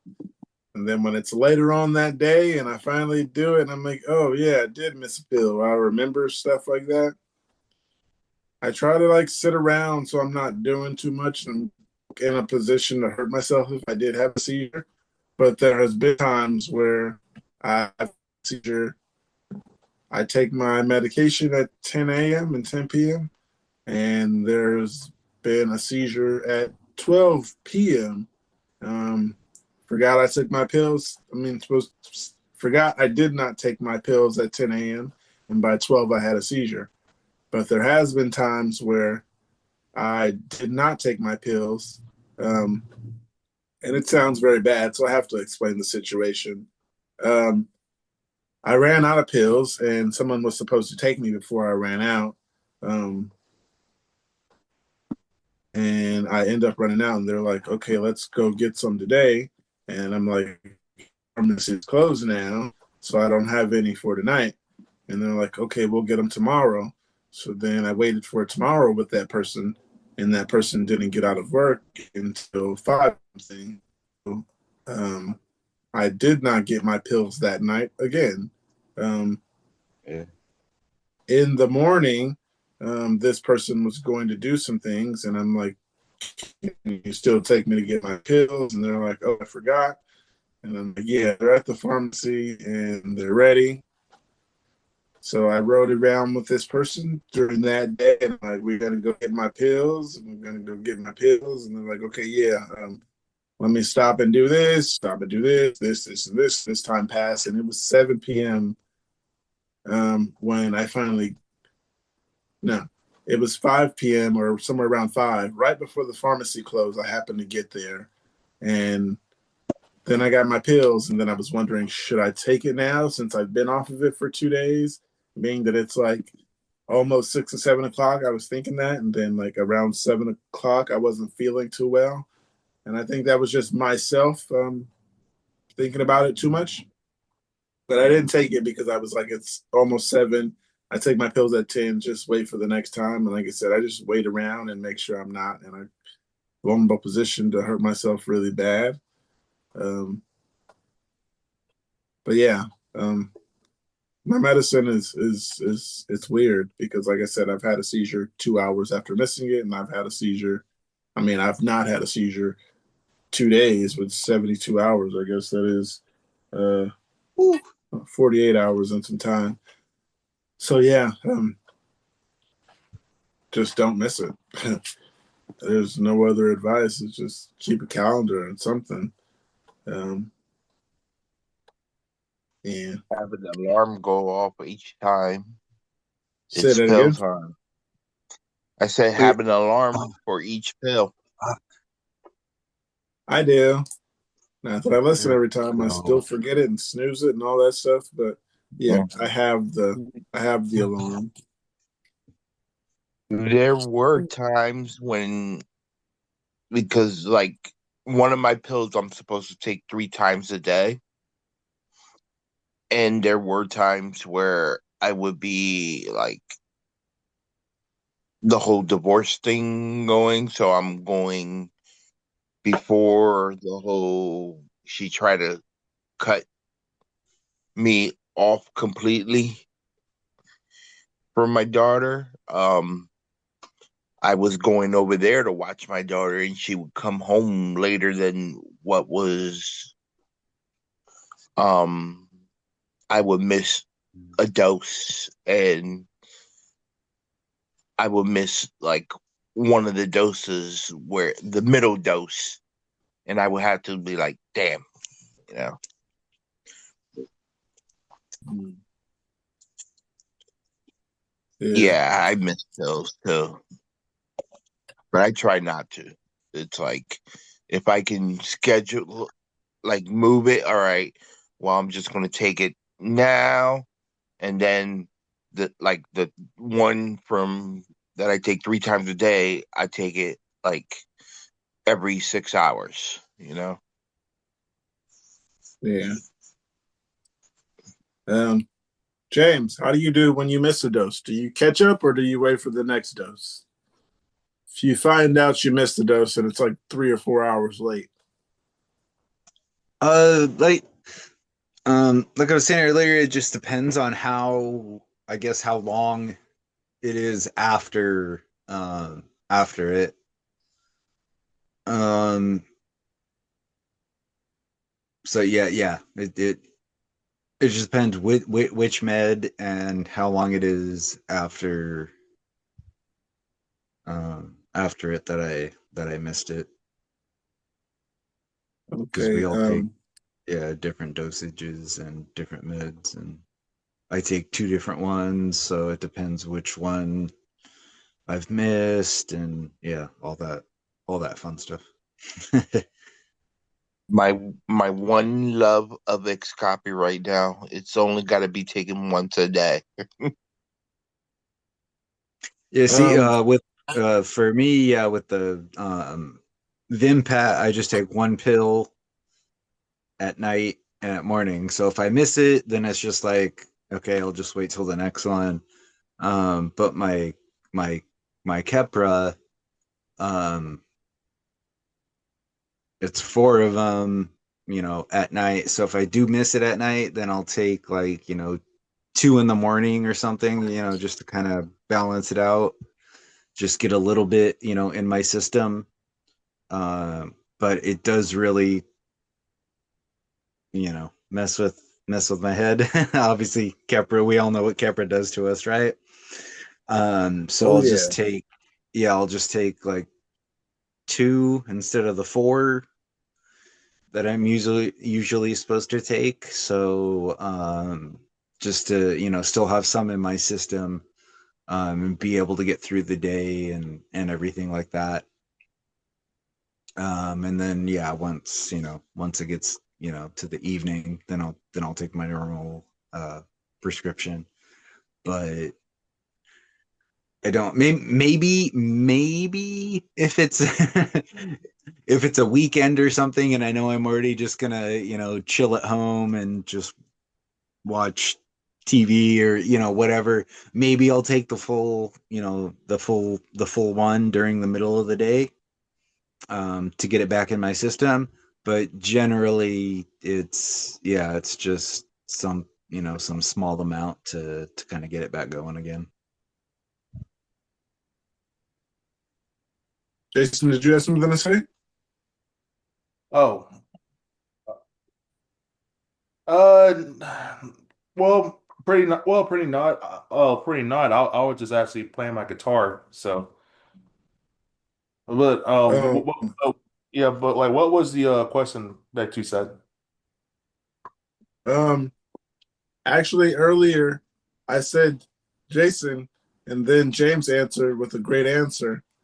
So now it's your turn. The question I asked is, when you miss a dose, if you're like 4 or 5 hours past or a few hours closer to your next dose, do you catch up by taking another dose, or do you wait till it's that time and take your regular dose? Like, it depends on like it. Well, I mean, like I'll say it depends on what you're doing. Well, it depends on what, like, how much you should take. But like, but honestly, for me, like, I take it around like at least. I mean, like at least like at least like 15 minutes like after when I eat breakfast. And the reason why I say that because like I'm pretty much like I'm pretty much like an overthinker because like I would probably like like stare off at people like I'm not saying it's like in the wrong way. I mean like I just been learning. If you're like if someone's autistic and like if someone's autistic and stuff like that, I would say like like I was like for me like I would take a 15 minutes like before well, I'm not before but after breakfast. So like I mean like for I mean just I mean so for that I mean like I had well I mean like there was one time that I missed doses and like it actually catch me a siege when I was in a PHP in Pompano. Like that's when I was trying like not to smoke and I was actually trying to stay in a sober living house. How was that for you, Jason? Like how did that go? I mean, yeah, I mean like that No, was it a would pretty be much tough for me, man. It would be tough for me. So don't like, yeah. I was just playing my guitar, but I was just playing my guitar like after. So Okay. Yeah, I was asking about the. Yeah. yeah, just like it's a classical to some like I mean like I had it since 2017. One of my like like one of my good friends actually like brought me to this. We're still friends Oh, today. nice. With a 5-day EEG, catch a small focal aware seizure. I get these awful bouts of deja vu where I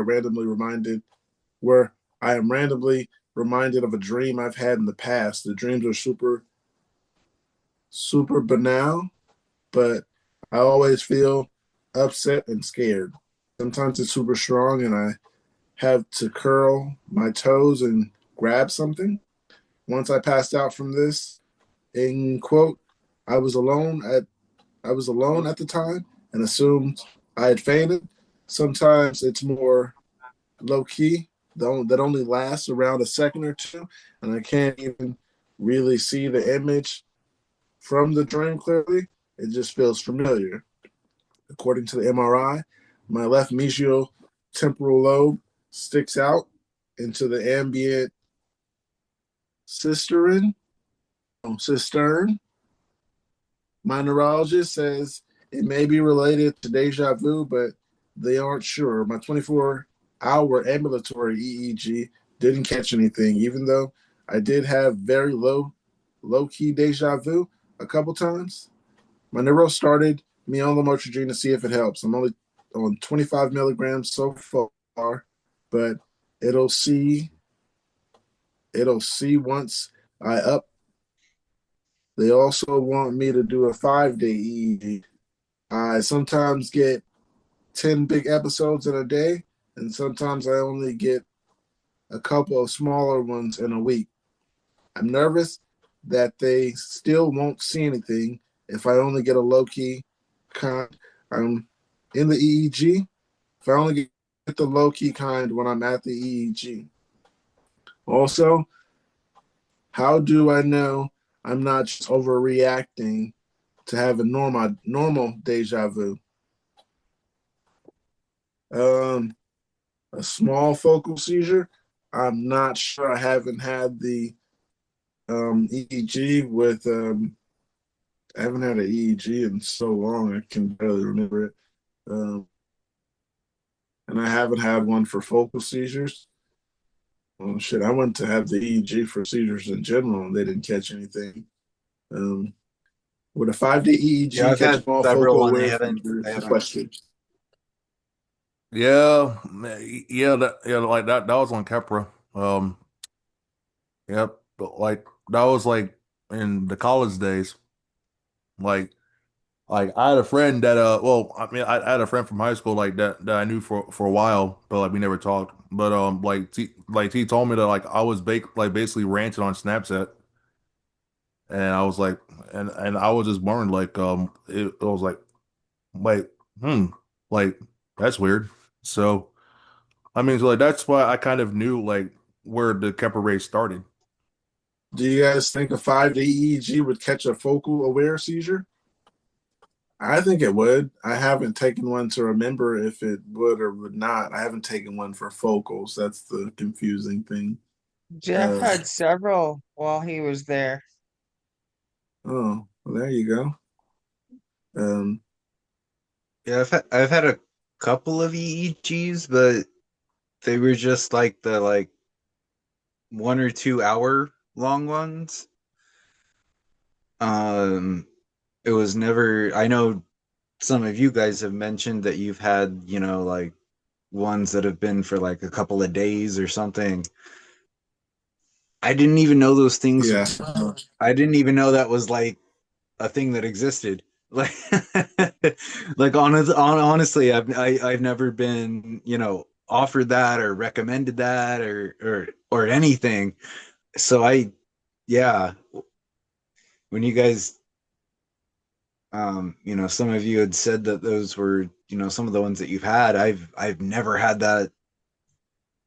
Yeah, even offered as a thing. So it was just kind of surprising that there were ones that, where you would actually stay at the hospital overnight and go through all of these different things. I've yeah, I've never had that. Anybody had, Andrea, you said you had an EEG where they looked for focal seizures? Yeah, EEG back in 22, I think it was, but at that point they weren't telling. The only thing we thought I had was TCs. They were calling all of my focals panic attacks at that point in time, and I didn't have any of them while I was there. I did have TCs while I was there, but no focals that I remember or was aware of anyway. So I know I had two seizures though. That's all I know. You had two while you were there? I had a really big tonic, really big TC the second night, I think, and then I think it was because I think I checked it on Monday. And they lowered my dose half that night, and then I had a big TC on Tuesday, and then I had another one, smaller one on Thursday, and then I think I went home on Friday. Got some comments here. One says, yes, they picked up on mine during a 24-hour EEG. Another one says, I have deja vu and it wasn't captured on my 7-day hospital EEG, but my doctor said it is possibly that it was something deeper in my brain and I wasn't able to be captured. I had no luck on a 72-hour EEG. On the 7-day hospital stay one, I had 4 the first day I showed up. EEG during focal seizures without impairment or consciousness may demonstrate focal evolving arithmetic discharges, but of importance, they may be normal on the scalp EEG. The seizure may also be limited, may be so limited in spatial distribution that the resulting electrical potential may not be picked up by the scalp EEG. This is from the NIH, National something.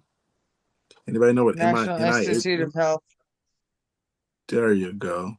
Somebody knows something. I just spent a lot of time online reading shit. That I do not always do. I think it'd be good for me though, because then I'd know things like you. But I do have another comment. I mean, a question here. It I was says, described as a person who knows a little bit about a lot of things. I know, I never know until it's time to do it. Then I'm like, I know this or I don't know this. Um, don't know. But I do have a post here. It says, Dream Tunnels and Deja Vu. This dreams thread is about remembering dreams, describes exactly the kind of deja vu I get about my interconnected network of dreams. If you have deja vu or deja vu auras, can you tell me something? Tell me something, whether what they write down about it in that thread seems aligned with your experience, or is it what they are describing a different thing from Deja Reveille. I really don't understand all the dejas in.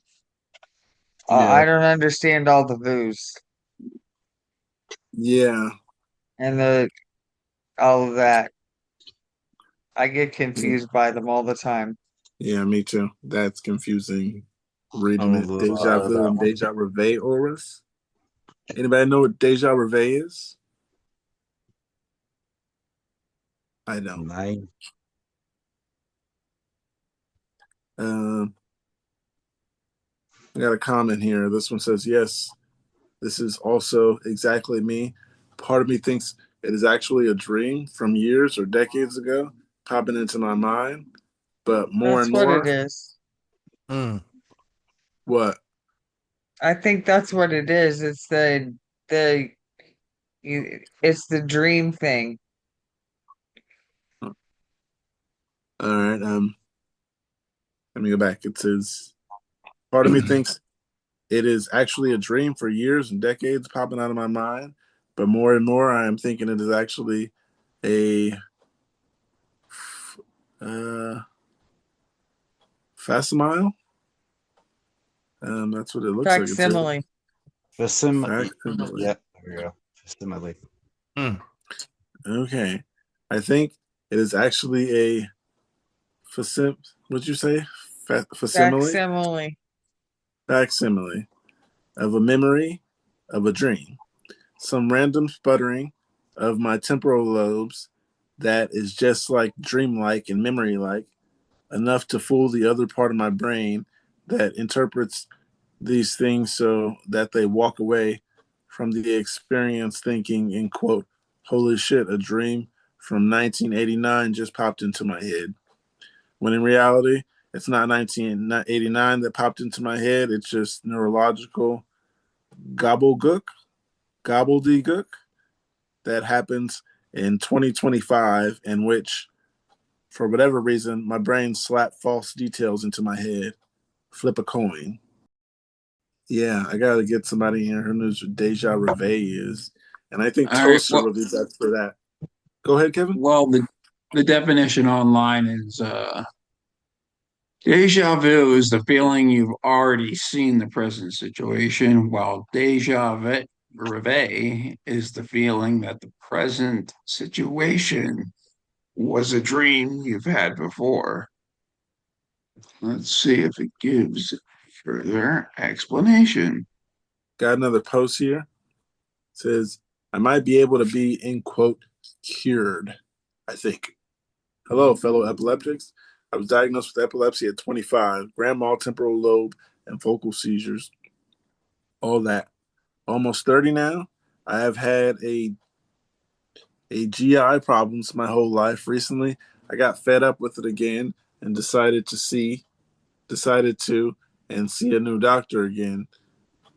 They did some blood work and came back 2 days later wanting to schedule a biopsy. Whatever blood work they did showed markers for celiac disease.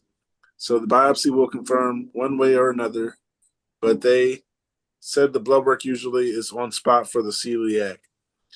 They just have to do biopsies for confirmation. In my research of celiac, I discovered that one can develop neurological issues from it if left untreated too long.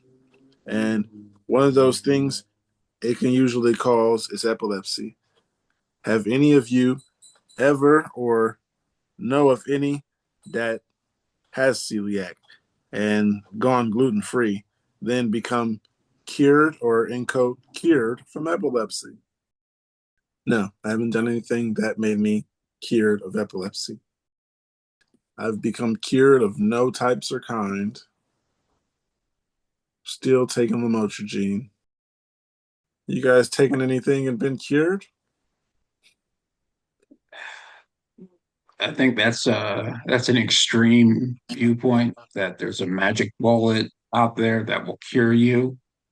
I think yeah, living a I've said this a million times, eating right and living a healthy life that will re increase your threshold make it, the seizures, Less. less common. Yeah, um, you just have to take care of yourself. It's not going to be, one food. It's not going to be like eating apples is going to cure epilepsy. It's, you know, wishful thinking. Right. Oh yeah. Oh yeah. I wanted to add one more point, and I wanted to pretty much say I mean, also like work out as well, because like if you work out, then you'll be a lot better from it. And I'm not trying to like what Kev said, everything is still true. But honestly, man, like you would have to be healthy, honestly. And I mean, that's pretty much from my take on the point. Got one here. Kind of interesting. It says, "Has your epilepsy affected you in phobias?" For me, ever since last April and going to the gas station, only for me to black out before crossing the road. Had I went left, it's a major road. Straight was gas station. I was luckily went straight, but fell in the parking lot face first into a grand mal seizure. I come to the ambulance. I come to in the ambulance with a paramedic screaming at me. What drugs did I take? To the point I'm screaming, I'm crying, I'm epileptic. I don't do drugs. Please stop. It took his partner to stop him. I then pass out again, waking in the hospital, just crying from it all. Fractured nose, rashed face is caused. It caused me to develop agoraphobia. And since the thought of leaving my home terrifies me to the point I have extremely bad anxiety attacks, I'm so afraid now that this hurts. Admitting this hurts me, and I hate myself because I'm asked constantly to go out, but I can't anymore. I'm going to the doctors. I need days to prepare or I cancel now. I'm basically dead inside, except for the fear and depression with self hate because of one explosive incident. Once I found out that my father was told they're not allowing him to ride with them so I could be treated as the POS druggie, that they thought I have a VNS FFS magnet on wrist. I'm about to go get a tattoo as an epileptic across forehead just to say avoid this, and I'm terrified of needles, but I'm way more terrified of this. Has anyone developed a new phobia like this from epilepsy, seizures? I hate myself. I feel more broken than ever, and nothing is going to stop it. Epilepsy has not affected my phobias. Since I've gotten older, for some reason, I've become afraid of the dark. I'm not afraid of the dark as to the lights go off and I'm screaming or anything like that. It's more like when I have a seizure or when I'm asleep, I see dark figures, I guess. Maybe like if I'm laying down and I look in the corner, sometimes just laying there, I got to turn on the light to see if something's in the corner. You know what I mean? I get that. I'm not necessarily afraid of the dark. I always get this. Let me turn on the light and see what that is, or It let me weirds close you that out. door. Yeah, it's very confusing. But um, yeah, I haven't developed any new phobias from I've epilepsy gotten a lot. seizures. I've gotten a lot more cautious. There you go. Good word to put what I was trying to say. Um, me too. Just about things in general. Like, I'm much more careful because I noticed that with all of my medications, my balance is terrible.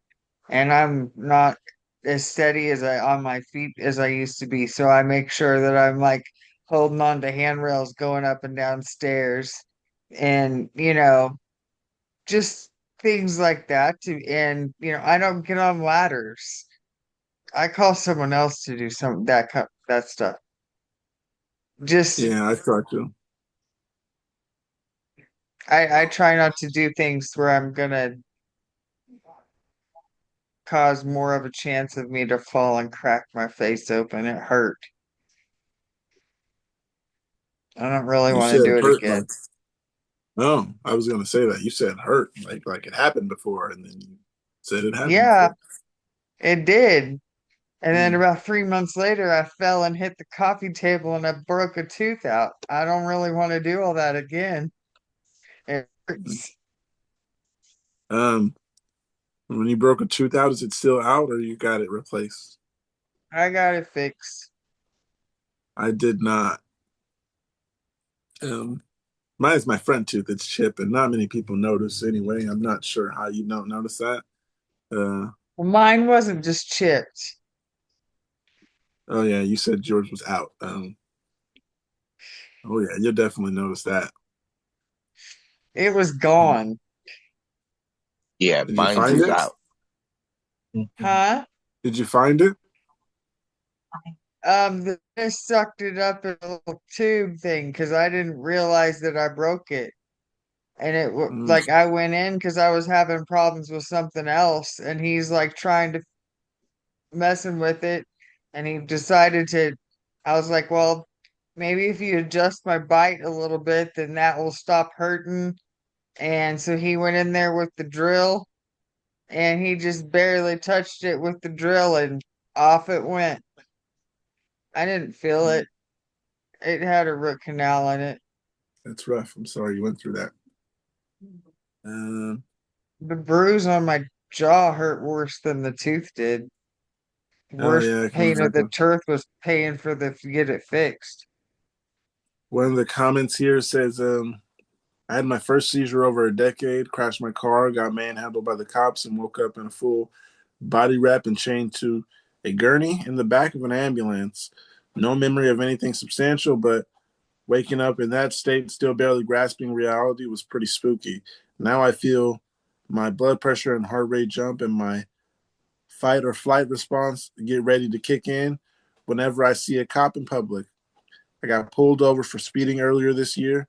Stupid, I know. I was passing someone in the left lane on a two-lane freeway.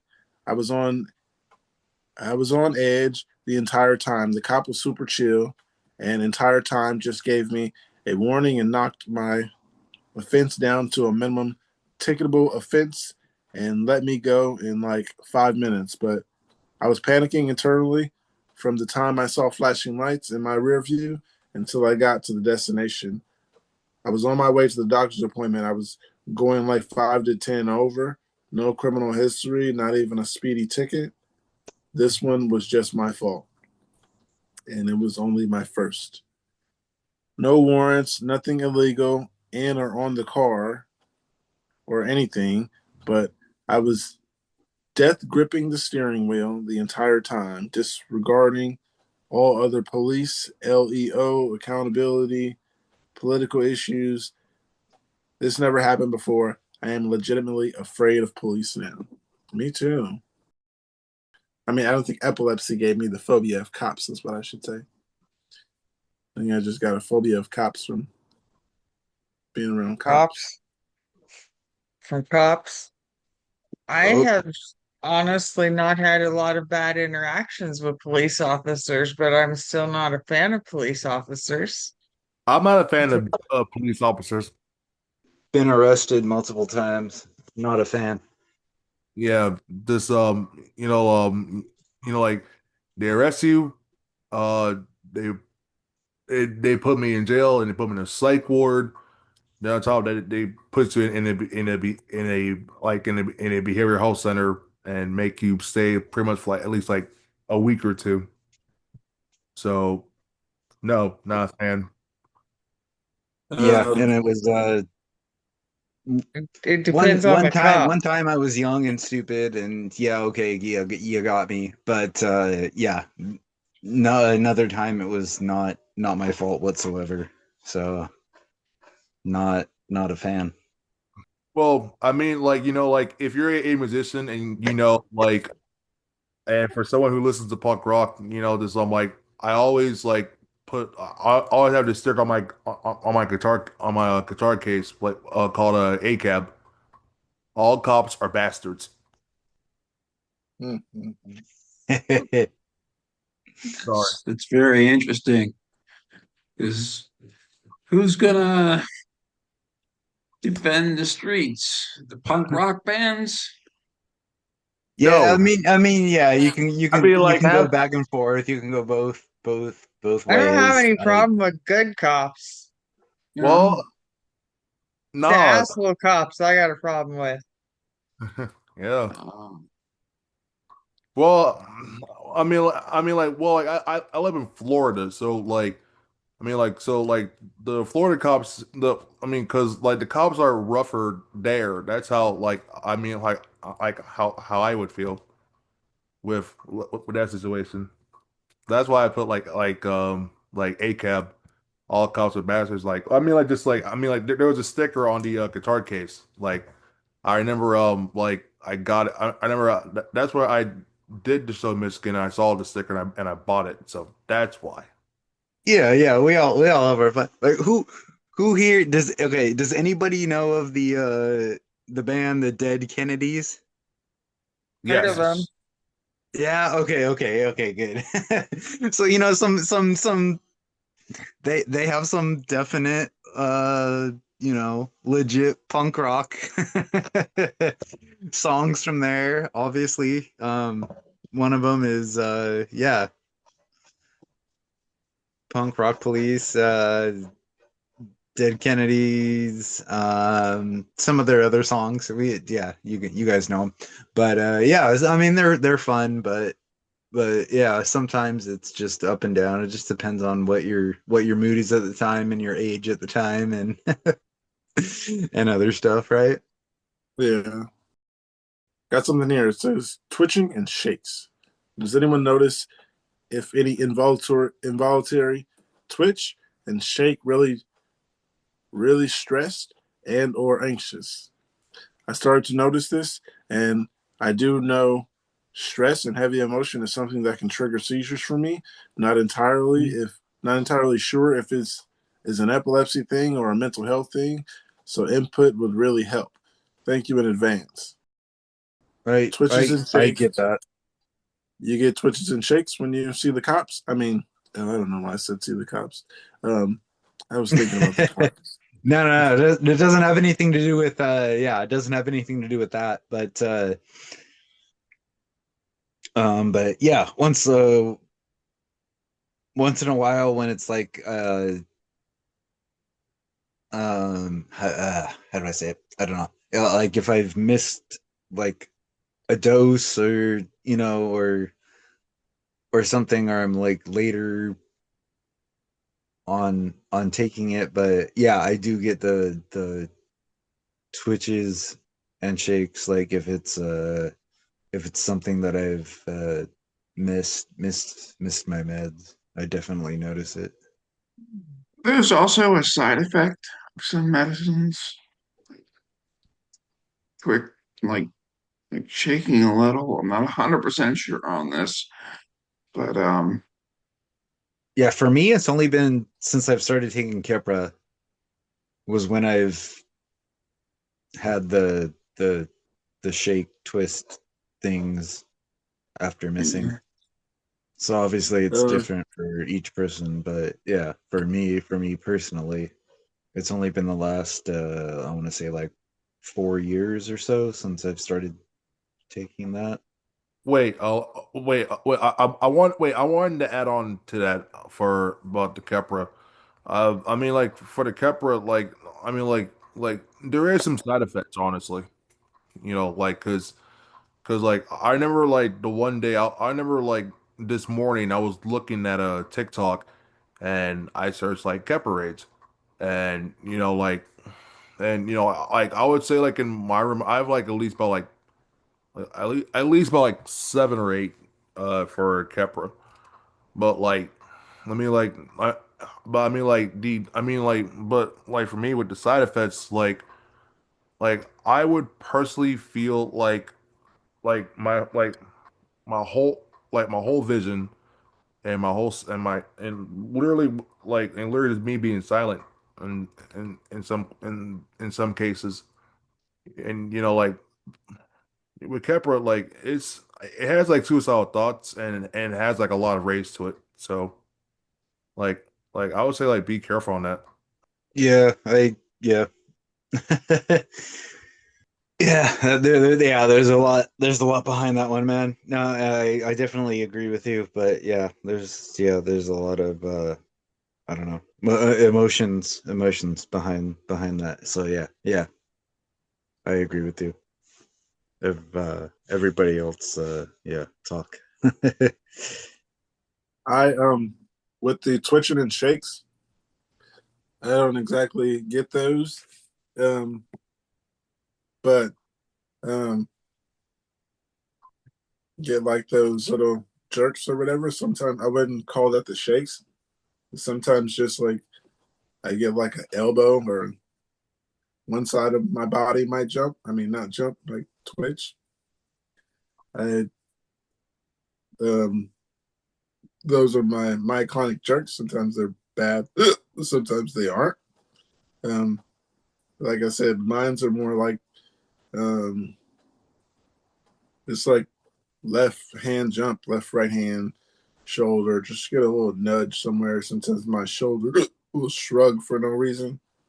Um, Sometimes I'll notice it, and sometimes I won't. Sometimes people will go, "Why you just shrug your shoulders?" And I didn't notice that. Stuff like that. Um, and there is no. Sometimes I just say there's no reason, but yeah, I just get those randomly twitching and jerking and myoclonics, Yeah, dropping things. I just wanted to yeah, jump on video real quick, but yeah, like sometimes it's just like your shoulder like does that, right? Like I don't know if you guys can see me, but just like a quick like twitch or like a Yep. like you throw Yeah. your arm up like yep, okay. Oh man. Yeah. So I'm like my arm would um jump like that, and then sometimes, yeah, like I said, your arm will sometimes just kind someone. of jump like that, like out of nowhere. Like, oh, yeah, I'm glad you guys know what I'm talking about. But yeah, Yeah, it's like it just happens out of nowhere, like sometimes, and you can't control it. Your arm just flips up or some weird stuff, and sometimes what sucks is like you're like you're out in you're out in public with somebody or like you're holding a a soda, you're holding something, and then just all of a sudden your arm just flops around, and it's just uh, like you don't know how to explain it, right? Mhm. To another person, Person because without epilepsy. obviously what was that? Sorry, I didn't. I said it's hard to explain to a person without epilepsy. Exactly. Yeah. Exactly. That's what I was that's what I was trying to say is you don't know how to explain it. You don't know how to explain it to somebody who doesn't have epilepsy because you tell them you're like, "Oh yeah, like sorry, my arm twitched." If that was like a normal thing like, "Oh, I have a cold right now. I'm putting a mask on. I have a cold. I'm so sorry." That would be easy. But when it's this, it's like, oh, okay. Well, I have epilepsy. I have a seizure here and now. I have to do this. I have to blah blah blah blah blah blah blah blah blah blah. Like, like it's a completely different situation to explain than if explaining that you had a cold, or something, something basic. So yeah, Yeah. it Yeah. it's Like different. It's sometimes frustrating. I'm ranting right now, man. I'm sorry, guys. it's all right. You got something to say it. Little You never little know. little bit of drink right now. I do Sorry, not guys. drink, so Sorry, guys. it's all right. But like I was saying, since I type a lot, and sometimes I'll be Yeah. looking at the screen, like reading what I typed, and my finger will just be like, and I'll be like, I wasn't even trying to do that. Or there was the one time I was like shaving, and I was like doing like this, just trying to get the line straight, and I just and Bro, yeah, I've done that too. I've done that. You can tell by yeah, my my lines that yeah. I've messed up shaving a little bit before too. I understand, man. Yeah, that The thing about me and you is you got all this and I got hair. So when I did it, I just kind of went like this and nobody noticed. And I was like, oh, we're going to do the podcast today. I don't want to be on the podcast and someone notices. So I just put my hair down. Then I didn't, when I did tell everybody, it was like, oh yeah, luckily you have hair because I never noticed. And I was like, nah, it's just I right. showed you guys my hair earlier today when I Mm. had the long hair. Mm-hmm. Yeah. I had that too. Right? You saw that, right? Yeah. Oh, okay, good. I just wanted to make sure. Um, Just I'm being gonna go through stupid. some of these comments though. One says, "Yes, I have a twitch on my left side, no matter what. I treated myself to do my nails today, and the disaster of trying to paint my left while it shakes was comical and sad. That's how it is. It's like sometimes it'll happen. It is kind of comical when I'm by myself. I can laugh. I'm like, It, just like little screw ups or whatever. Um, yeah, it's a little it bit it comical. is because yeah, some some of you guys that have been here on the stream, a long time, you know that I do sewing and everything. So sometimes it gets really, really hard for me to do sewing. Like as my hobby, like your arm is just sitting there, just like shaking like this, and you're trying to sew and do everything, and yeah, it gets like sometimes it gets really hard. It's just annoying. It's just like you have a hobby you can do, you have one thing you can do, and you can't do it because your body doesn't let you do it. And yeah, it gets frustrating, man. Yeah, like I said, sometimes it can be comical, but it can be very frustrating Yeah, when I'm doing something. yeah, I'm like, oh, damn, like I didn't mean to exactly. drop that. Like Oops. while it's happening, I'm effing pissed off, like that I can't do it. Like it's my hobby, like I want to do it, but later on I'm just like, okay, yeah, that was funny. Like my arm was shaking, I couldn't do it. Okay, yeah, that was funny. But while it happens, it's frustrating. I yeah, I just don't know how Yeah. to handle it.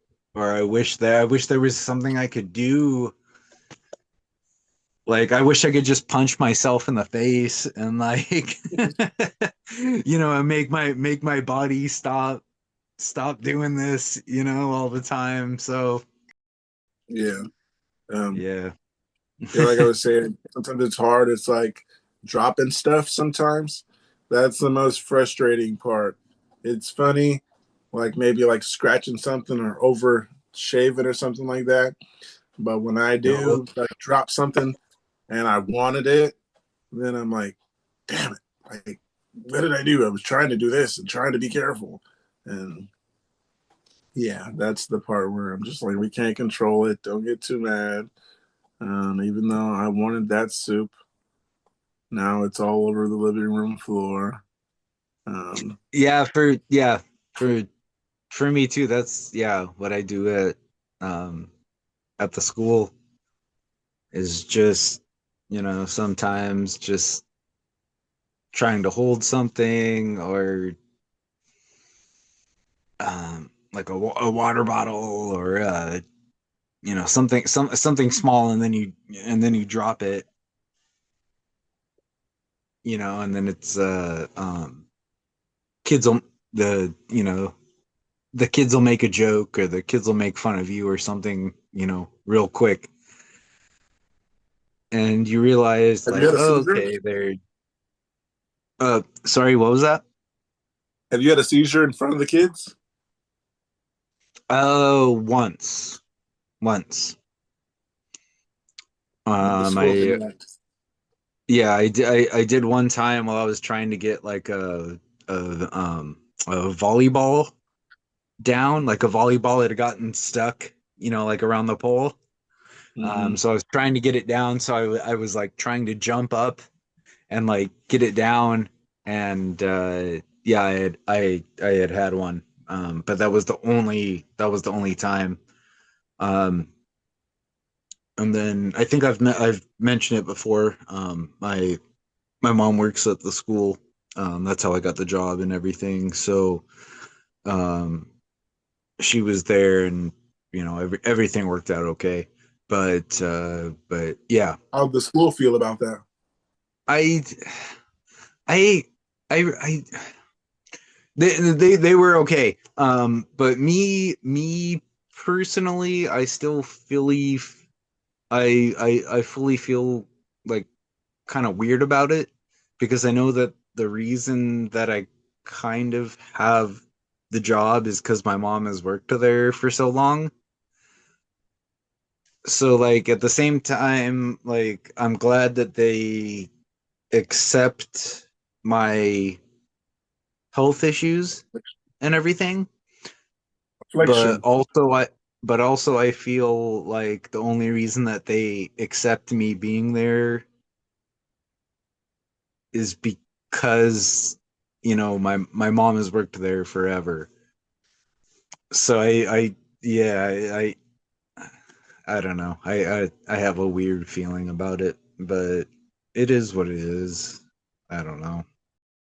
I I look at it as things could be worse and things could be better. Right? I Yeah. mean, we aren't we all kind of in that situation Mm-hmm. Yeah, a lot of with people us? don't see it like that. Things could be worse. I try Yeah. not to complain as much, and a lot of times, I tell myself things could be worse. There's no reason to cry about this or that, so I don't. Even though that's probably not the right way Yeah, to go about it. Look that's at what it. I try and tell that's what I try and tell myself a lot too is, things could be worse. And then when I get really, really down, I just always say, yeah, things could be better, and it's an up and down situation you know, with all of us, I think. So, Gotcha. or at least that's what I tell myself and keep in my head. I do got some comments here. One says, I would get involuntary twitching in my left ring finger a few days leading up to a seizure. From my own experience, it doesn't seem like a stress thing necessarily, although if it's something new to you, keep an eye on it and bring it up to your doctor or neurologist. Another one says, are you on meds? I'm on Keppra, clobazam, and lamotrigine, and sometimes my hands are pretty shaky in general. Like if I hold them out randomly in the day, they'll shake. When I'm anxious, I shake like a cartoon character. But I don't know. If you're taking the same meds, I'd say it might be med related, but likely just an anxiety thing. Yep, myoclonic jerks, not fun, and RIP to all my favorite coffee mugs. I'm sorry to hear that. Another one says, yes, when I'm tired and anxious, I twitch. When I don't move my limb for a while, I am focused on gaming, writing, or drawing, I twitch. I think mostly anxiety related and not epilepsy related. I hope this helped. I think that's what it's like for me. It's not anxious or anything, but like the person said, when they're focused on something, sometimes it's that, because sometimes it is when I'm focused on TV or I'm focused on a video game or my computer, I'll get small jerks and twitches or whatever the case. I have got that. And like this person said, it could be things when you're focused on something, because I was focused when I was shaving and that's when I did that. Yeah. So could be our focus. Never know. I have something here. It could be though, because it happens to me a lot. Like when I'm carrying my coffee in the morning, it's my right hand that I'm carrying my cup in, or when I'm writing. But I've also wondered if it's because I've had surgery on this hand. So I didn't know if I've always wondered. I've had those thoughts too, or whether it's the I don't know, the differences or the other things I've had with my pancreas. So I don't know if it's between them or that or not. I'll just go to another post. I got one that says feeling lost. I had my first seizure on June 25th, 2023. I had been partying pretty hard for 2 days before, and sleep hadn't been that good, so I guess that triggered my first seizure. Since then, I've been diagnosed with epilepsy, and I have a couple of seizures in a short period of time at the end of 2023 and the beginning of 2024. Then I only took levetiracetam, Keppra, and it didn't seem to work. Didn't seem to work that well, so I had to add on the Motrigine. And after that, I had 3 seizures within almost 6 months in between, and 2 of them have been provoked, I would say. And then I have understood why I had a seizure, because it has been kind of my own fault. So I improved my life, and everything has been going well without any problems, and I've been able to live normally, as well as I have been partying and drinking alcohol without any problems, but at a normal level. But a few days ago, I had a completely unprovoked seizure when I woke up in the morning, and was almost exactly 6 months since I had the last attack before that. So now I'm completely confused, and it feels like the medicine works without any problems during the 6 months between each attack. But then it's like it decides to not work. Does anyone know what problem is, or does anyone have the same problem? I have not had that moment, and I don't drink, so drinking should calm down a little bit on the alcohol. All I can say that you do and I don't do would be the drinking. You drink, and Don't drink, don't drink, don't drink, don't drink. I don't drink with the medication. God, So I wish I could. I wish I could not. to each But his yeah, own. don't just don't drink. That'll help. That'll help. Yeah, might not be the alcohol for you, or it might be the alcohol for you. Um, I don't know what your problem is. That's the question. Does anyone know what the problem is, or does anyone else have the same problem? Yeah, that's hard to answer without knowing the person, but they should just not do what I do. I should not drink. Yeah, that's what it seems like this person is asking, basically. Has Yeah, anybody been through it something seems like like they're this? more like asking about the drinking problem and not the the epilepsy, but Yeah, it yeah. seems like they're trying to But, get around. I'm trying to get around talking about the alcohol. And they're like, yeah. is this a problem or not? Just so I know what the problem is. Problem could be the alcohol, but I'm no judge. You drink, that's on you. Yeah, no, That's I'm your obviously I'm not medication. judging either because I do it myself, and then maybe I don't know if Kev is here or if he'll pop in, but he'll say something for sure too about it. But Evan don't drink. yeah, Evan it's is just clean and sober these days that I know of. Yeah, the feeling loss, I don't necessarily get that. So, I rarely drink, but I can't say I don't drink. yeah, I almost drank, but I kept it together. Um, yeah, I you see guys are your drink, my friends. James. I'm not gonna lie. So here we go. Yeah, it's one of those nights, aka Drake, Yeah. every night. Are you smoking the house, Me? I Jeff? Yeah. I was No, asking Jeff, you're allowed to smoke in the house? no, never. No, Oh, I Jeff, can't vape in I the hate house. I smoking. can't smoke in the house. really? Yeah.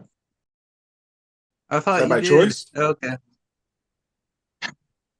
It's because Liz doesn't want me to smoke or vape in the house. Perfect. Okay. Perfect. Respect. Yeah. If that, All good, man. yeah, if Happy wife, that's, happy life. it's the least I can do. If she doesn't want me to smoke in the house, I don't smoke in the house. Yeah, exactly. Right. I do. I Yeah. do, but I stand like right next to the window, like to to cover it up as much as I can. I've got a candle lit right over here. I do everything as much as I can to cover it up, but yeah. So It seems like a lot to go through. I uh, mean, trying to cover up the smell. what you got to do when you Worth it. live with your parents, right? Yeah. So. Yeah. I got I was you. gonna It's say, worth it for you. where do you live at, James? Uh, California. Okay, so you got nice weather too. You all got nice weather. Yeah, northern Bay Area, California. So yeah, relatively lucky. Yeah, I was looking at the forecast in the corner of the screen on my computer. It says rainy days ahead, 49 degrees.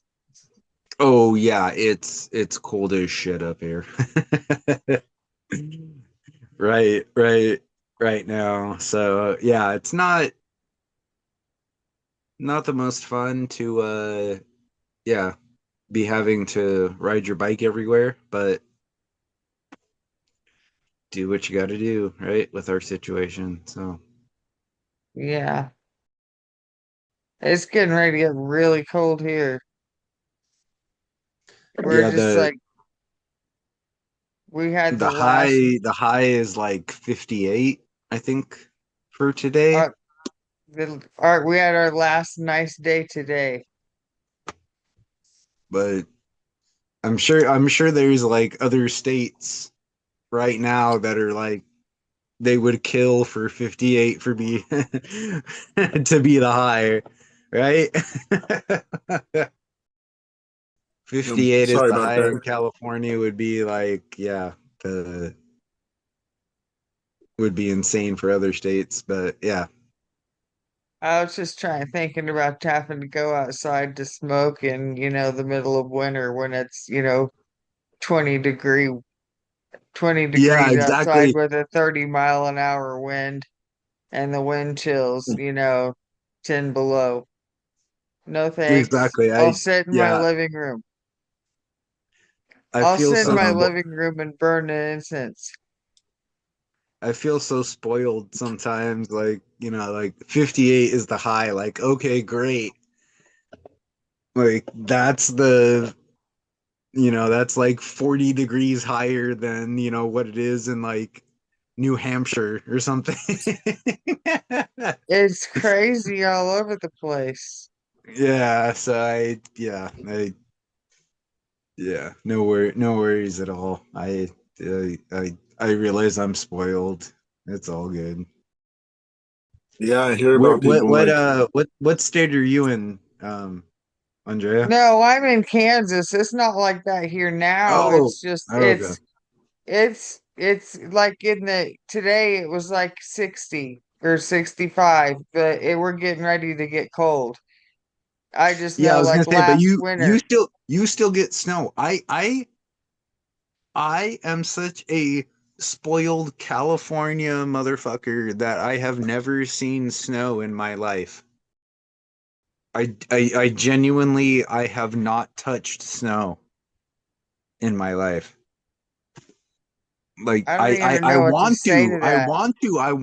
I want to like build a snowman and put a fucking carrot like as a No, you nose. It's don't. the rare. It's California rare to get thing. that kind of snow around here, but Want to The build a I just California thing, it's snowman? just like I want to touch a snowman. It's now just everyone's not gonna make in the fun of me. Now cards everyone's for gonna me. make fun of me. It's not you. James. I understand. I want to make a snowman one day. I want to put a carrot on his nose and all that. I want to do all the stuff I see in other states. But then I hear about people. Oh, they got a snowstorm and a blizzard this week, and we're snowed in. And I'm like, damn, like all the stuff I want to try. I at least want to go Exactly. do. I've going never been a outside and Exactly. snowman. Like I'm like, hey, I want to see a snowman, but at the same time, I don't want to be like in a blizzard and Why don't you have to. two get I on a don't want to have plane to and ride go my visit Cabin bicycle. Angel? You could build a snowman. Hey, I was born in a blizzard. I Knew was me. born in a blizzard. Exactly. I want to build a snowman, but I don't want to ride my bicycle in a blizzard. So, well, I'll find a middleman there. You need to move to, well, you just need to go to on vacation somewhere to see snow and then go back home where it's warm. Exactly. Yeah, I need to go to like Reno or something, right? Like that's the closest place to here to where I am. That would have snow. That would have snow at least. I don't know. When I was born, the blizzard of '83 started here.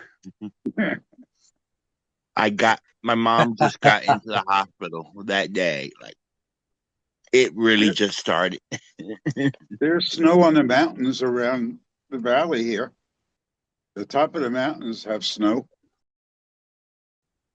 Yeah, it hits like Northern California, like once in a while, and They were talking about chance of snow possibilities in northern Kansas on the news tonight with the There you go, front oh, that's James. coming Just go to in. then Kansas. no, I gotta come out there and There's a slim do that. chance that we could get some flurries some come with this next front that's coming in. No accumulation though, so no snowman. Sorry. I'm gonna hop on my bike and All start right. riding out there. I got a couch. All right, I'll see you in 5 weeks. It would be a That would really actually. bad ride. What was that? That would be a really bad ride. If I have a sleeping bag, it'll be all good. I'll make it out there, stay on the side of the road for a night or two. Yeah, I got something though. It says, why wasn't I diagnosed with epilepsy? I had the first tonic-clonic seizure out of the blue in December of last year in public. Someone saw me and called an ambulance, but I never got to speak with that person. It's pretty clear it was a TC because someone saw it and called. I had a incontinence, confusion, and soreness. They did tests in the ER, all normal, sent me home without any meds or anything. I went to the neurologist for a month, and they put me on Keppra. I later switched to lamotrigine, and then in March, I missed a dose. The next day, I had what I assume was a TC, incontinence. I bit my mouth up and bled, soreness, and I woke up to my boyfriend calling me, and I couldn't form words for a few minutes at first. I went back to the neuro. They did more in-depth tests, and everything came back normal, but kept me on the lamotrigine since that seizure. I haven't had any more, which I think is due to lamotrigine. However, they did not diagnose me with epilepsy and did not fully understand why. I asked the neurologist, and his explanation was basically that the seizure was so far apart, they wouldn't do a multi-day observation. And since, in quote, no one saw my seizures, they can't be positive and therefore just labeled me with, in quote, suspected seizure disorder. I guess it doesn't really matter for my official that I guess it really doesn't matter to my officially be diagnosed with epilepsy, but it kind of feels like frustrating that the main reason that no one saw my seizures, which isn't even true, I just couldn't contact the person who called 911. Anyone else been through this or been able to explain it better? TLDR. I forgot what that meant. Too long, didn't Too read. long. Right. It's coming Yeah. to me. I read it so many times. I remember it. Too long, didn't read. I had 2 tonic-clonic seizures, but they didn't diagnose me with epilepsy. Confused on why. Because sometimes you could have seizures. I'll be back. And they could not be epileptic seizures sometimes. And people are faking seizures these days. So I do understand why they're testing to see if people are really having seizures and all that. Because I'm seeing more and more videos these days of people faking seizures and doing pranks of having seizures, and it's not really that funny. Why would I you do think. that? I don't know why people do that. People are just bored, I guess. Yeah. That, I mean, as Did for they the think it's words funny? epileptic and seizure disorder, I was diagnosed with seizure disorder. I was never, given epileptic. I don't really know if it matters, but so it's not like, yeah. So I think they're pretty much the same thing. Not 100% sure. yeah, unspecified seizure. Okay, no, they're not seizure disorder, right? It says a seizure disorder, often referred to as epilepsy, is characterized by recurrent seizures caused by abnormal elect, electrical activity in the brain. Types of seizure. There are various types of seizures which can affect awareness, muscle control, and behavior. The causes seizures can be result from underlying medical conditions, injuries, or illnesses, and can affect individuals of any age. The symptoms would be very, very wildly depending on why is this happening to me? Depending on the type of seizures, can include changes in awareness, muscle control, and sensory perception. Treatment options are available to manage the frequency and severity of seizures, including medications and lifestyle adjustments. For more detailed information, you can refer to sources like the Mayo Clinic and Cleveland Clinic. It's the website. It's like a website that you can. I know that looks up, and they like you can read a bunch of what you call it, a bunch of like conditions and disorders and stuff. I got another post here though, and it says solutions for fatigue problems. First time posting here, I read that quite a few people experience fatigue problems and it stems from the epilepsy or from the medication. I was wondering if some of you have suggestions to improve situations. A little backstory. I do have something to improve that situation. It's B12 by Nature's Made. Yeah. So shout out to Nature's Made. It says a little backstory. I started having seizures when I was 13. Ever since, I have problems with fatigue. The years 13 to 23, I was unable to function properly, sleeping around 14 hours a day and zero concentration and unable to do any physical activity. My max was about biking for 5 minutes. During this time, I spend a lot of time going to appointments and looking for a solution. Tried different medications and a lot of diagnostics tests. It was time. It was time of frustration, and the outcome of the tests were always of no result. I also have diabetes and developed severe depression, which made it hard to say which issues were caused by what. Around 23 years old, I finally experienced an improvement after many seizures, after many different epileptic medication. I was somewhat able to function on oxycarbazepine. At first, I thought it would slowly get better. Now I'm 31 and things are better. I am still constantly exhausted and my life and work balance isn't good. I am still not able to participate in sports nor able to slowly improve it over time. For the last couple of years, I was kind of done with the constantly looking for improvement because I was done with the constantly. Okay. For the last couple of years, I was done with the constantly looking for improvement because I was done with constantly being disappointed and my hopes getting crushed again and again. But I have gotten to a point where I want to try again. Do some of you have a suggestion that worked for you? Well, I could totally relate to this person. I've hit many places where I felt like I was just completely defeated over and over. But just set healthy goals, either social or educational, and or health wise to improve your epilepsy, and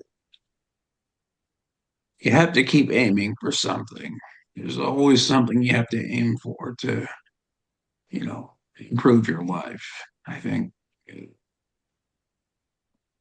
because you can't sit around and let this devour you. Yeah, I think it's very important. Can't sit around and let the epilepsy devour you.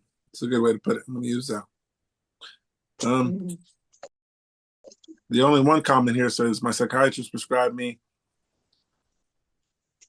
or I gotta spell this before I even read it out loud. ARMODAFINIL, armodafinil. My psychiatrist prescribed me armodafinil for fatigue. It helps a decent bit enough that I can definitely tell when I don't take it. Other than that, things for fatigue, I just take this B12 by Nature's Made. Pretty much works for me. I don't suggest taking it, then not taking it, then taking it again and all that stuff. Because when I didn't take it in the hospital when I had my stroke, I'm just now working back up to not having focals, but the myoclonics were back, the twitching nerves. I mean, jumping nerves, switching nerves, however people want to put it. That came back, and the fatigue came back. And it's like, if I get this B12 and I'm taking it and taking it and taking it, and then one day you just stop taking it, or one day you might miss it, or whatever the case, that fatigue that you experience comes back. And I always feel like it comes back harder. You feel all that fatigue, and you're really going to notice that you forgot to take the B12. That's how it works for me usually. And I'm like, wow, I didn't take it yesterday, and now I'm all drowsy half the day the next day, and so on. You can't miss that stuff. Yeah, that was something I had to find out the hard way. Got something here. It says, Americans, what pharmacy do you use? I've been using the same pharmacy for years, and recently they've been dropping the ball. They won't let me refill prescription until 2 days before I run out, and then they take days to refill it. So I'm out of pills for 1 to 2 days between refills. This is the third time. I'm going to be extremely annoyed and frustrated if I have a seizure from missing pills. Where do you fill your prescriptions, and are you typically satisfied? I fill medications either at the hospital, my hospital that I go to. I either get them from there or the nearest CVS, and CVS hasn't failed me so far. And I know the hospital, they don't give you meds that are, controlled substances. So I had to not go to the hospital, and I had to go to a place like CVS. Other than that, I have no problems getting medication, and I can get them 3 and 4 days ahead of time, unless they're a controlled substance, like you say. So, Americans, how do you guys get your pills? Same way, CVS, never a problem. Local pharmacy. Yeah, I had no clue that you could get your prescriptions filled at the hospital. But yeah, CVS. I went to a really good CVS, but they shut it down, and now I have to go uh, further somewhere else. And but yes, there is. It seems time pressure with getting certain prescriptions filled. The the the benzos come in really, always the last 2 days sometimes. Uh, Yeah, the yeah, schedule, the higher controlled substances, the Schedule 4s, 5s, they're really hard to get filled. What about for those schedule whatever number you said? Is it easier to get those drugs like on delivery services? no, you No, can't do that. you can't even get a benzo in delivery. Wow. Do you know why? Because they're so restricted. I mean, they're considered really dangerous drugs. Okay. Yeah, they're just because of their classification. Okay. Yeah. Yeah, that sucks. You only have to go Exactly what Kevin said. Because of their, it's like it's so easy, and people like sometimes people just sell them instead of use them. Mm. So they won't deliver it unless, like you can't even get a 90-day supply of it. It's odd that they do that. I mean, it's pretty good reasoning behind it. That sucks. Yeah. Gonna go through some of these responses. One says, I use Walmart now, $51 for a 90-day supply of oxycarbazepine. Walgreens charges $120. You could try the Cost Plus Drugs website. It's actually very affordable and they ship. That's going to be what I try next time.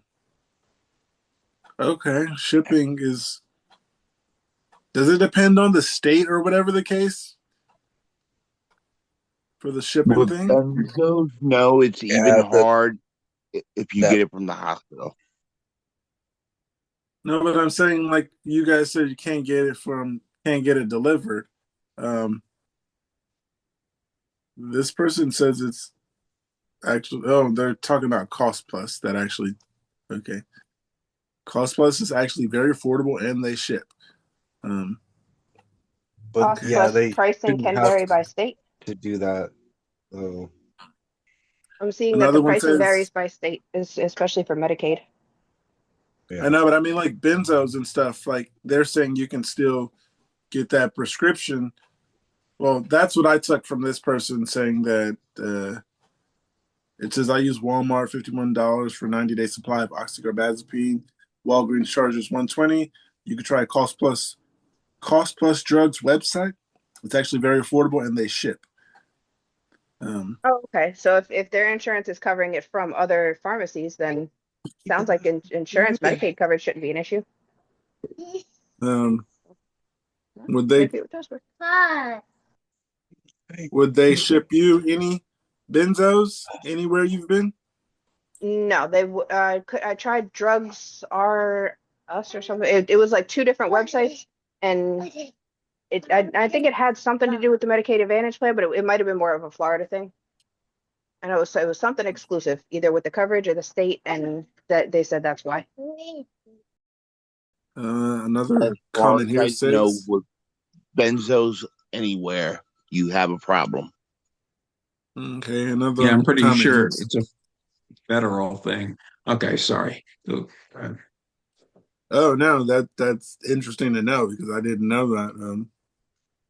And that makes it extra harder being that I don't drive. Well, we don't drive.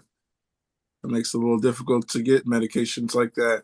You gotta depend on someone else wanting to take you there.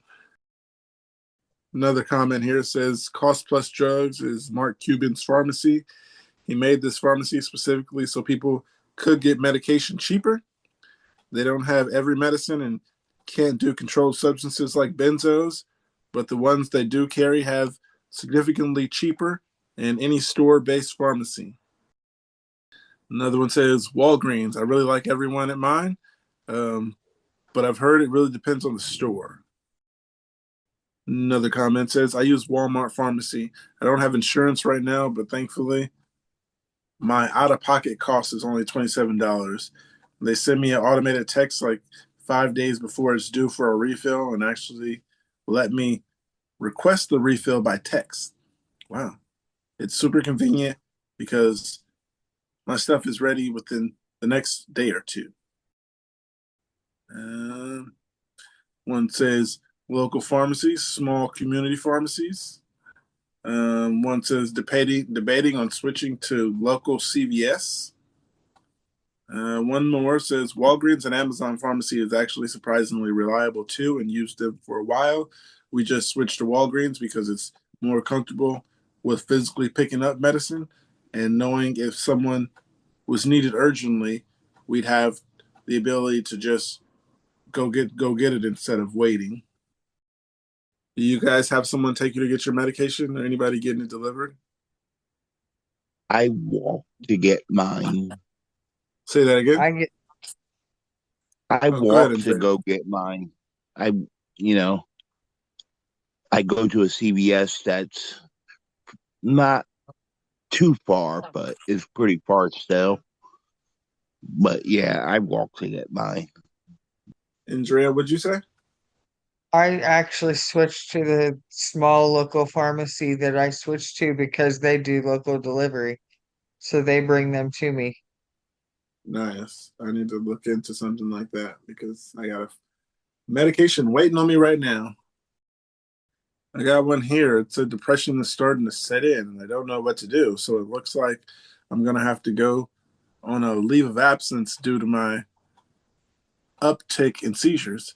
Just got off a call with my epileptologist office to start the process. It just seems like as soon as I just get a little bit of normalcy, back back to more crap happens.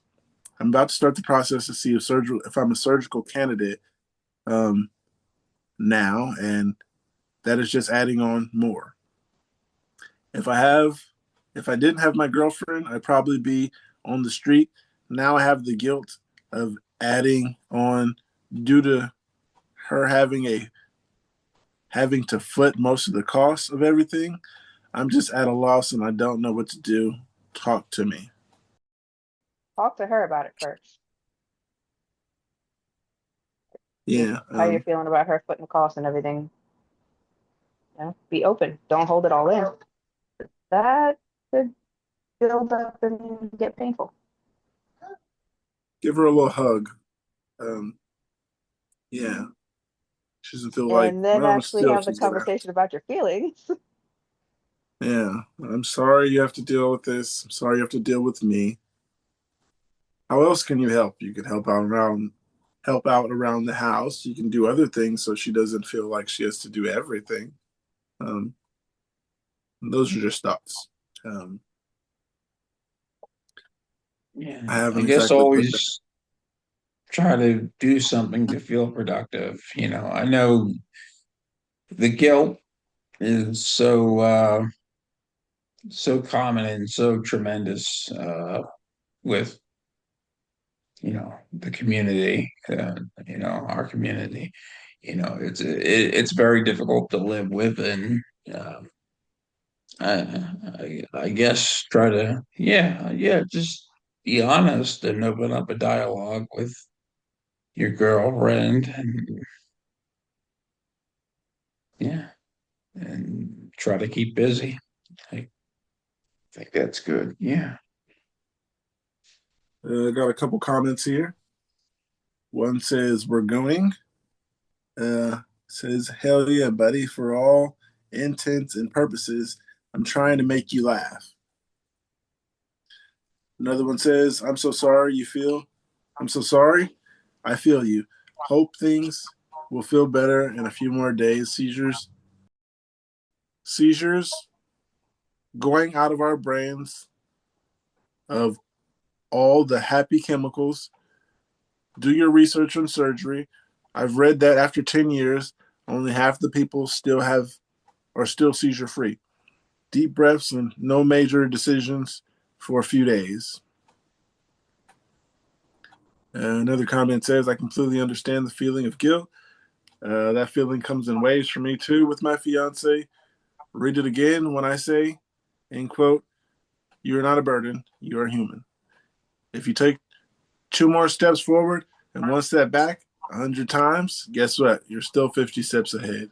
Slow progress is still progress. You are worthy of love and being treated right while you navigate this process. Yes, you should be loved and you deserve to be loved." Yeah, the depression, it was bad. It can get bad at times. Take you some time to get back to a place where you feel normal again. Another post here. One says, "First seizures testing. I'm 35. Almost 3 months ago, I had my first event. 2 grand mal seizures about an hour apart, followed by 2 auras about an hour apart in the same morning. It took about a month and a half to start feeling normal. I haven't had that. I haven't had another during the day, but strongly suspect that I've had at least 4 to 5 in my sleep since. I got an EEG done over a month ago, and that morning, okay, I got an EEG done over a month ago, and it came back normal. And oh man, reading this stuff, you guys, sometimes the lines get jumbled all over the place. Hey, I maybe haven't that's had why another. I got here. Want to send it? Yeah. So it says Sorry, I'll get two the grandma seizures about an hour apart, two auras about an hour apart the same morning. It took about a month and a half to start feeling normal. I haven't had another during the day, but I strongly suspect that I've had at least 4 to 5 in my sleep since. I got an EEG done over a month after that morning, and it came back normal. And I have a 96-hour EEG scheduled next month. I'm not prescribed any medication, but I keep thinking about testing my boundaries to see if I have another seizure. How bad of an idea is that?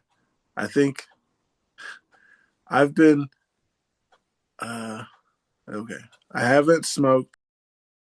I've been on and off again, pothead for most of my life.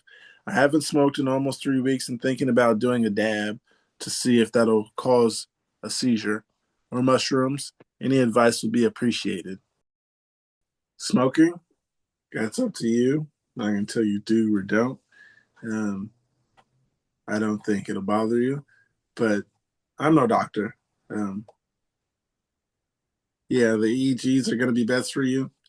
And my advice would just talk to your neurologist and see what they think. I wouldn't say they know best because some people would say that, but yeah, talk to your neurologist, get some first and second and third and fourth opinions, however you feel about it.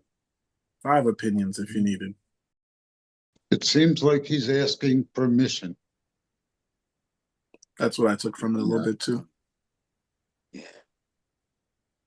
Anyway, I have to go. I'm not doing so great.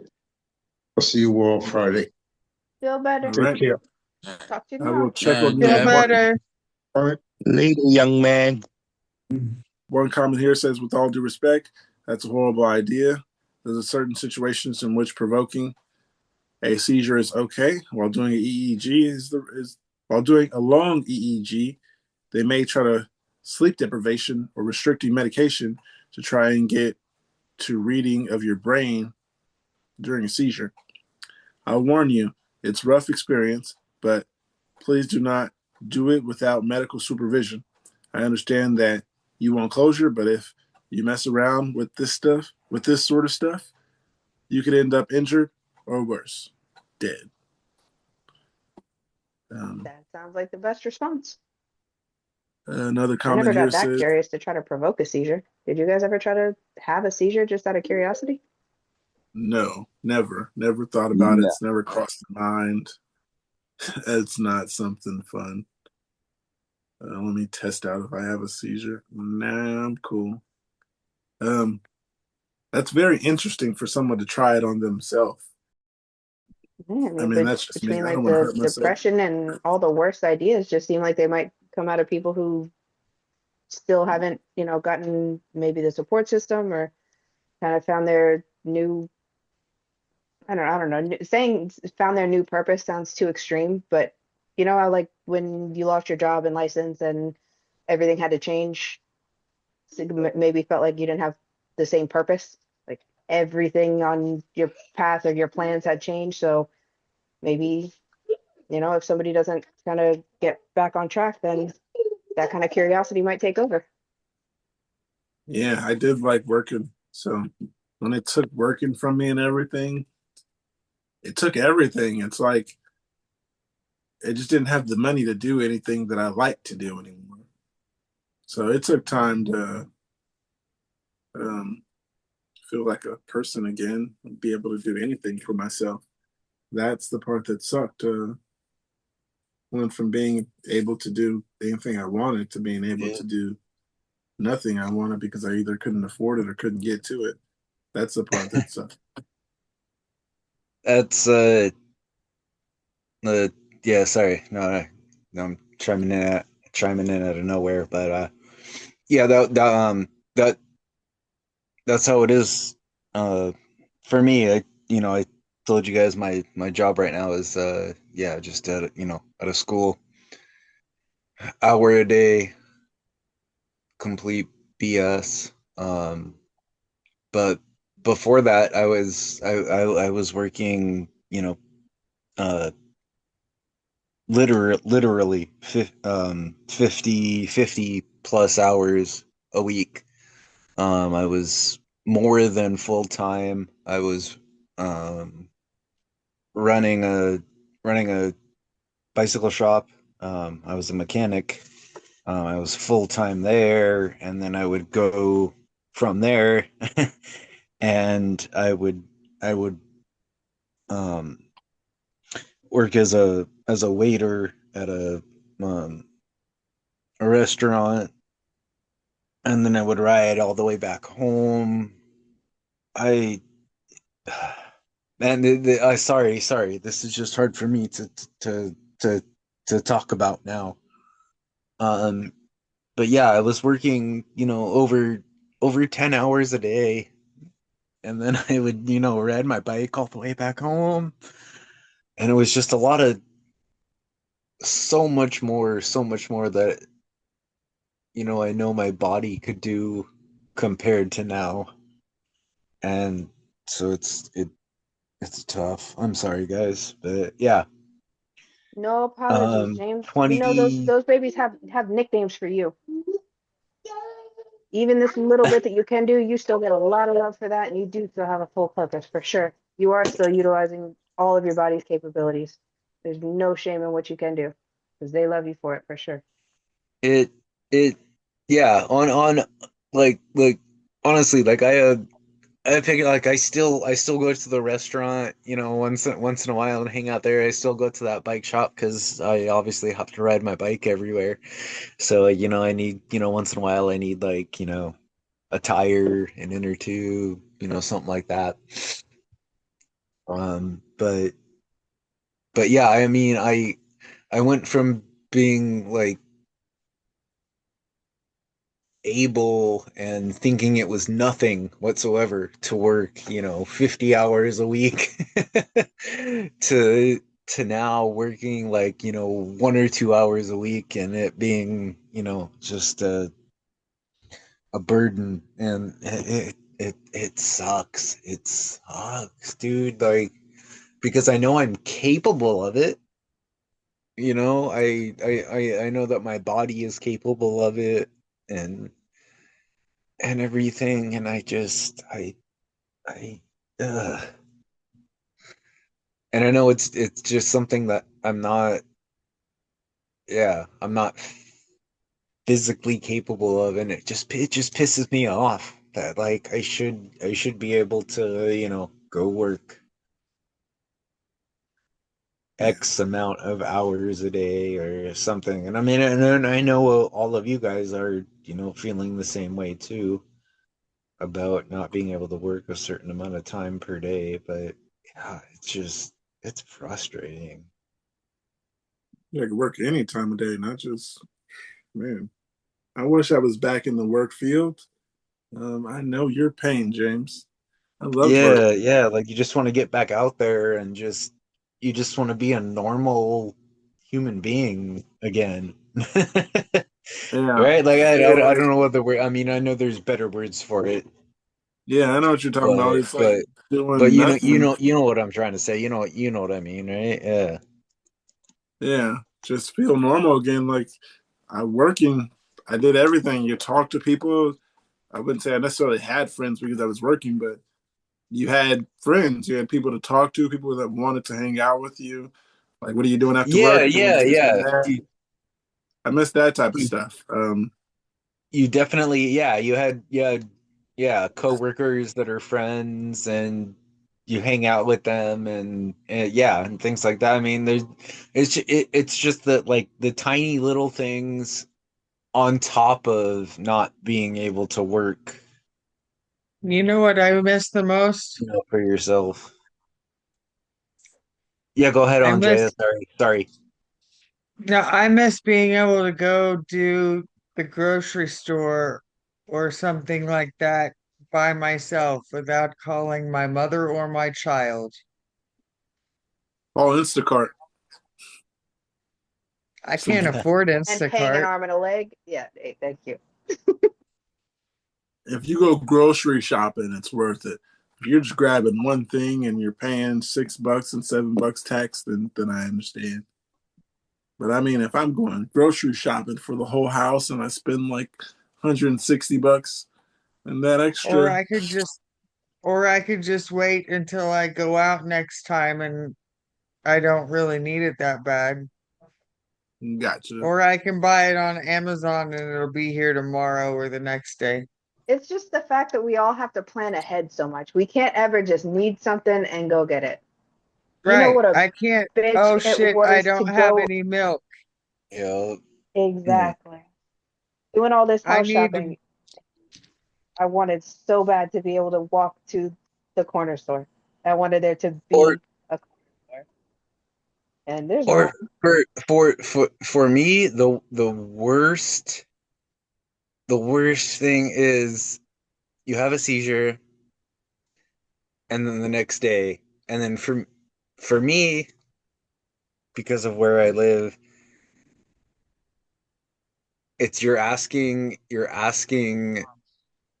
parents to you're asking like your mom to make you something. Like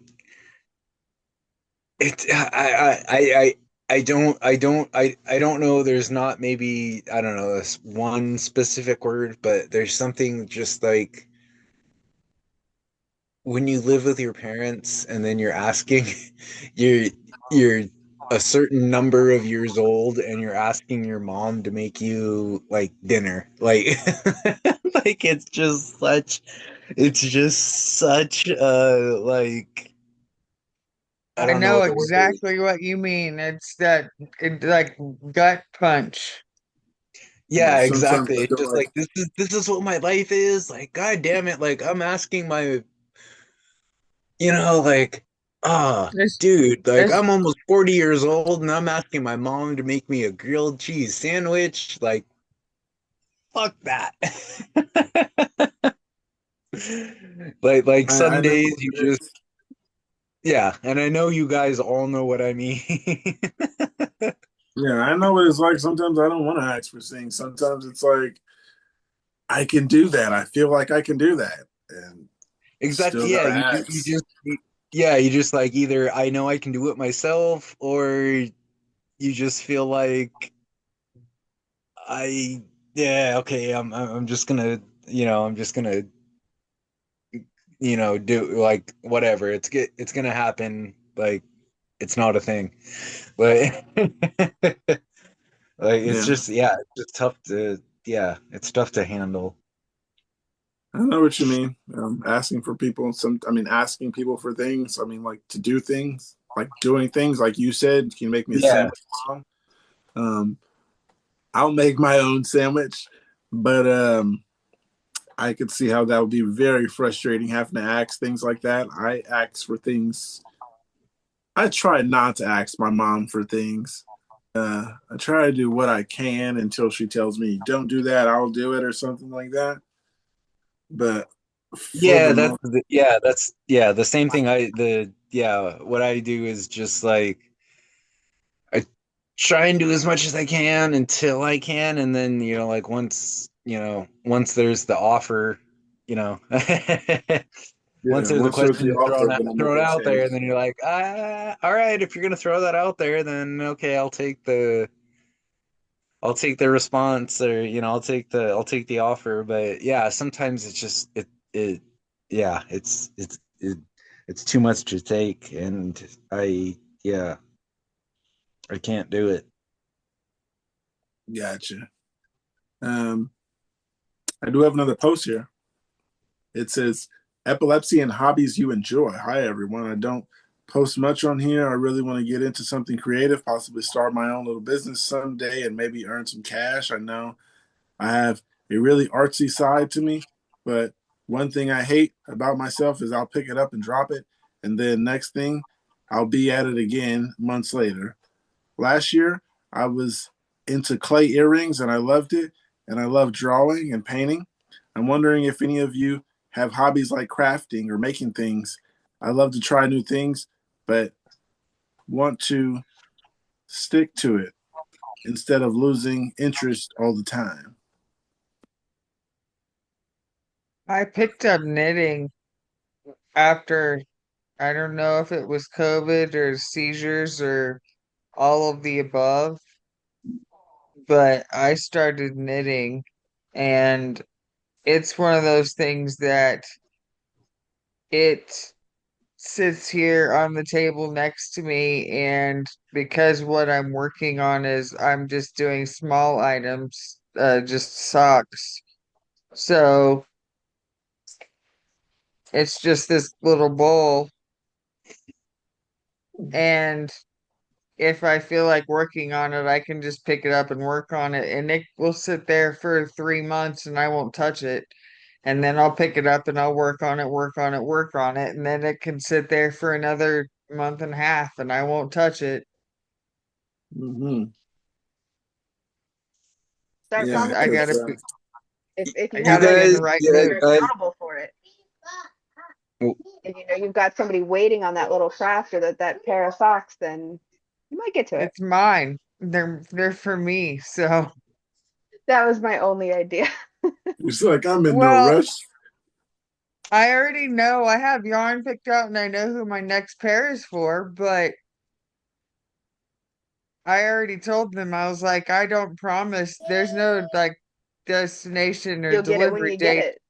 it. You'll get it when you get it. It might be in 6 months, it might be in 5 years. I don't know. Mm. I You'll was get gonna it and say when then I you you guys, finish need the it. socks. you guys know I've mentioned my cross stitching Yeah, yeah, you're pretty good at before. that. Let me I got the closest one right next to me. So yeah, made this for my nephew. One of my yeah, the aliens. You This one guys gonna know work. the aliens from Toy Story, Toy right? Story, Yup, absolutely. That's yup. Does your adorable. So I nephew made remember that? So obviously that.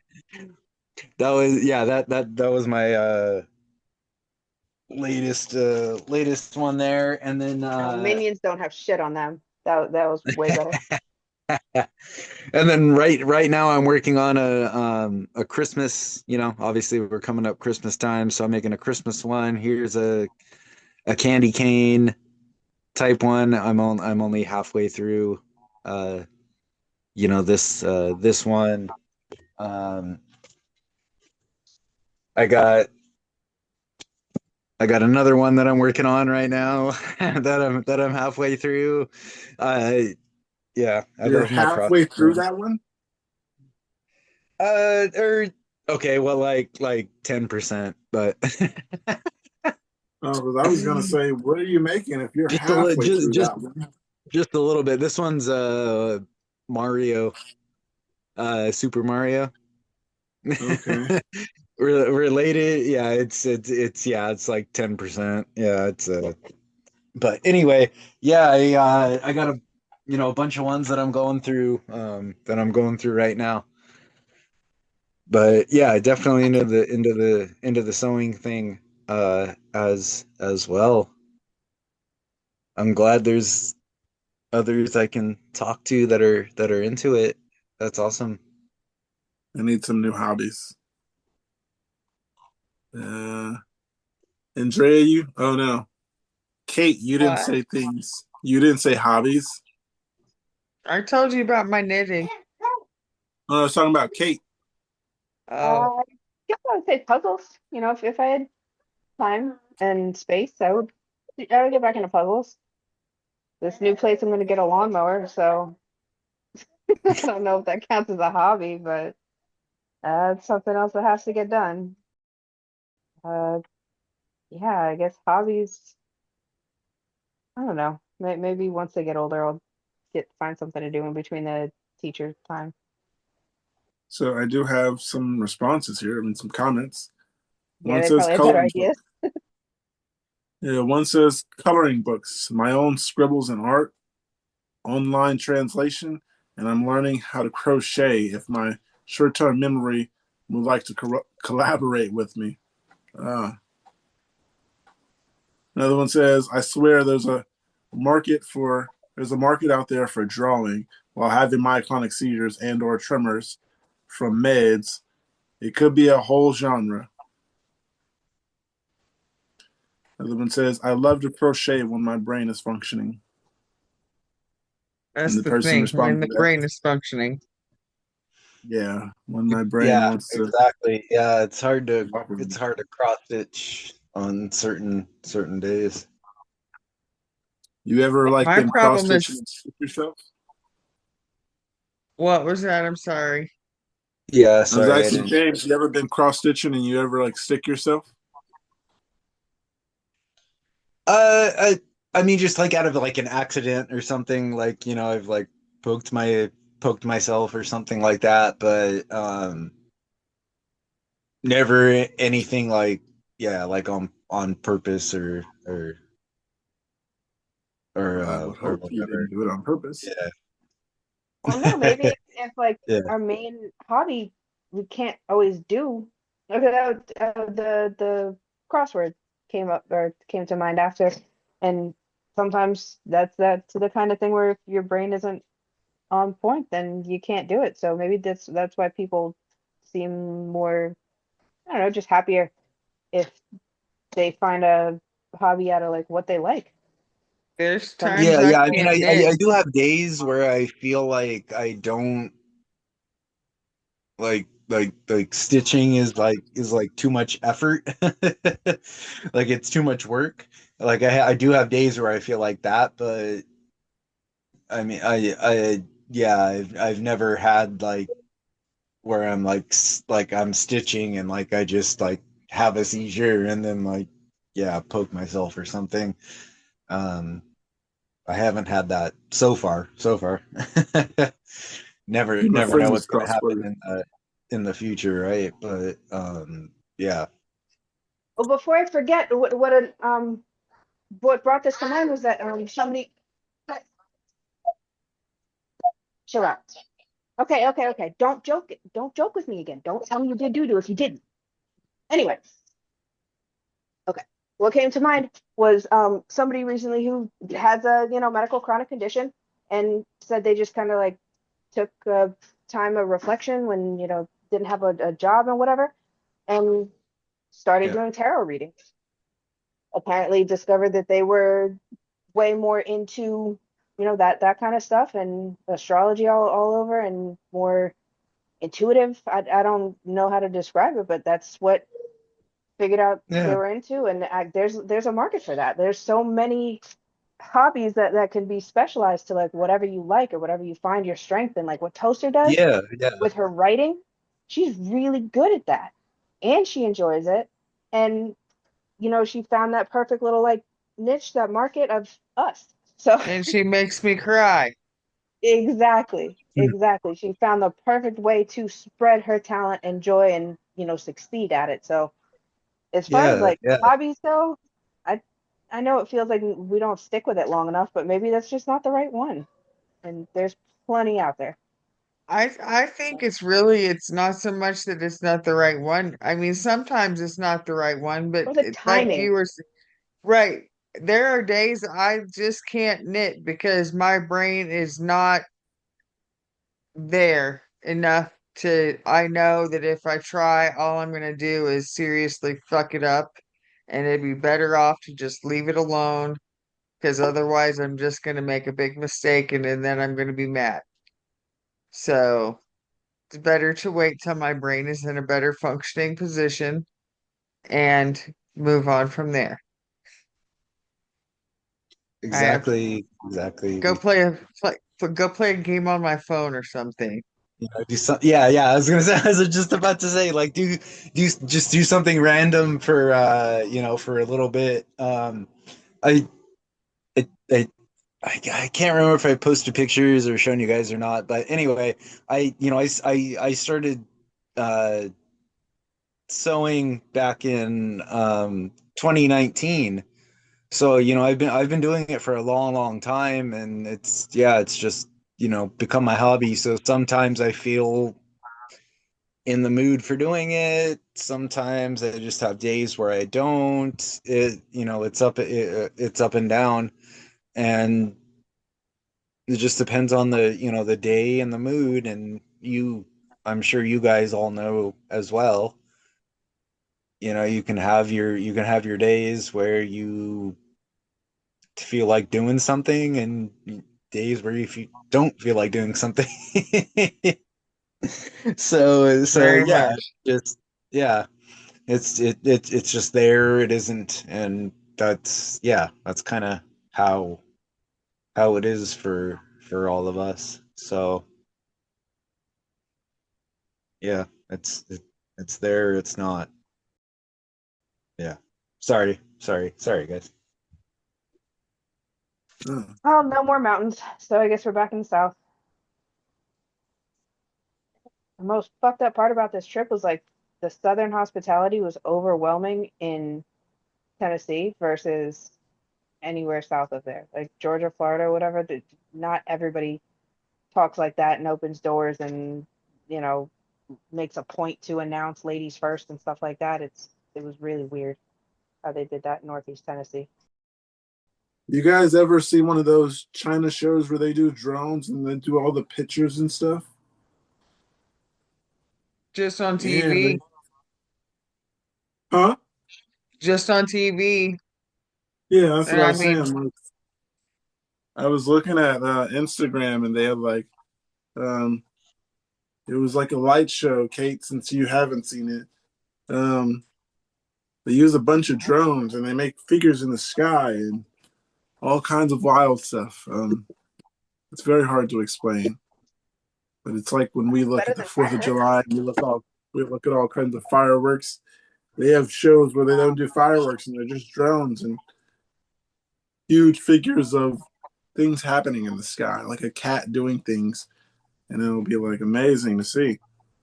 But you can probably Google like drone show. I don't know. All right, It's right after on the Bill. well, I mean, it's on the screen of my phone. That's why I said I seen it on Instagram because I was just kind of scrolling tab. Um, anyone feel this way? Days like today, it just feels like I'm right on edge of having a seizure, and it makes me want to lay down. All day, it just feels like if I was active and my heart rate got up or was overstimulated, it would trigger a seizure. It's hard to explain, but these days where I just feel like I'm right on the edge and it's uncomfortable and it makes it hard to function and be productive. Feels like my nervous system is on edge. Anyone feel like this? Personally, I need a little more context. Because I mean, all It's the time I feel some of those symptoms I feel like doing sometimes just because, so I can't exactly say I feel like that. Always feel on edge, always thinking about the next seizure. I mean, not always thinking about it, but yeah. Guess I'm on edge some days, and I'm just like, it could happen today, could happen tomorrow. This one sounds like they need to take a deeper look at like the big picture. Has there anything changed yet? When is the last time you didn't feel like this? And what's changed since then? You know, the meds, the timing, the overall, nutrition, sleep, exercise, like all that. Just look at all that and see if anything stands out, I guess. Yeah. But yeah, more context. Yeah, I was gonna say they need to, yeah, kind of feel, sorry, know how they feel, a little bit more. They need to kind of, I guess, know their situation a little bit better, if that makes sense. Like they need to, yeah, talk to their doctor a little bit more. Um, certain other things Yeah. that they can do. It just sounds like that they're, yeah, it's a very kind of out there left field, random situation that they're asking about. Yeah, this situation, the one where it says I The feel more details would be nice, basically. Yeah. yeah, there's one says it feels like if I was active and got my heart rate up or was overstimulated, that would trigger a seizure. Uh, I feel like that part in particular, you feel active and feel like I got maybe overstimulated. Sometimes I might be taking a shower and then I tell myself it's time to get out because you're feeling like, why is my heart racing and stuff like that or out of nowhere. But I don't get it where I'm just like sitting around and then my heart rate starts racing and I feel like that out of nowhere. Unless I'm doing something. But yeah, this person sounds like they're just chilling and then yeah, like it says, I just want to lay down all day. Feel like you're gonna have a seizure. Sometimes you might be overthinking it. I think too. Yeah. You could be just overthinking it. And yeah, that's about it. Maybe But I do sometimes got those monitors that tell you every time your heart rate goes up or spikes, like, I don't know. You guys ever think that they get suspicious that maybe those alert us for no reason sometimes? That's kind of what I remember about the watch. Not just the seizure apps, but even the heart rate one.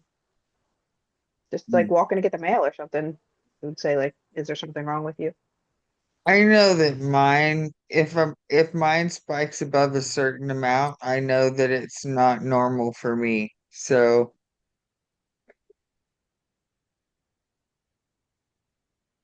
if it's above Yes, that, then I maybe know it's it's so probably to know. a seizure. Go ahead, Kate. I didn't hear what you said. I heard you, I Andrea. was saying maybe this OP needs to get to know themselves better because, like what Andrea said, she knows what is abnormal for her. So maybe whoever wrote this one is, has reason to be concerned about it, but still just not necessarily like stressing or worried about it unless you're Right. actually feeling something that's not right. But I it takes a long time to understand what's right for you. I pretty much just watched my patterns and have kind of figured it out, a lot of things over time. Yeah, watch patterns, take notes, mental notes, stuff like that. Yep, because everything is different for everybody. Yeah, it You seems know, like this year has been getting better with my seizures in particular. And to be honest, I think it's this. Yeah, I think since I started this, I started paying a lot more attention to my health. I mean, I was trying to personally pay attention to it more, but learning more about everything in particular. Um, yeah, before I started doing the podcast, I really had like no knowledge of my health. I was just like, let me start getting this in order. Let me start eating better and doing this, and that. yeah. But yeah, the things I've learned from so many different people have taught me a lot. And I think that's a lot to do with, yeah, like Kate's just mind blowing how much I learn every time. Yeah, so much. I forgot what I was saying, but yeah. Yeah, no, it's crazy because I feel the same, too, since I've been, just the last, I don't know how many, 6 months or whatever that I've been talking to you guys. I've learned so much more, from you guys, like different types of seizures and all these Yes. all these other things. Um, so I've learned so much more about them and different types of ones that people have and all these things, and I didn't know about them even. Yeah. Until that point. So it's yeah, it's been a whole new thing, and you learn different things going on here and there, and yeah, it's Yeah, like after starting this, it's like looking at things that I know and I didn't know yeah, then. words I to put feel it. like I've had epilepsy for 20 years and knew nothing about it after this. Like there's so much more I could learn about epilepsy. And I feel like I've had this for way too long to not know these things that I'm finding out now. Exactly. I've had this for 20, literally, I have had this for 20. My first seizure was in 2015, or sorry, 2005. I've had this for 20 years, and I like didn't know about different types of them or anything until I started talking with you guys. And yeah, it's Fun. just crazy now to me that Get that out of your mouth. there's You want there's the all these remote? different types of them, Run. and you know, Julian, what's he saying? and other things, and so many other people on you know, on these meds, and yeah, I don't know. I just kind of thought I was like in my own little like corner, Yeah. Yeah, you know, like over there by myself. Like nobody gave a shit. Nobody else felt this way, and yeah, yeah, it's yeah. like I said, it felt like I knew so much, and I knew absolutely feels like nothing. I feel like I knew nothing about epilepsy. Like everything I've learned in these past months just filled in all the blanks, and Yeah. yeah, I You feel knew like it was everything. You knew everything, but you knew nothing at the at the same same time, right? time. Yep. Yes. Yep. That's exactly how I feel too, Like dude. Jon Snow. Yeah. Um. Everything and uh, nothing all at once. yeah. Twisted. The icebreaker today was how are you doing today? Uh, can you hear me? Of course. Yeah. Um, I had a pretty bad fight with my husband, so let's not talk about it. Gotcha. Yeah. You could just say it was an okay day. We didn't have to go Oh, all into it. that's let's say that. There you go. Um, Oh, I'm sorry. this is the post earlier. We were saying, anybody else feeling that way? But yeah, one of the comments here just says, I've been living on edge of nothing for a few weeks as I'm just trying to remember my name, let alone what I did 5 seconds after typing to forget. I'm a dead woman not walking. Anybody get heartburn or mild side effects out of nowhere? Go to the ER. Just feel like my food hasn't digested yet. Oh, I'm still. Question.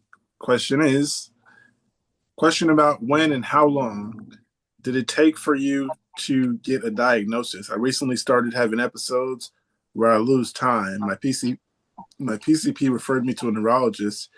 They have me in an epilepsy monitoring unit currently, trying to identify what is going on.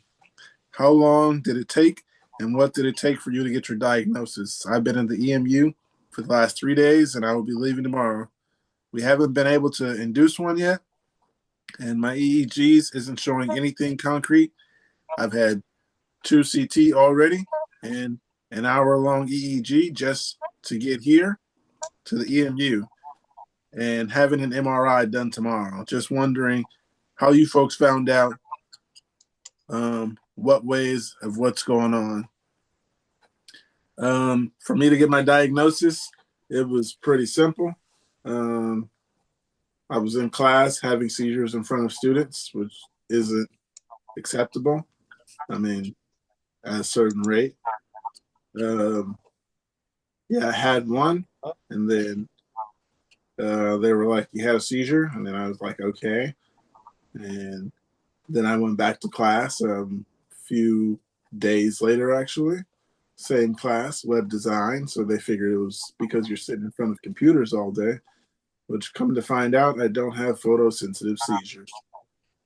Um, yeah, then I got diagnosed after the second seizure. They're like, "Oh, you had a seizure 2 days ago. You have epilepsy." And I was just like, "Well, all right." And I went on with life, and now we're here. Second tonic-clonic, I got diagnosed. How long did it take you guys to get diagnosed? about 1 week because of my tumor. Oh, okay. I would say, like Andrea, well, technically, unofficially diagnosed was my first grand mal seizure. But by the time I got to see the neurologist, he was like, "Yeah, you're epileptic. Don't worry." Yeah. Don't worry. Well, I mean, it's like you're definitely epileptic. Mm, you got it. You're definitely epileptic. Man, Angel, that's hilarious. The first comment here says, not long at all. It was sort of to be expected. I was diagnosed with a benign brain tumor in my occipital lobe. Did I say that right? Occipital? Occipital. All right, I said that. In my occipital lobe at 6 months. After my pediatric neurosurgeon saved my life, he told my parents that there would be a high likelihood of having neurological issues down the road. After having back to back seizures at the age of 3, I was diagnosed and been on multiple meds ever since. Another one says, I was lucky. I guess I could say.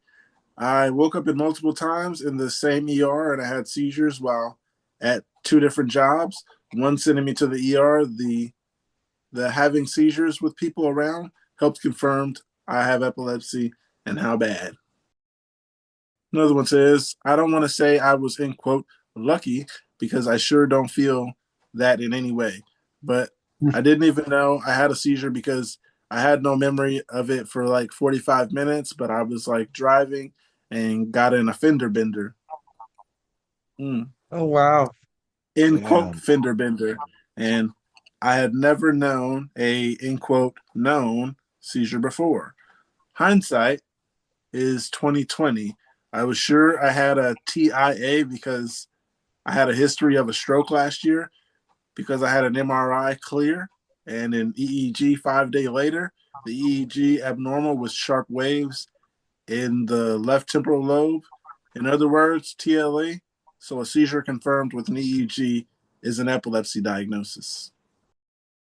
Another one here All says, right, I'm a rant for a little bit. Sorry, go ahead, I'll find another post. Yes, you had a bit did. here, but so my very first one was when I was 19. So been about 21 years now. Um, and yeah, I had no clue what the hell was going on. My family had no clue what the hell was going on because obviously, you have nothing, to go off of at that point. So it was my first one. It happened while I was in the shower. Just a regular, it was while I was in the shower. It was just a regular, weekend morning. Um, I just woke up. I was just getting ready for work. It was completely, normal morning out of nowhere. Um, got ready for it, got ready for work and everything, and then had it happen. Um, I didn't know what the hell was going on, obviously. I don't remember any of it. My parents had no clue what the hell was going on or anything. Um, and then yeah, it happened, and then they were I don't know what you want to call it. But yeah, Scared? they what was that? I was thinking scared might be the word for family to feel. I guess so. Yeah, I don't know. What do you want to call it when you see somebody else have one and they have never had one before and you have no clue what is going on? Like, what do you call that, right? Like, like I don't want to. Yeah, I don't know what word to use for that. But Panic anyway, yeah, moment. I had my first one. Um, and it was just completely out of the regular. um so they did that, and then of course, no clue what's going on. um Took me to the ER for that first one. So when they did, the doctors had no clue what was going on. nothing had ever happened before, blah blah blah. Um, they they gave me an MRI. So they, they did the whole thing and scanned me and all that stuff, and then just instantly they were just like, "Oh, okay, yeah, you have epilepsy." Like they just told me kind of right away that you're epileptic and this is this and you need to start taking this medication and blah blah blah blah blah blah blah blah blah. Like it was, yeah, it was just like instant that they told me that and all the different things. So to me personally, like I never had I don't know I don't know how you word it. Like I never had like anything different. Like to me it's always just since the first time I had one, I have always been told that, I was epileptic and I had this and I needed to take medication and different things. So to me, it's just never been something that's like out of the ordinary. Yeah, I don't You, understand how like people have to fight for their diagnosis. Like to be yeah, told that you have epilepsy, you gotta just like, do I have it? Can I do this? You did the test. Do I have it because of this? Like that sucks that I hear that a lot. That people have to like fight for a freaking diagnosis. But I mean, ex- exactly. That's what I'm trying to say is like for me, it was just like I I went in there and it was, there was, no difference, no, big thing for me or something.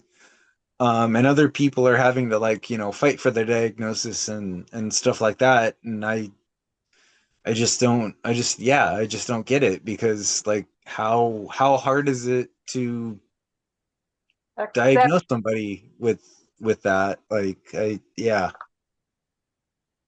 I understand it in a sense of you don't just want to be diagnosing and giving people epilepsy, but like for people who have been saying like they've been having seizures and like don't exactly have a reason and all that. Uh, the people who have been here before, they're like, I've been having seizures for this long and still waiting to get diagnosed and have PNES. I mean, they told me I have PNES instead. Uh, I don't know if it's a California thing, but I'm saying this feels like so much to go through just to be told I have epilepsy. Yeah. You got to go to all these appointments and then, yeah, fighting for a diagnosis sucks. Yep. And since yeah, you're here in Cali too, Pookie, I was telling you how shitty it is now to, get your certain diagnosis for for certain medications out here and everything too. I'm just like 15 years ago you guys just told me I was this and gave me, nothing without actually doing anything and actually caring. And now I have to, jump through all these hoops just to get your certain diagnosis for a certain signature. It, I don't know if I can say it or not, but yeah, but there's different things in different places that, yeah, you can there's no problem having it diagnosed, and there's other problems where it's, you have to jump through 15 different hoops just to get a certain signature for it. So Yeah,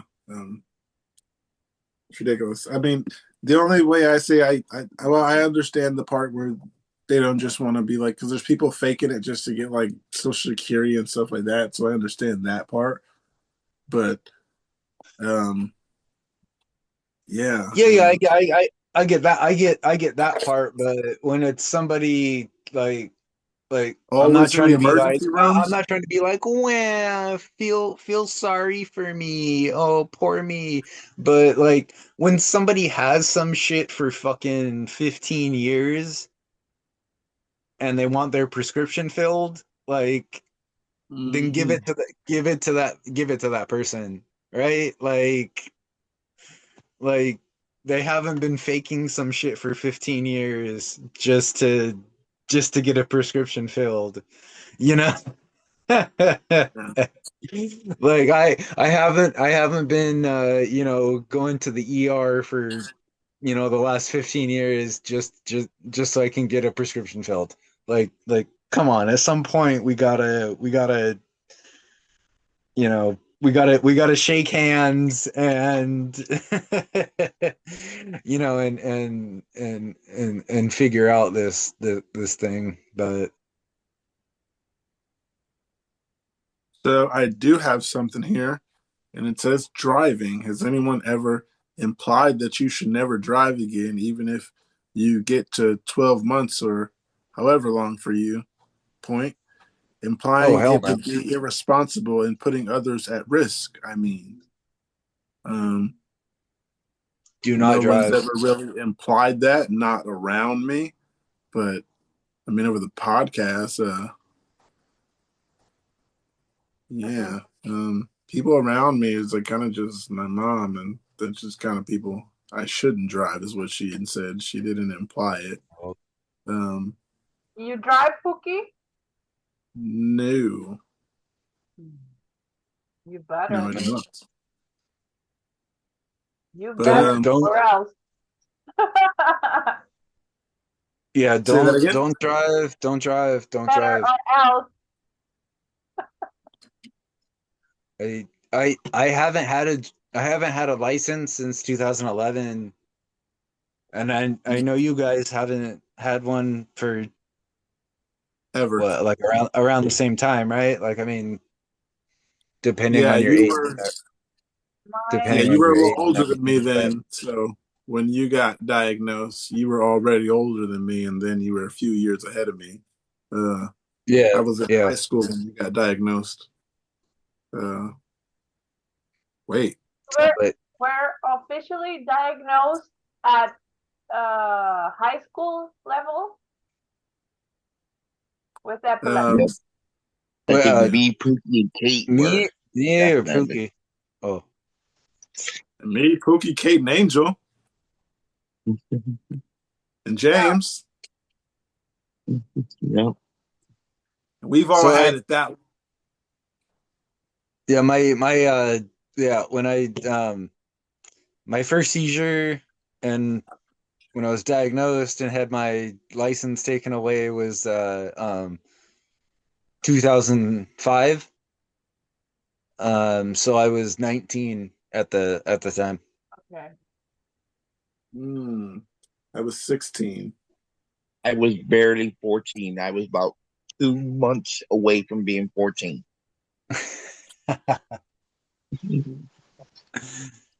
Dang, making me feel old, bro. Wait. Angel's older than you. I think he heard that wrong. Um, in Yeah, I'm in my 2005, you were 40s. 14. I think you're kind of off there. Well, I yeah. was in 97, 96, 97. Okay, yeah, because I I was was gonna say. diagnosed. Oh, okay, because he said Oh, 2005, and then you was like, yeah. yeah, dude. I was born in '86. Yeah, I was born in Born in 83, 89. but yeah. Oh, okay, okay. So then, yeah, Oh, we're that's we're we're we're close to each other. Yeah, that's all good, all good. yeah. Let me read the question again, then read some of these comments. One says, "Has anyone ever implied that you should never drive again, even if you're 12 months or however long for you, implying that you would be irresponsible and putting others at risk?" I mean, yes, I say that personally. You'd be putting other people at risk. Um, And the yourself. first comment here is, huh? And yourself.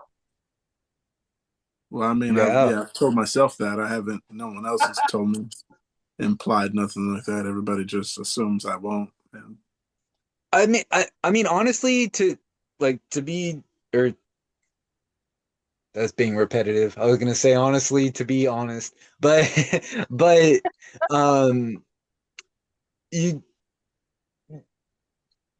like looking, like thinking about yourself. Driving is completely stupid because anywhere you go, anything you do as an epileptic, you're you're putting yourself in danger. Like you walk down the hallway,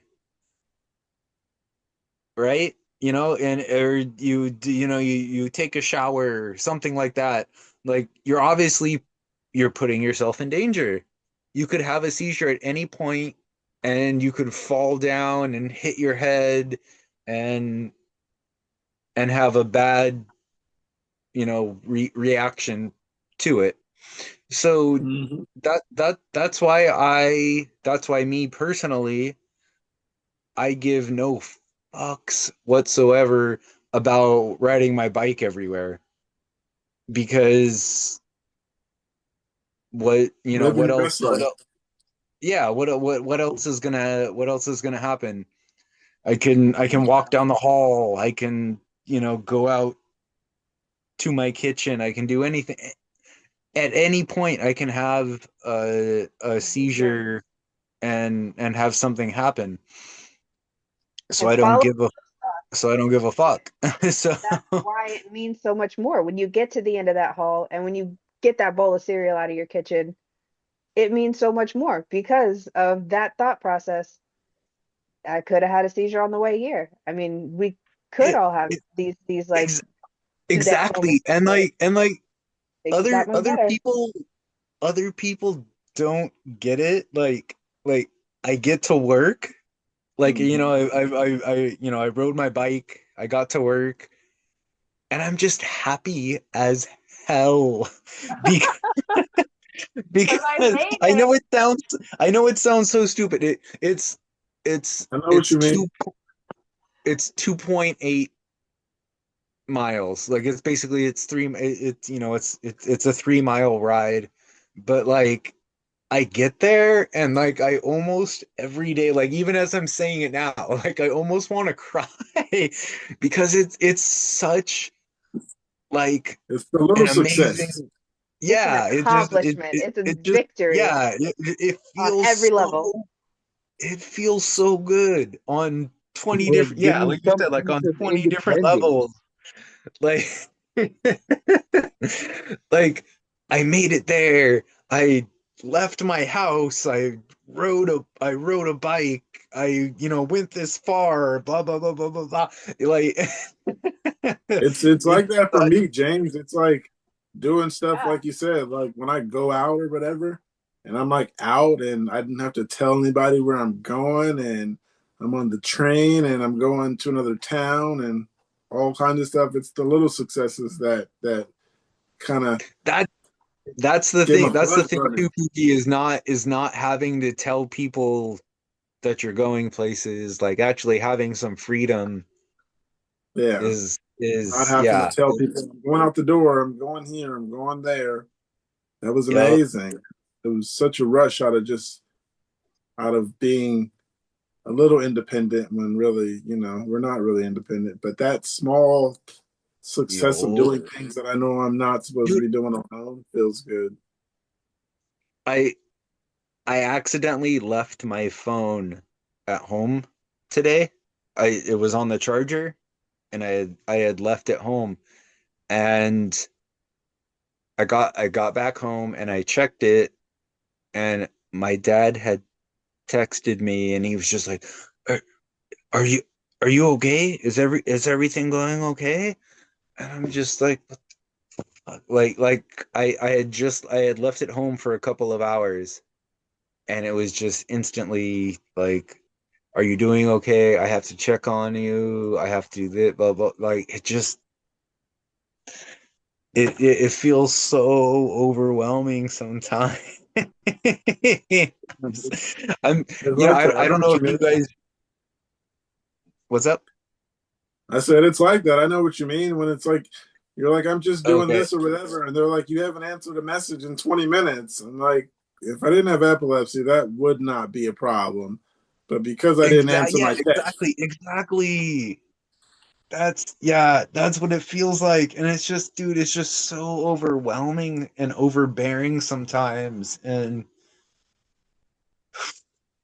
yeah, But at it's least a we know we're not the only ones that when shit like that happens, you have such a problem not being a bitch for the rest of the day and then having to come up with some kind of excuse about it. But it's like you started my day off really fucking bad because I can't just go on a 10-minute walk without somebody threatening to call an ambulance. Like, yeah. yeah.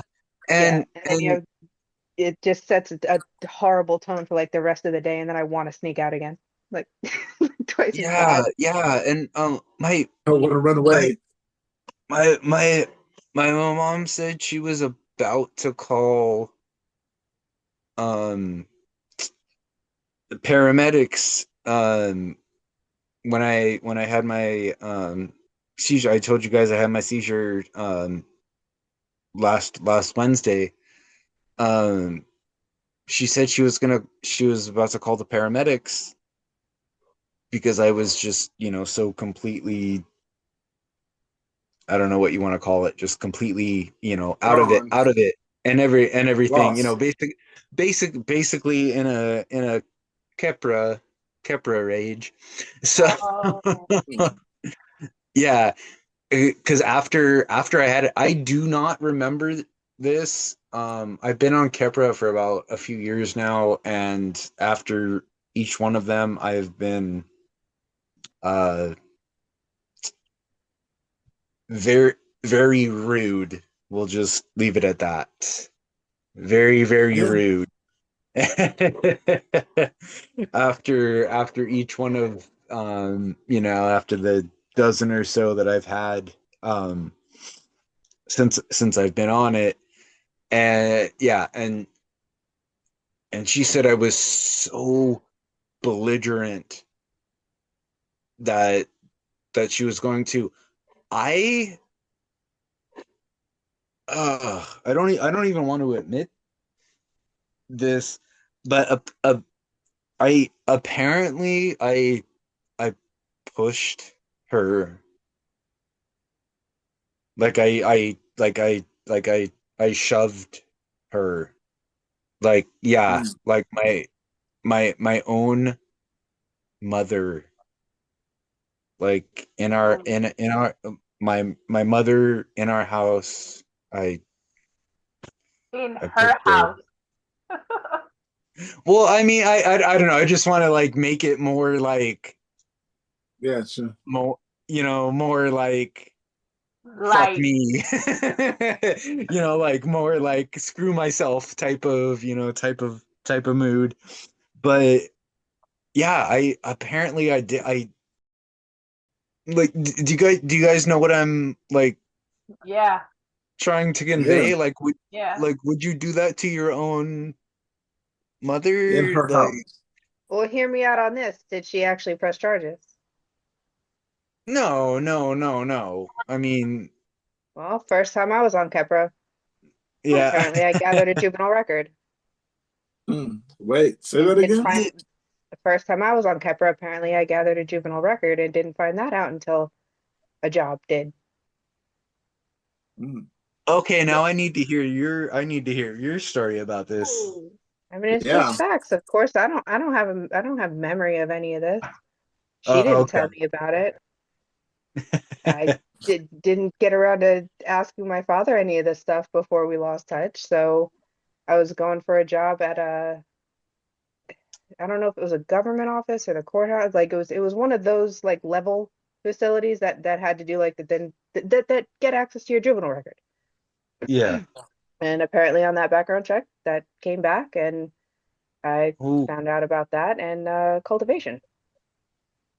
And I don't But have you a had baseline. no I don't know shit about that. memory of it, or your No mom didn't memory tell at you all. about it at Left that it. point? in and out of the house at 16, between like 16 and 18, and then, Oh, baby. okay, okay. Yeah.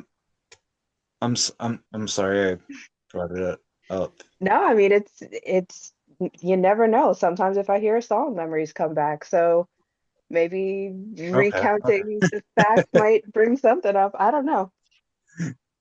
okay. Yeah, yeah. But yeah, it's something that's like it's a weird. Once again, reassuring to know that I'm not the only It, one. yeah, yeah. I was gonna say it's a weird thing to talk about, and it's just a weird feeling. But yeah, I apparently I got really angry with her, and then I said something and just grabbed her and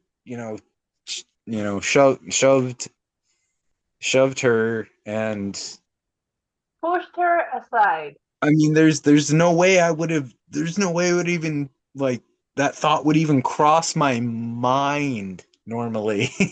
But that's Let alone beautiful that you could Actually, talk, that she could talk to you about it. Not in like an accusatory or like I hate you for this kind of way, but you can actually have like a realistic no. conversation about just what Okay, happened. so I've told you guys I work at a school. The reason I have that job is because of her. She is my coworker. I work with her there. like like her and I go like grocery shopping, like we live together, I like thought you her were and about to I say are. me and her go way. Yeah, basically yeah, I'm dude, it sounds nerdy because of my age. I know it, but whatever. My mom and I are great friends. Like I'm really, really good friends with her. And so it was just like, yeah, I did that, and she was just like, okay, I know this is not the person that he is. type of thing. So yeah, we're good friends and everything, and yeah, it was just a really, really bad moment, in my life, and it was I want to say like 2 months, 2 or 3 months ish after I started taking Kepra. So yeah, it explains it could all. it could be that, but yeah, I would, yeah, think that it's that's the reason. I got some more comments here. I'll read a few of these comments to the driving, and then we'll move on. One says, "I Are personally will more never are more drive." people driving? Huh? Oh, I said are more people driving? Yeah. Um, Yeah. this was a post where No. they were just saying, "Has Oh. anyone ever replied? You should never drive again." These are Yeah. the comments. Um, the first comment says, "I will personally never drive again. I don't feel it's worth the risk, but it's everybody's business, even if I disagree." Another one says, "I've never had someone say it, but I felt it before because where I live, I have to be able to drive to even get to the grocery store. I haven't had a seizure in 3 years, and I am well medicated with my neurologist's permission to drive." Oh. No. 3 years is nice. Um, One says the opposite. Actually, people keep telling me that that I should just say I was fine. I live in the middle of nowhere, and it's impossible to safely get anywhere, even with a bicycle. I'm cleared to drive now, but I still won't drive at night unless I absolutely have to. Headlights and flashing emergency lights will give me a lot of trouble. And I live in an area where people have those custom ultra bright headlights LEDs. that are always angled too high, and high beams are used like weapons if you're not driving 20 miles per hour over the speed limit. LED lights. LED lights on the car? Yeah. That sounds like somebody who might have to just want to contemplate moving. Have you ever seen the Christmas lights on a car? I've seen them on golf carts, like decked out golf carts around the neighborhood. Oh no, I seen it on Instagram. Just like cars on Christmas, like drifting with Christmas lights on the car and stuff. Yeah, I like cars and racing and such things, so you catch me watching stuff like that. I can imagine how that would be cool. Twisted, I seen your eyes. I'm waiting to hear what she has to say. Oh man, Twisted, give me a response to that look you just gave. Please, I know they do stuff like that in Texas. Not where I'm from.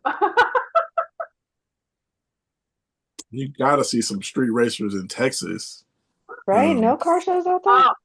It's not I'm all bull sure, riding down there. I'm sure they do that, but I haven't seen them. All right. You can come back with some, I don't know, anecdotes when you can. Is brain fog even after 2 weeks after a seizure normal? What the title said, it's not constantly. Thank fuck but it's a lot more prevalent than it used to be. Brain fog after 2 weeks still normal? I Personally, would no. say more seizures. Say that again. I would assume that there's more seizures after that Yeah, 2 weeks. I mean, after that first bad one. 2 weeks is a bit much. That's a long time. Yeah, for brain fog. Oh.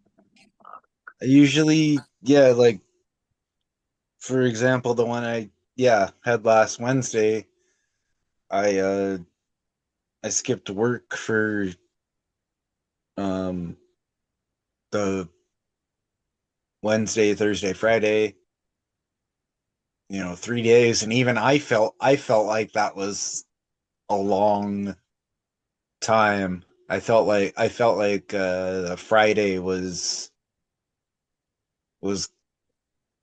kind of pushing it. I don't know what other words to use. I still felt like shit that day. but I was feeling like that was kind of like,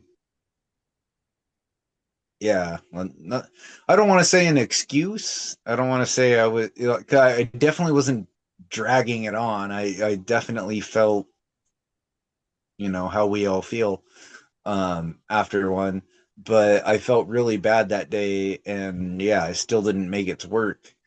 Um and I felt like even that, the third day was kind of going on kind of long. So I think like 2 weeks. Like if you're still feeling that, then you definitely need to go go talk to your doctor. Go to the ER, go see your neurologist or something. I mean, yeah, 2 weeks is way too long. Yeah, I don't get the brain fog that long. I get the brain fog gone after I pretty much wake up and chill for a little bit. Yeah, my brain fog never goes to the next day. Especially That is like the first thing to feel better. Muscles and, you know, stub toes and whatever you kicked or like all that stuff takes longer to recover. But like my head, that the headache and the, I don't know, and like just all the pain and brain fog, I guess, is one of the first. You think that us being operated on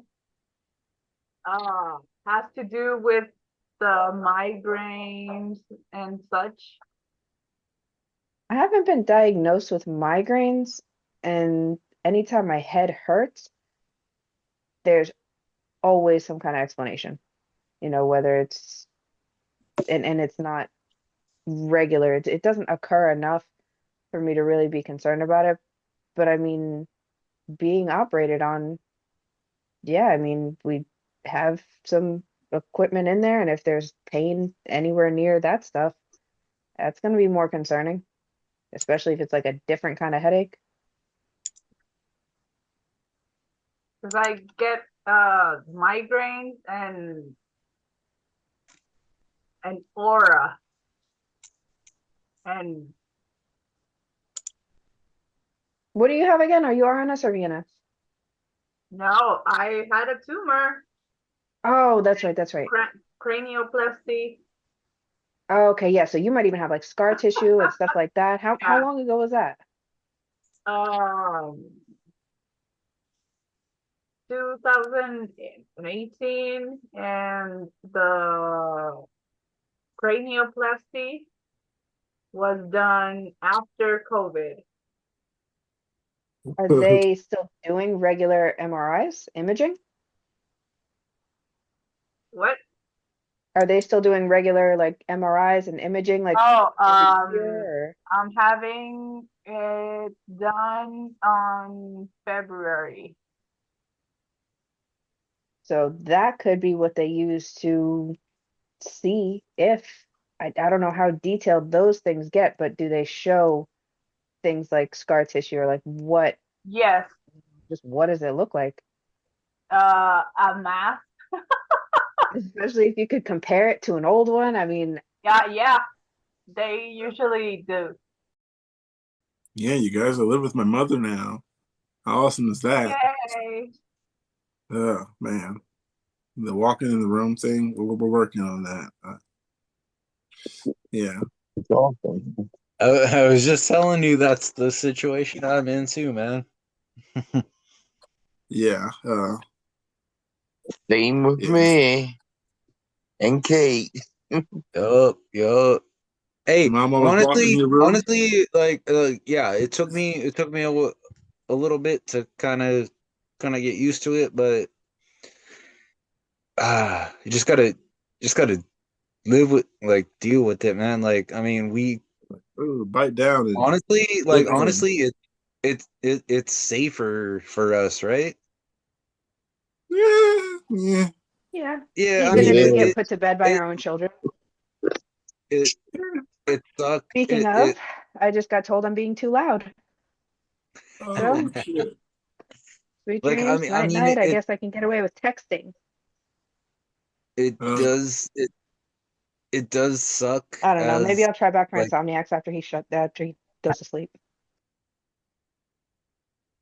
I was just gonna say it does suck as like a situation, to be in and everything, but if you look at it, in the long run, it is a much safer situation for us to be in. Right, Yeah. right. Like, I mean, if you got to look at it in the long run and just kind of being an adult, it I is a safer situation for us to be in. I feel like my that was a bad thing. That sucks. I was gonna say my epilepsy isn't that bad, but I feel like um moving moving in with my mom, I don't think it was necessary. Uh I think it might have been a little safer because I mean I was good otherwise. I wasn't having a bunch of seizures. Mine weren't controlled, but I know a lot of people having them monthly and every month, and I have mine. They're split apart, so I thought I was kind of good. I thought I was on a better level. I mean, a different level. Yeah, I I mean don't that. feel better than anybody. Don't yeah, that's not what I said. I don't feel better than anybody just because I'm not having as many seizures. Twisted, I did not say that. I see your No, face. no, no, no. I No, I'm saying twisted. Twisted, look at her face. And I was I like, no, didn't that's think not what I'm saying. that. I'm not saying I'm better than anybody because I'm not having seizures. But I feel like mine's wasn't bad. My epilepsy wasn't as bad as I've seen some people's be because mine isn't like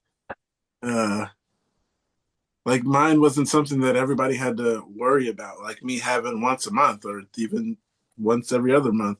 And But then we yeah, learn I feel stuff. like I didn't necessarily need to live with mom.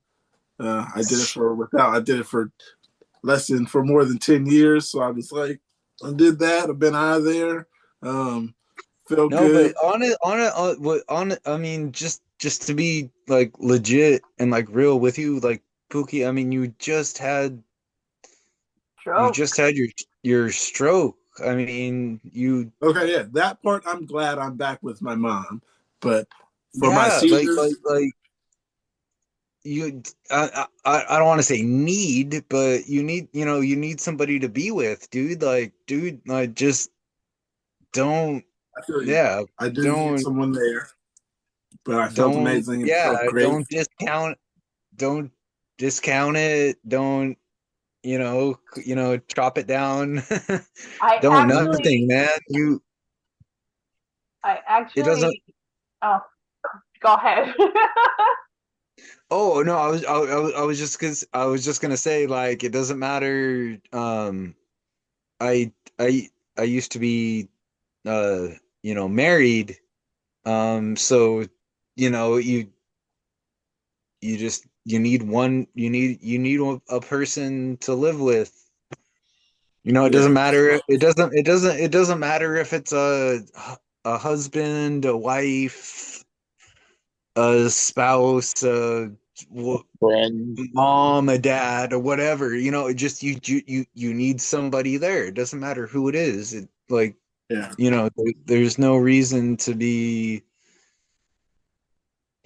caring who that person is. So yeah. I know I what you mean, mean. I know I they totally care. feel I you. know that's why my mom does the things she does. I know that's why she doesn't knock on doors. It's all out of love. yeah, Yeah. Cookie, yeah, I totally feel you. My mom's the same way. But at the end of the day, yeah. I We're remember all there, man. We're all there. It's all good. at the end of the day, I remember, you know what? I say to myself, my seizures ain't that bad. Then I remember I had ones that went on for as long as 6 hours alone. I Oh would be shit. dead. Yeah. Yeah. Yeah, yeah. That's yeah, like I mentioned the one I had last Wednesday was about a month and a or I almost said a month and a half. Obviously obviously it didn't go on that long. Um but I imagine you, uh, uh, uh. could you imagine somebody having a seizure for a month and a half? Holy shit. One hell of um a cluster. I meant a minute and a half. No, that shit is dangerous. Don't do it. So Yes. that Don't do was it. Don't. yeah, just a minute and a half. That was a lot shorter. Um, but yeah, it was that because I don't remember any of my seizures, of course. Um, so to me, that means nothing. But apparently, according to my parents, a minute and a half is very, very short. Um, damn, Z, your your face, was- her Her face face was, when people say things. A yeah, minute Your face wow. is wrong. long. Okay, Have no, they had a seizure? Have they had a seizure? I honestly, I didn't think that was that long. Okay, okay, I guess apparently that's really long. All right. Yeah. Anyway, It's the reason why they say after 3 minutes, start getting ready. Because that's definitely emergency room time. 3 minutes is yeah. emergency Okay, room. okay. So now I'm fucking interested as fuck. Um, So if you have, how long do you do your guys ones last.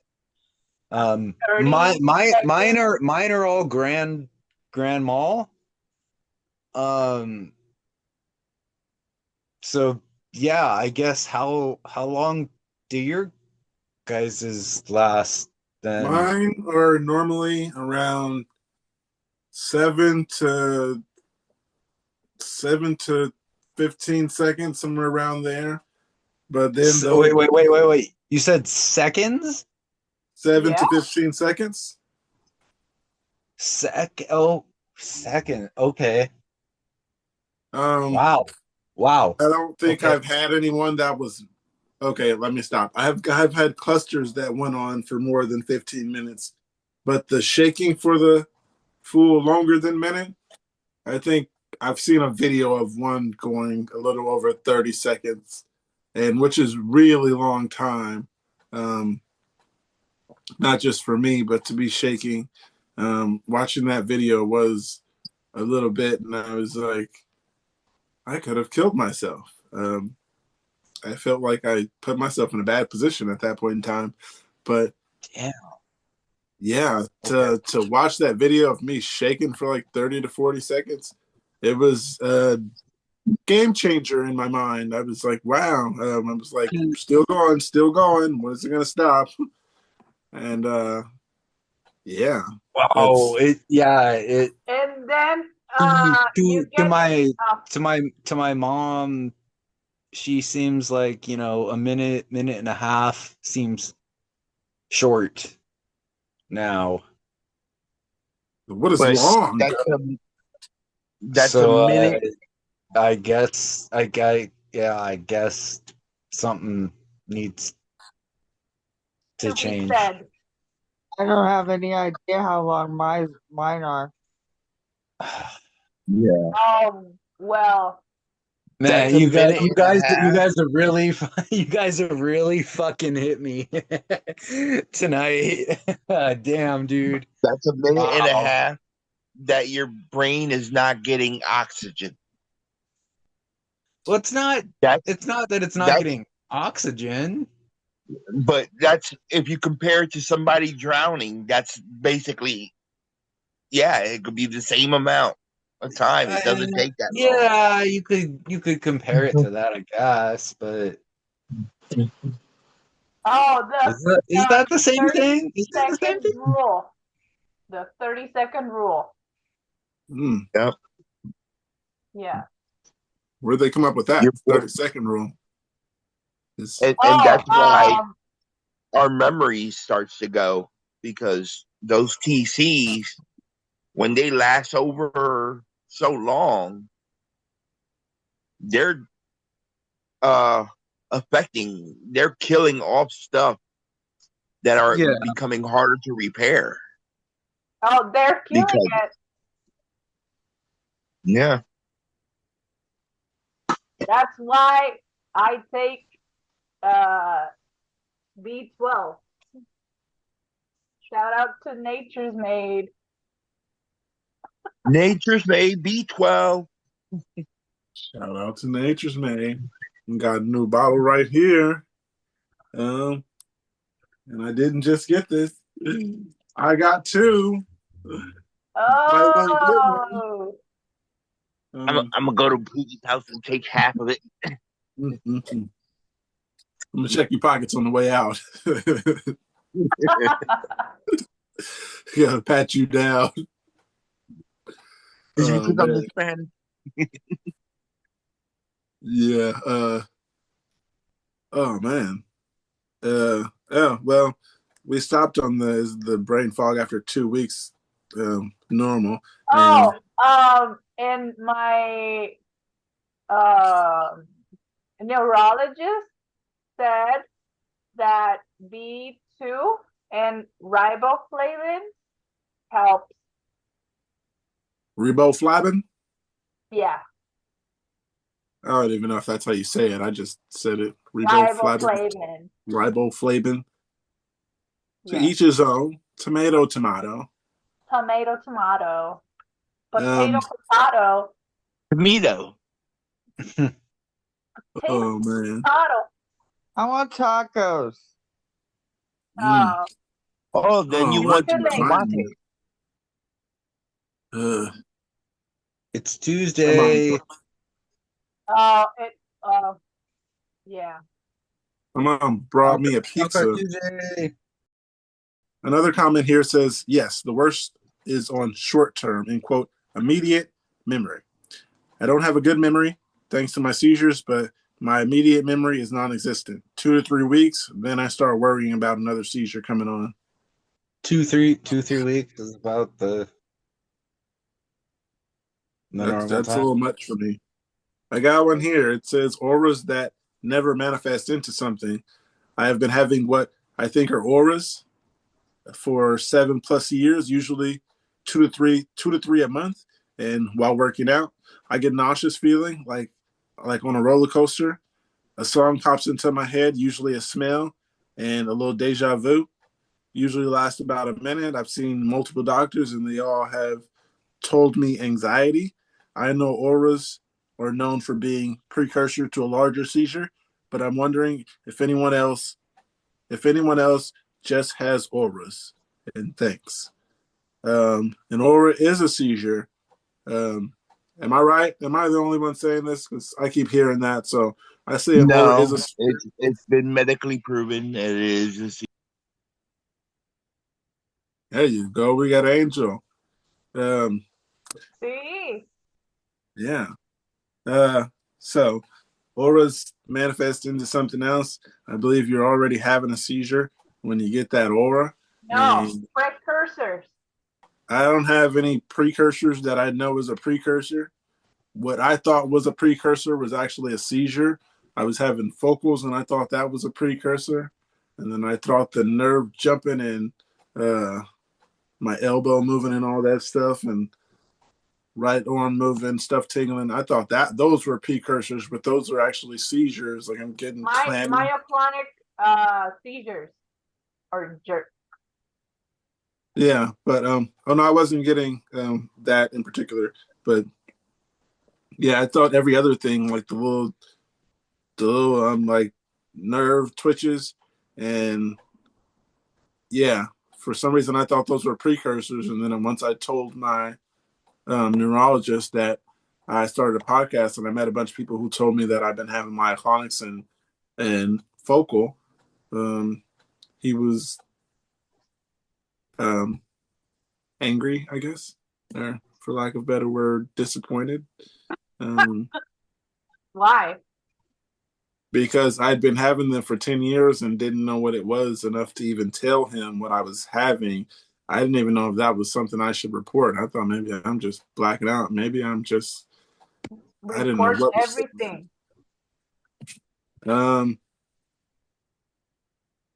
yeah, I wasn't worried about my epilepsy much to even think about record anything. I was thinking, hey, Report. Right. That's it's in report. I thought you writing. said record. Report. Um let me read a comment. It says auras. For years, I brushed mine off as anxiety or my POTS. Turns out it was epilepsy. Sorry to hear that. Another one says, I've been told that auras are small seizures, but I don't know. You're right. Another one says, those are seizures. Ask to see a neurologist. Never settle for something or someone telling you, end quote, it's just anxiety. Another one says, those sound like my focal aware seizures. Temporal lobe epilepsy is also often progressive. If I left untreated, many people find that the end quote auras, which are actually small seizures, gradually get stronger and more frequent, and eventually they start having tonic-clonic seizures too. That's what happened to me. Definitely worth seeing a neurologist. Sounds like a focal seizure that don't generalize. I experienced this too, only with slightly different symptoms. Another one says those are seizures. They're called focal seizures. I thought I had auras, but it was absent seizures. I get this daily. I just call them flash auras. If they quick, as fast as hitting, they're gone, or just regular impending doom auras. got one here that says, now not having seizures, but sleepwalking. So I originally started, oh, wow, this is pretty long, but we'll read it. Ooh, yeah, that's It not says, fun.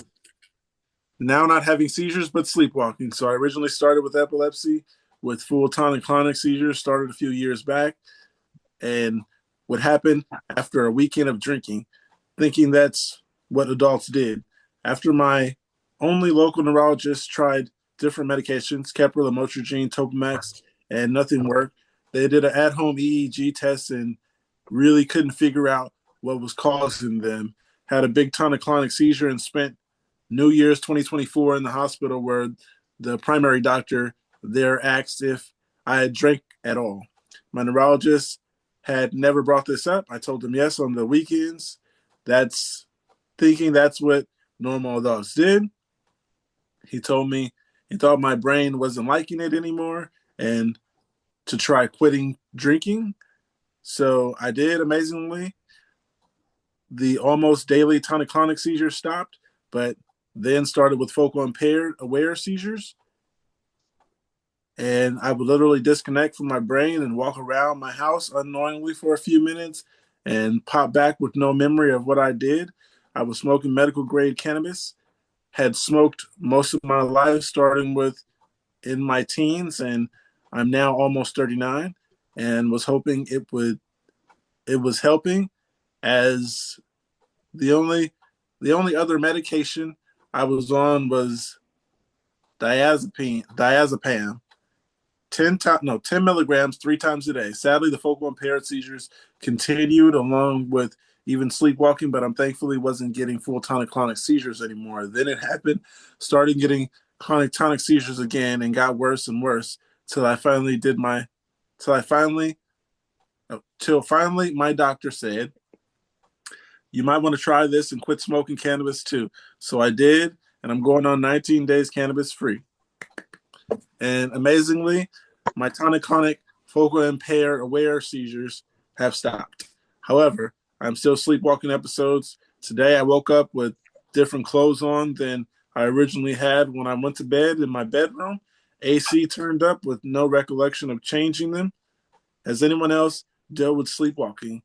My doctor recommended I take melatonin, but the few times I've taken it, it feels like I don't sleep well. So now, thankfully, I'm not having tonic-clonic seizures, or so I think, because I don't know if I have one unless I'm beat up or something else, or someone else sees me having it. However, thankfully, haven't gotten beat up in these 19 days since I quit smoking, and it was getting pretty bad there. And at the end there, because I quit, before I quit, still got scars from beating myself up on them, but now starts my new worry and journey, sleepwalking.